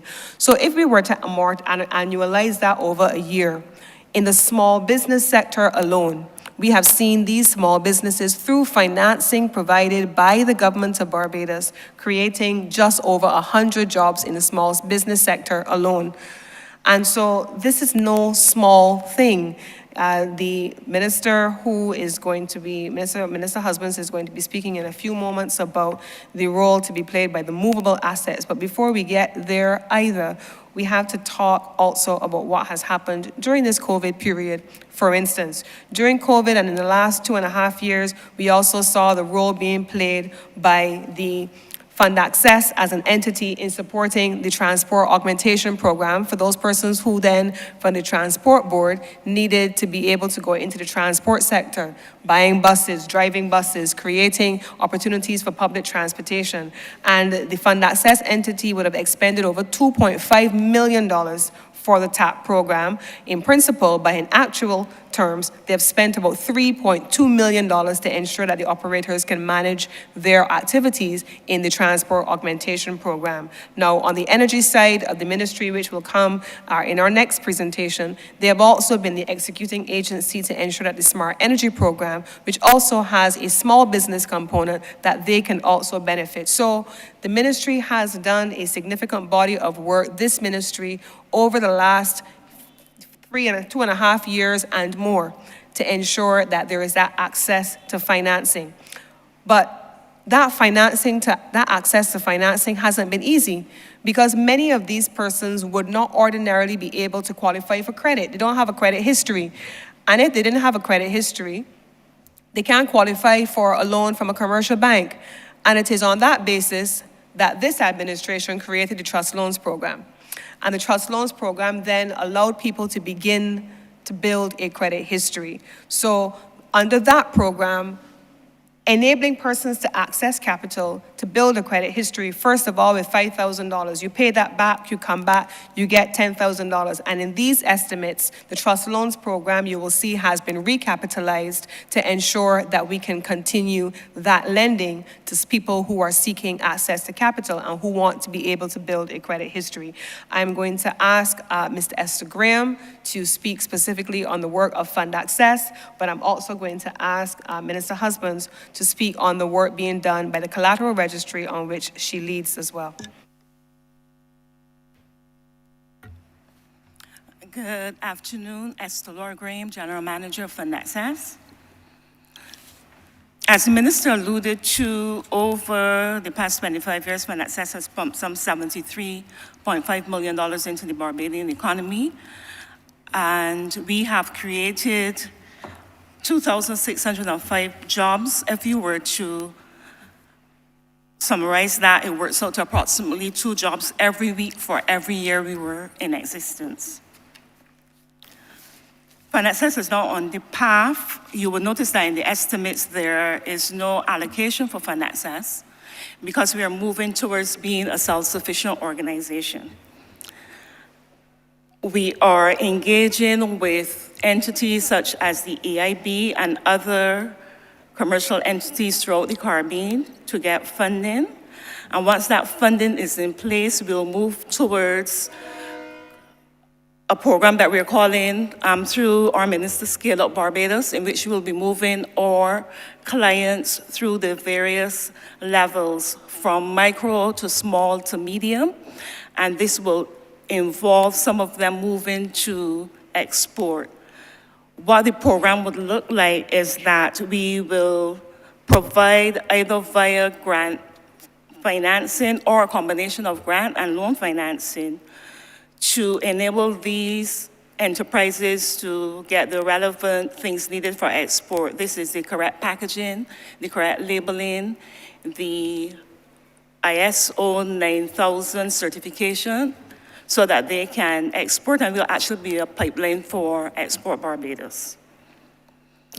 Along with this, we are putting things in place that we can become the agency that small businesses in Barbados would turn to for all of their financing, not only funding, but savings, venture capital funding. Some businesses in Barbados cannot expand unless they do some R&D, some research and development, and we also have to be in a position to provide that research and development funding that they can move forward. I yield back at this point. Just Ms. Graham, when she mentioned the project that they are now pivoting towards, Scale Up Barbados, that is going to be one of the flagship products of this ministry. I think I'm very fortunate, and I'm not trying to make the Honourable Minister who preceded me to blush, but I had a strong wicket on which to bat. And so you now have to be able to improve on that which you found. And I've been the minister for all of 4 months, and so much of what would have happened in the past year and is now coming to fruition today would have to be attributed to the Honourable Minister who sat in this chair just a short time ago. So now, having brought that strong batting wicket, we are now building on a platform, and we call it Scale Up Barbados. So what does that mean? The Minister Dwight Sutherland would have started trust loans under his leadership, and then we had Minister Simmons. And so what we're hoping to be able to do is to look at where the small business sector has gone historically, where we think it needs to go over time, and to invest in what we call Scale Up Barbados related activities. And what does that constitute? If you start small, Mr. President, if you think about children in school, they don't stay in primary school forever. They don't stay in secondary school forever. They don't stay in college forever and university, and even when you're working, you retire at some point. So there is a natural progression through which a life cycle must evolve. And so we want to make sure that small businesses and businesses in Barbados at various sizes, if we are able to get people to the table through the Trust Loans Program, and they start small as micro enterprises, that they're able to graduate to fund access. If we're able to get them to fund access, then they're able to graduate to the size of business turning over an annual return that is significantly over what they were earning in the years preceding and employing more people. Let's get them to the stage where they are qualifying now for the Enterprise Growth Fund Limited.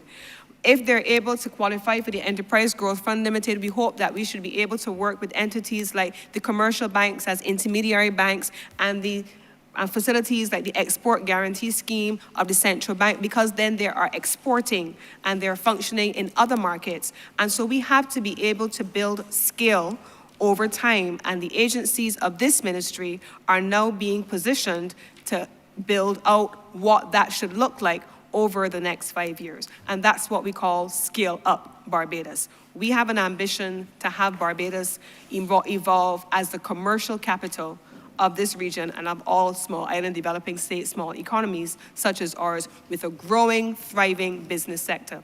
And that's what we're going to be scaling. But Minister Husbands, over to you. Thank you very much, Minister. We've shared so far about fund access, about trust loans, and these are really part of an ecosystem that we're seeking to build out to provide different ways of accessing capital for our businesses. So along with the fund access and trust loans, the collateral registry is another instrument that will assist them in being able to get loans. The Junior Stock Exchange, that is going to be another instrument to help them to get investment. One of the things that has been a tremendous challenge to Barbados is the fact that most businesses tend to avoid getting venture capital. They don't like other people in their business. And this has created a problem because we know the stories of some firms that grew very well, grew very fast. And when they wanted to make the transition to a much bigger footprint, they used loan financing instead of investment. And the end result was that the monthly repayments were choking and actually caused them to fail. And therefore, helping our entrepreneurs to understand the different types of financing that will be available is going to be important for their success. And so with the collateral registry, this is where a person may not have a piece of land or a house that they can take to a bank and put it forward as collateral to back their loan. They may not have somebody who has the types of assets that can assist them. But they may own equipment. They may have a crop. They may have other assets that might be non-traditional. But our intention is to be able to create a registry where we can register that collateral, and the banks are going to be able to interface and get the assurance that, look, this piece of property or whatever it is the entrepreneur owns is something that I can afford to use as collateral, because we would have developed a process of a collateral registry that would allow for that to happen. Now, there are many elements that are involved in making that happen, and Katrina is going to share this with the Chamber. But I believe that this is going to be revolutionary. We are currently in discussion with other countries that have developed collateral registries to be able to understand their best practices. And what we're hoping to do is to benefit from their experience and incorporate it in what we're doing. To make the registry viable, you actually have to have a secondary market where if, for example, that entrepreneur is not able to make that loan happen, but is computer equipment or whatever it is they have that is being held as collateral, we have to have a secondary market where it can be sold and therefore converted into money that you can repay the loan. And this is the aim behind the collateral registry. So let me ask Katrina then to share on the collateral registry, and also if you would take the opportunity, Katrina, to speak towards the Junior Stock Exchange. I think that would be helpful to the Chamber and to Barbados to know that we're really trying to create a full service ecosystem of finance for businesses. Thank you, Minister. Thank you, Chair, Ministers. As we heard, another initiative that's being, again, Katrina Bradshaw, Chief Economist, Research and Planning, Business Division. As we heard, the ministry is pioneering or looking to undertake the rollout of a national collateral registry. Through this registry, we'll be looking to assist the business community by allowing them to be able to pledge non-traditional types of assets. We heard the term movable assets, and just to give you appreciation of what those, what we mean when we use the term. This includes items such as machinery, equipment, accounts receivable, intellectual property rights, and these are all common assets that many of our businesses and entrepreneurs possess. So through the registry, we would like to be able, for them, to be able to pledge these types of non-traditional types of assets as collateral to obtain credit. And we recognize that this is a paradigm shift in the realm of lending, and it will require much engagement, much discussion, which we're about to undertake with our financial community. We will need to undertake a number of policy and legislative changes to be able to give effect to support the registry and even the secondary market, as we have heard.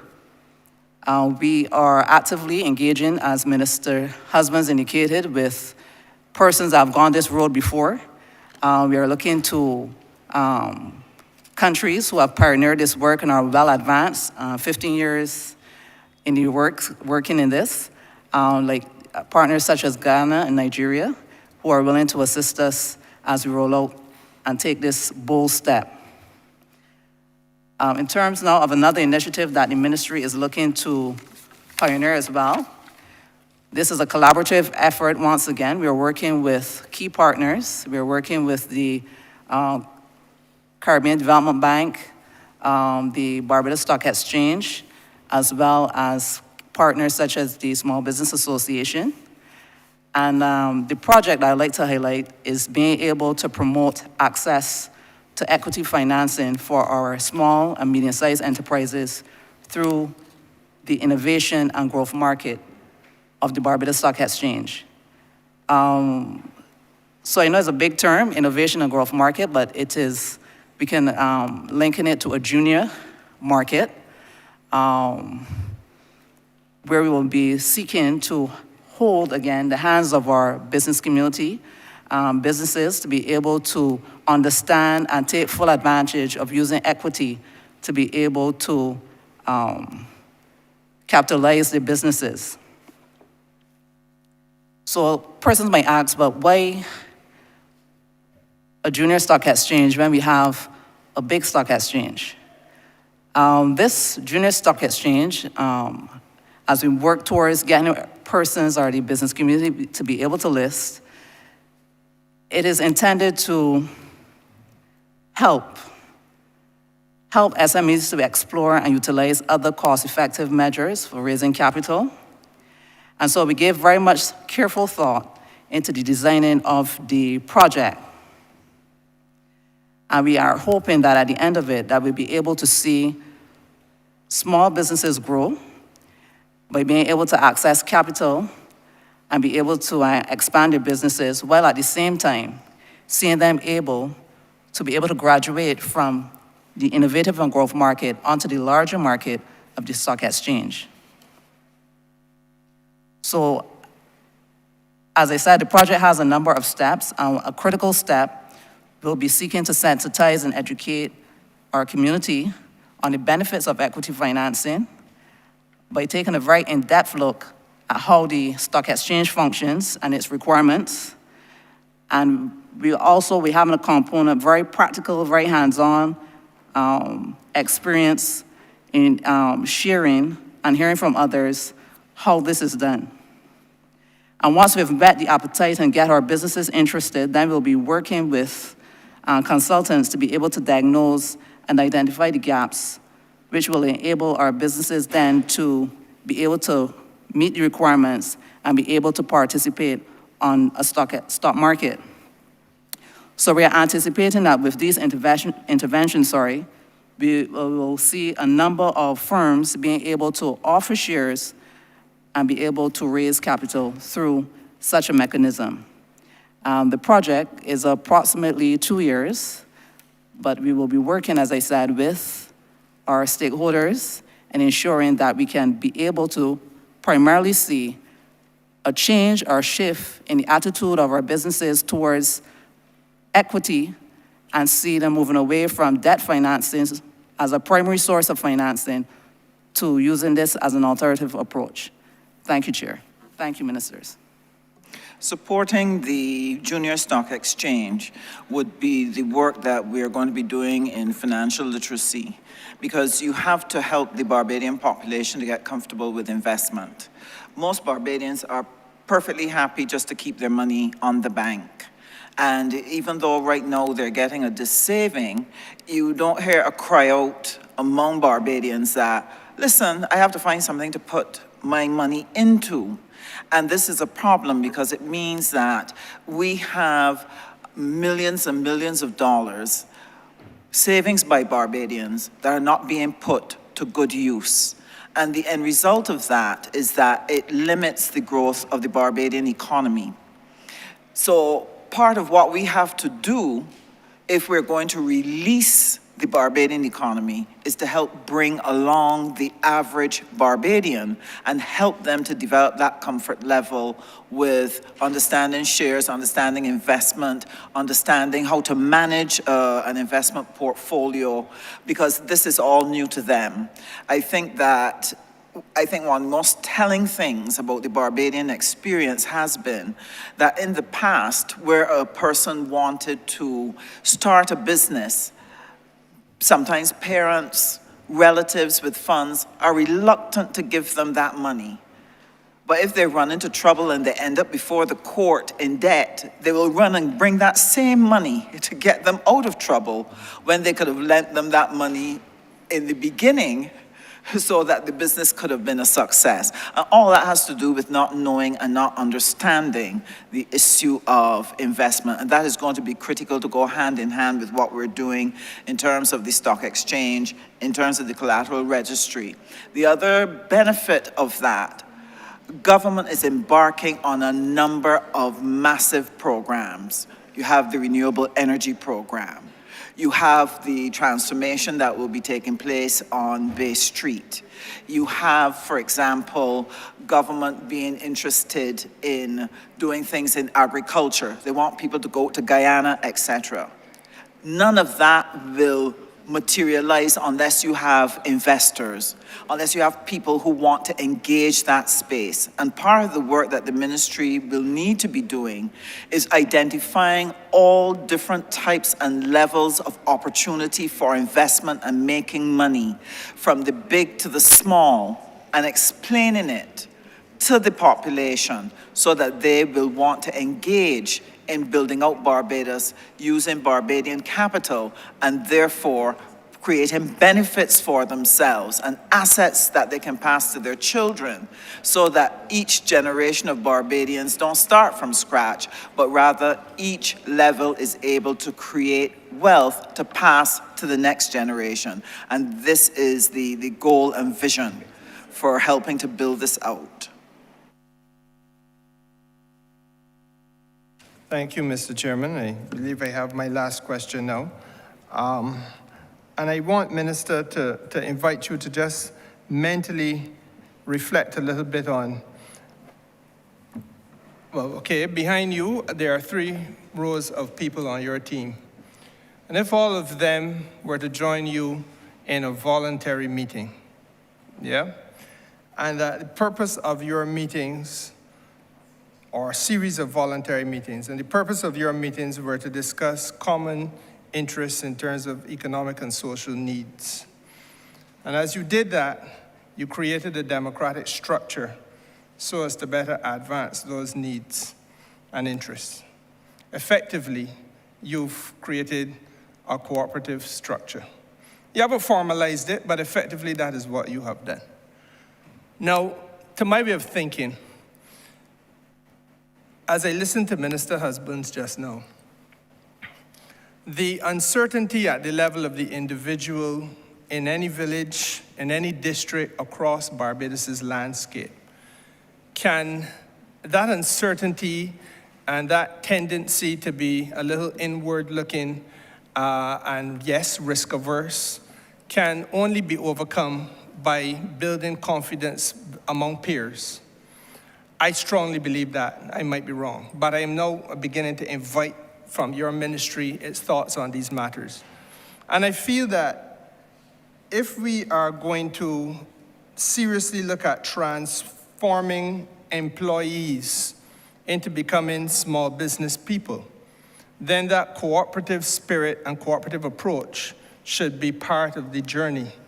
I am not sure that this is where the country is at, but I believe that your ministry needs to settle in its mind, if it has not done so, whether this is the direction you wish to take Barbados in.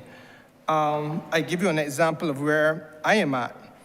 I feel, for example, that there are hundreds of people that this government would have brought on in the aftermath of the ashfall, and there are also hundreds of people who would have been utilized to do cleaning and perhaps greening around Barbados' landscape. There is no reason why that should forever hereafter be, I don't want to say a strain or a burden, but I don't see any reason why that should have to be carried by the government of Barbados' central budget, when all of those persons could equally be broken down into a set of landscapers. If we're going to seriously talk about empowerment and creating a business opportunity, we got to move people from a stage where they are employees to a state where they can create their businesses and chart their own way and do as you have done, Minister, and I have done, and my colleague from Christchurch West has done, and have your own clients. And again, this is not something that you had to go to university and leave with a dental degree or a law degree in order to do. It is something that we need to get our people to better understand, in my judgment, that there's a capacity in all of us to be at a stage where we have our own clients. I feel that as we look at business opportunities around Barbados, I think it is true to say there are about 25,000 kilometers of pipes that the Water Authority has to change out. Pipes which would have been laid by the English 100 or more years ago when we were a colony, but all of them, 2,500 kilometers, and all of them are now cast iron pipes that are rotting in the ground, rusting out. And you have the problem of brown water all across the north. Substantial losses of water going into the ground. We got to change out those pipes. I don't know that we lack the amount of plumbers across Barbados. But I do know that we don't have those plumbers built out into cooperatives, starting enterprises collectively so as to capitalize on opportunities of this type, to do that type of work. So we're talking about transforming and empowering our people. There's an association that Minister Sutherland did the hard work on. I came in as minister subsequent to him, and we signed off on that cooperative, an association of contractors and artisans, I believe, which should be part of the spearheading. And I say should because I really do not know if it is, but part of spearheading the substantial construction work that is now going to unfold in this country. And the point that I'm really coming to then is, how easy is it in the judgment of your ministry, Minister, to create the cooperatives? Are we in need of doing amendments to the Cooperative Societies Act? And if so, what are the amendments that are necessary to make it easier and more effective, and therefore use cooperatives as a vehicle towards empowerment and transformation of the economic landscape of this country and the well-being of the people who sent us to this parliament? I'm going to ask Mr. Brent Gittins, who is the Registrar of Cooperatives, to respond to this, but let me just put it in a brief context. Every day, across my desk, I sign off on incorporation documents for entities. And I see businesses coming up, entities being established, and I'm asked to sign off on the creation of those entities. Most times, there are 3 or 4 principals who constitute the leadership of those entities. CAIPO is here, they register businesses, and those businesses usually name directors. Those directors oftentimes can also be shareholders. My own experience, historically, in a previous life working in the business support organization community and in the private sector, it is that the owners of capital, those who have, are usually those who feel the need and the responsibility to partner with others, not just to be able to have access to additional capital, but also to spread the risk around. And I think that is something that financial literacy and cooperatives must now pair in this ministry, so that historically, something that I've always said is that many of us prefer to be 100% in charge of something than 50 or 60, of nothing, rather than 50 or 60% in charge of something. And the cooperatives movement is then going to have to tie itself into, as I said, the financial literacy push, helping people to understand what collaboration looks like, what types of formats collaboration can take, what legal structures can protect your interests where there is a lack of trust, because you may not trust other people, but the legal system is there to structure those kinds of things. How fund access as an entity is then also being repositioned to ensure that we're able to offer different types of financing. You heard Katrina Bradshaw speaking about the Junior Stock Exchange, also which focuses on, it is an entire ecosystem, to use the language by Minister Husbands earlier, but I'm going to ask specifically on the cooperatives movement, Mr. Brent Gittins, who is a registrar, to speak about the work which is being done and the recent amendments to that legislation which allows for the non-financial cooperatives to be created. Mr. Gittins. Thank you, Minister. Brent Gittins, Registrar of Cooperatives. Honourable Ministers, PS, The Cooperatives Department of the Ministry of Energy and Business has always seen itself as an assistant, a catalyst to building out the economy of Barbados and assisting the government in that regard. In terms of legislation, Minister Simmons, we are proposing to allow 6 persons to form a cooperative rather than the current requirement of 10. That is something we are proposing. We've written a cabinet paper, and that is in train. This, we believe, will help smaller groups who are looking to form a cooperative to do so. We are also proposing that cooperatives can bring in their raw materials and their equipment free of import duties. This has been something that has allowed them to be relatively uncompetitive, and we believe that this will help the current cooperatives to be more competitive. We continue to work with a number of business clusters. The cluster initiative is working. We're seeing a number of business clusters coming forward to form cooperatives. We have a business cluster called the Emerging Brands Barbados Cooperative, in which this is a diverse group of small businesses, in which one of their members is actually exporting his brand of pepper sauces to the UK market. Old Duppy, very, very Bajan. Some of his pepper sauces actually are very, very Bajan. He has one called, believe it or not, Fire Pooch, that is being exported to the UK market. We continue to work with internally some of our own ministry departments, such as the Trust Loan Fund, the Small Business Unit, and the Barbados National Standards Institute to ensure that small businesses who are interested in forming cooperatives are able to have certain standards if they're seeking to export. And we're seeing a new brand of cooperatives now that are not just interested in remaining in the domestic market. They're looking outward, and they're looking regionally and in the international market.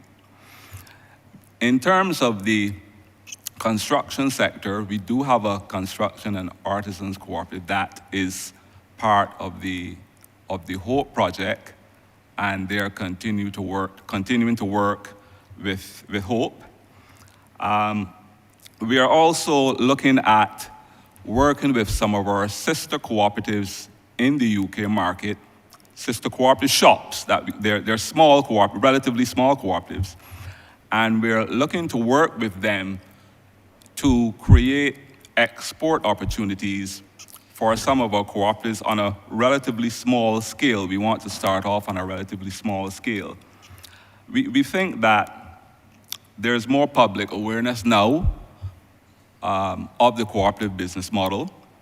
There are more people who are calling us and emailing us about forming cooperatives, and we try to use all the possible media out there to get the message out. We use GIS a lot. We also have quarterly cooperative markets where we get cooperatives, those small businesses, to come out and showcase and display their products and services. We would have had one recently on February 10th where we got really good mileage with persons coming out and purchasing from these small businesses. So I think that the message is getting out there, and we are seeing the empowerment and enfranchisement model that is the cooperative, that it is working.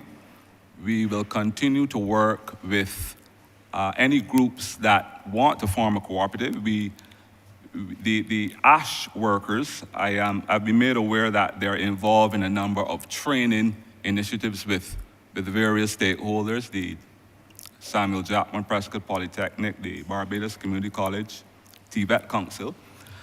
And coming out of that training, if they are willing to go down an entrepreneurial road, as you were talking about, we will be quite willing to work with them so that they are able to obtain contracts from both the private and the government sector, and have their own small businesses, be their own businessmen.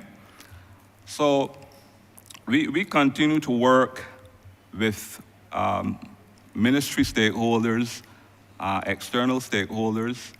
The Export Barbados has just created a wonderful manufacturing site at the Newton Christ Church, and a number of our cooperatives are working to build capacity so that they can export their products as long as they meet standards. Again, we are working with the BNSI. So I would say that the move, I'm very optimistic about the movement, and we are quite willing and able to assist the Barbadian public who would be interested in the cooperative business model. I hand back over to you, Minister. Just to close out, it's probably one of the very exciting areas of the ministry. And the reason for that is the only way for small people to operate in a big way is to do it together, to do it as a cluster, to do it as a cooperative. That's what we do at CARICOM. We don't try to operate as individual islands. We recognize it's important to work as a group. The challenge that Mr. Giddens would butt up on in terms of working with cooperatives is the underlying psychocultural factors that affect the way we do group work. Because of our background, we use groups for emotional support, for fun, to laugh, to help each other in emotional ways. But we have not been trained and have a long history of working together to produce wealth. That is a more uncomfortable engagement. And so when people try to come into cooperatives, the cooperatives are at risk of any emotional noise that emerges, it is likely to break down. So if you're going to build strong cooperatives, one of the things you have to do is to address those underlying issues. And that is why I've had discussions with Mr. Gittins that one of the things we have to put in place are training programs that help to do the emotional intelligence training, conflict resolution, how to make decisions, those types of things. And we have discussed using NTI to help us identify a package of learning modules that we can start not only with the existing cooperatives, but that we need to move it into the communities, so they will be accompanying us on the financial literacy program. And we also need to take it into schools, that you need the reform at the level of education to focus on innovation and achieving results together as a team rather than a singular focus on the individual performance. This is what is going to give us the edge to really become global players, and that is what we're going to work on. And that cooperative model is one that Export Barbados wants to be able to use to help us to build and scale up our enterprises so that we can take on Africa, we can take on Latin America by pooling together, etc. So it's an exciting area as well, and I am very excited to work in it. Thanks. Ministers both, I thank you. As Minister Husbands puts it, I feel your excitement and your enthusiasm. And I want to say to you, sir, that I welcome the opportunity to interrogate issues of financing and transformation for this very important sector. I'm obliged to you, sir.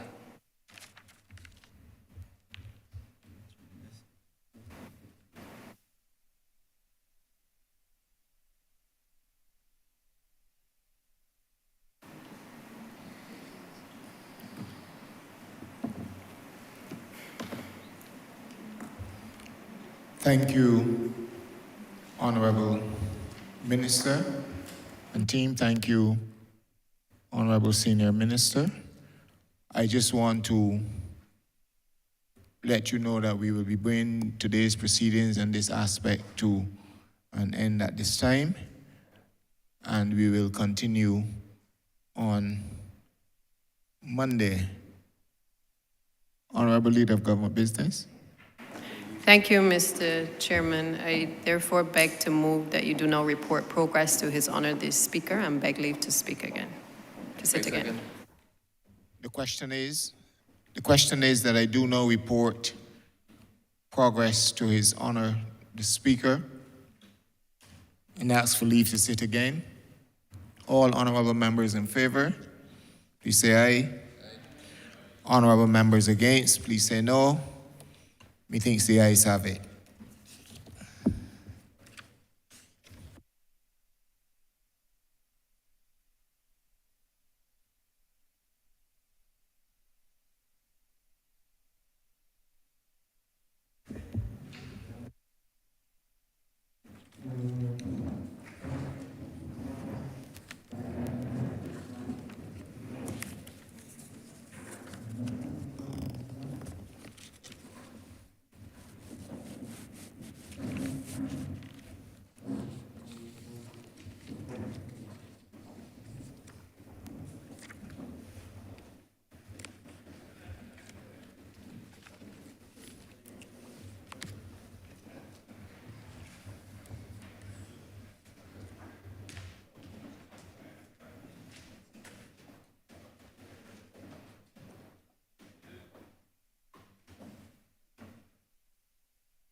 The chairman of committees has reported progress and requested leave to sit again.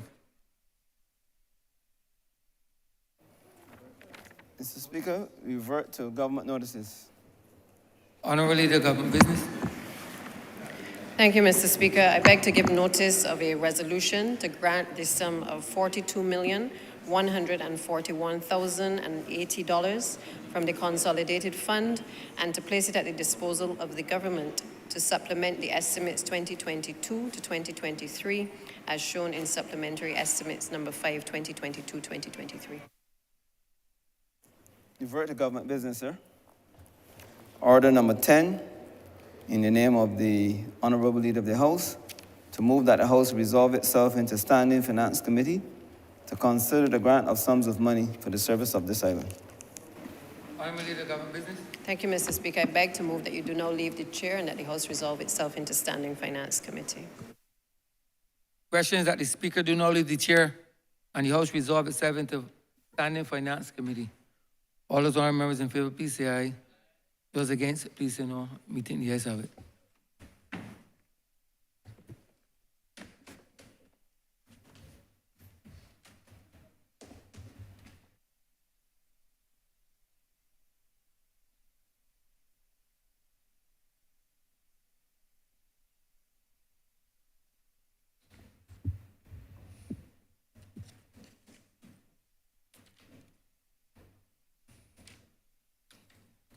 This House is now in Standing Finance Committee.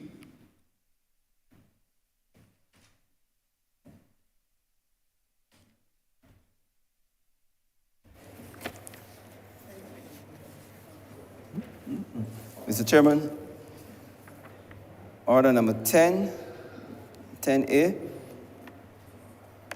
in the name of the Honourable Minister in the Ministry of Finance and Economic Affairs, to move the passing of a resolution to grant the sum of $141,080 from the Consolidated Fund and to place it at the disposal of the government to supplement the estimates 2022 to 2023 as shown in the supplementary estimates number 5, 2022 to 2023, which form the schedule to the resolution. Head 13, Prime Minister's Office, in the amount of $10 million. Honourable Member for Christchurch West. Thank you very much, Mr. Chairman. This $10 million that we're requesting from the Consolidated Fund is to be able to give us the money to mobilize on the building of the new geriatric hospital. You would be aware that this Honourable House did partly the acquisition on one side and then the agreement for sale of the other side for a private entity so that we could get that area adjacent to the botanical gardens to be able to then build the geriatric hospital. I would have also gone into what the new geriatric hospital will be, how many people will be housed there, and all the various facilities, the fact that we will have photovoltaic systems, it will have its own water system supply, access to using treatment water, and all of these things are absolutely important. The $10 million is not the whole sum, but it will get us started to do all the necessary piling, get the foundations done, get the contractor appropriately mobilized so that we can get start in earnest to be able to build a new geriatric hospital for the seniors of Barbados, on whose backs this country has been built. And the current geriatric hospital is no longer fit for purpose. It was built in the 1830s, I think it was 1840s, and we now need to get full steam ahead and get the new one done. The planning permission has already been approved through the board, and we are now in a position to get the contract moving, and this $10 million is required for us to do that. So therefore, I'm asking that this head now stand part for the amount of $10 million.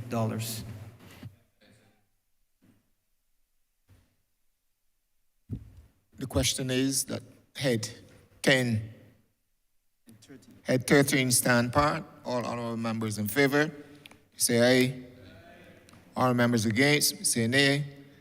Methinks the ayes have it. Head 33, Ministry of Home Affairs and Information, in the amount of $753,000. Mr. Speaker? Honourable. Sorry. Honourable Member for Christchurch East. Mr. Chair, the amount being sought is to cover the salaries at CBC. We all know, it's been highly publicized, that salaries were paid late last month, and to avoid being in the exact same position again this month, this amount is being sought simply to cover the salaries for the persons at CBC. We understand the angst, sir, there's a lot happening, and we don't want to find ourselves in the same position that we were in last month. So with that explanation, I beg to move that head 33 stand part.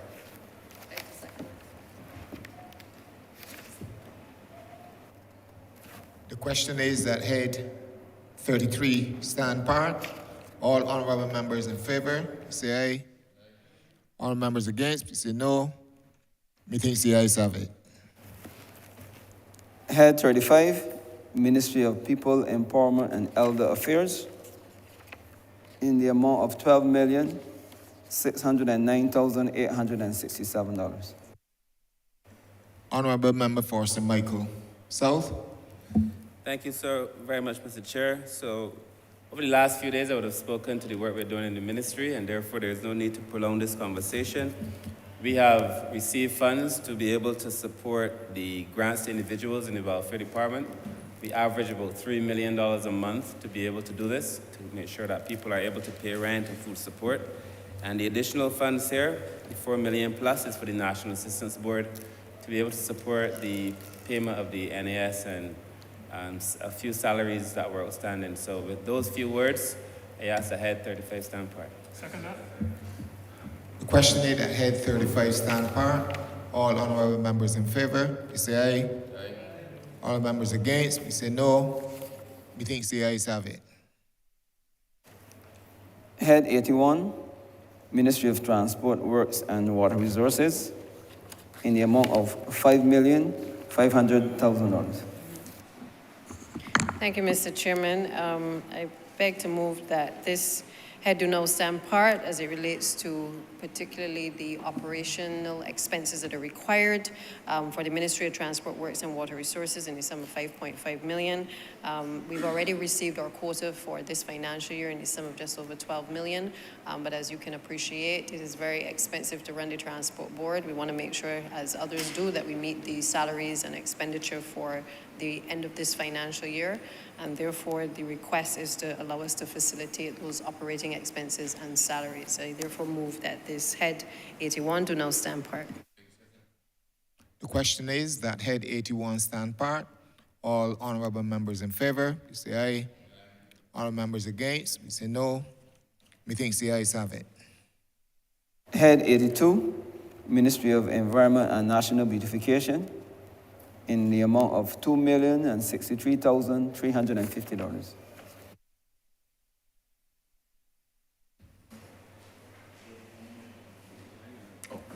Honorable member for Christchurch East Central. Thank you very much, Chair.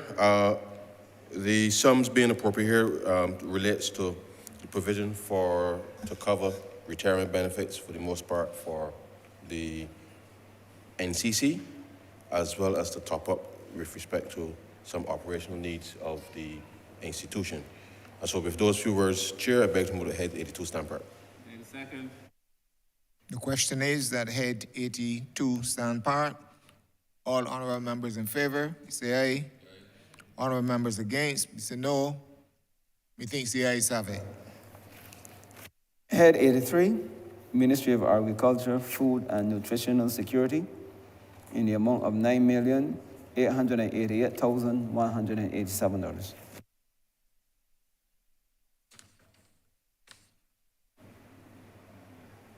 Honorable member for Christchurch East Central. Thank you very much, Chair. The sums are being appropriate here, sir, to support the BAMC with respect to debt service arrangements from prior to this administration. And therefore, with those few words, sir, I beg to move to head 83 stand part. Second. The question is that head 83 stand part. All honorable members in favor, say aye. Honorable members against, say no. Methinks the ayes have it. Head 87, Ministry of Education, Technological and Vocational Training, in the amount of $1,326,676. Honorable member for St. Philip West.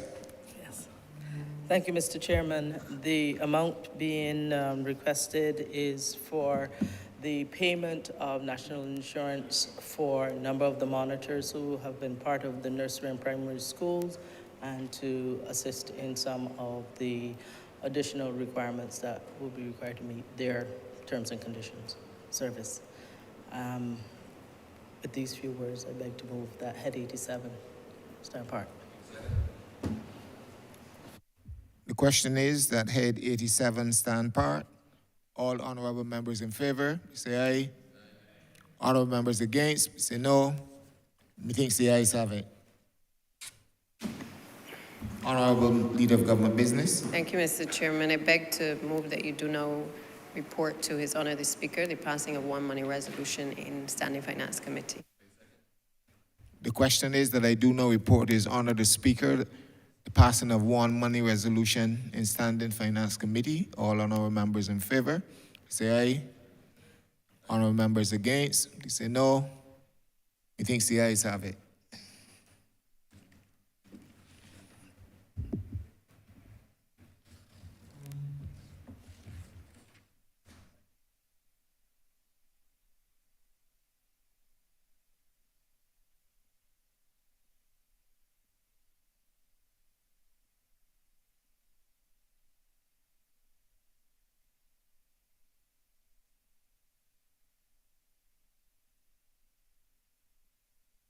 The chairman of committees is reporting the passing of one money resolution.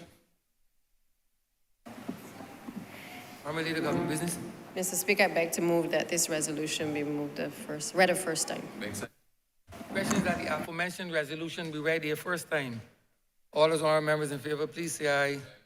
Those against, please say no. Meeting the ayes have it. Mr. Speaker, I beg to move that this resolution be read a second time. Beg second. Questions that the resolution be read a second time. All those honorable members in favor, please say aye. Those against, please say no. Meeting the ayes have it. Mr. Speaker, I beg to move that this resolution be now agreed to. Beg second. Questions that this resolution do now pass. All those honorable members in favor, please say aye. Those against, please say no. Meeting the ayes have it. This resolution stands passed.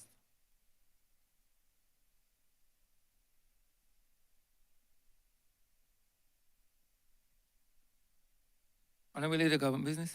Thank you, Mr. Speaker. I beg, therefore, to move the suspension of the House until Monday, the 27th of February at 10 a.m. Beg second.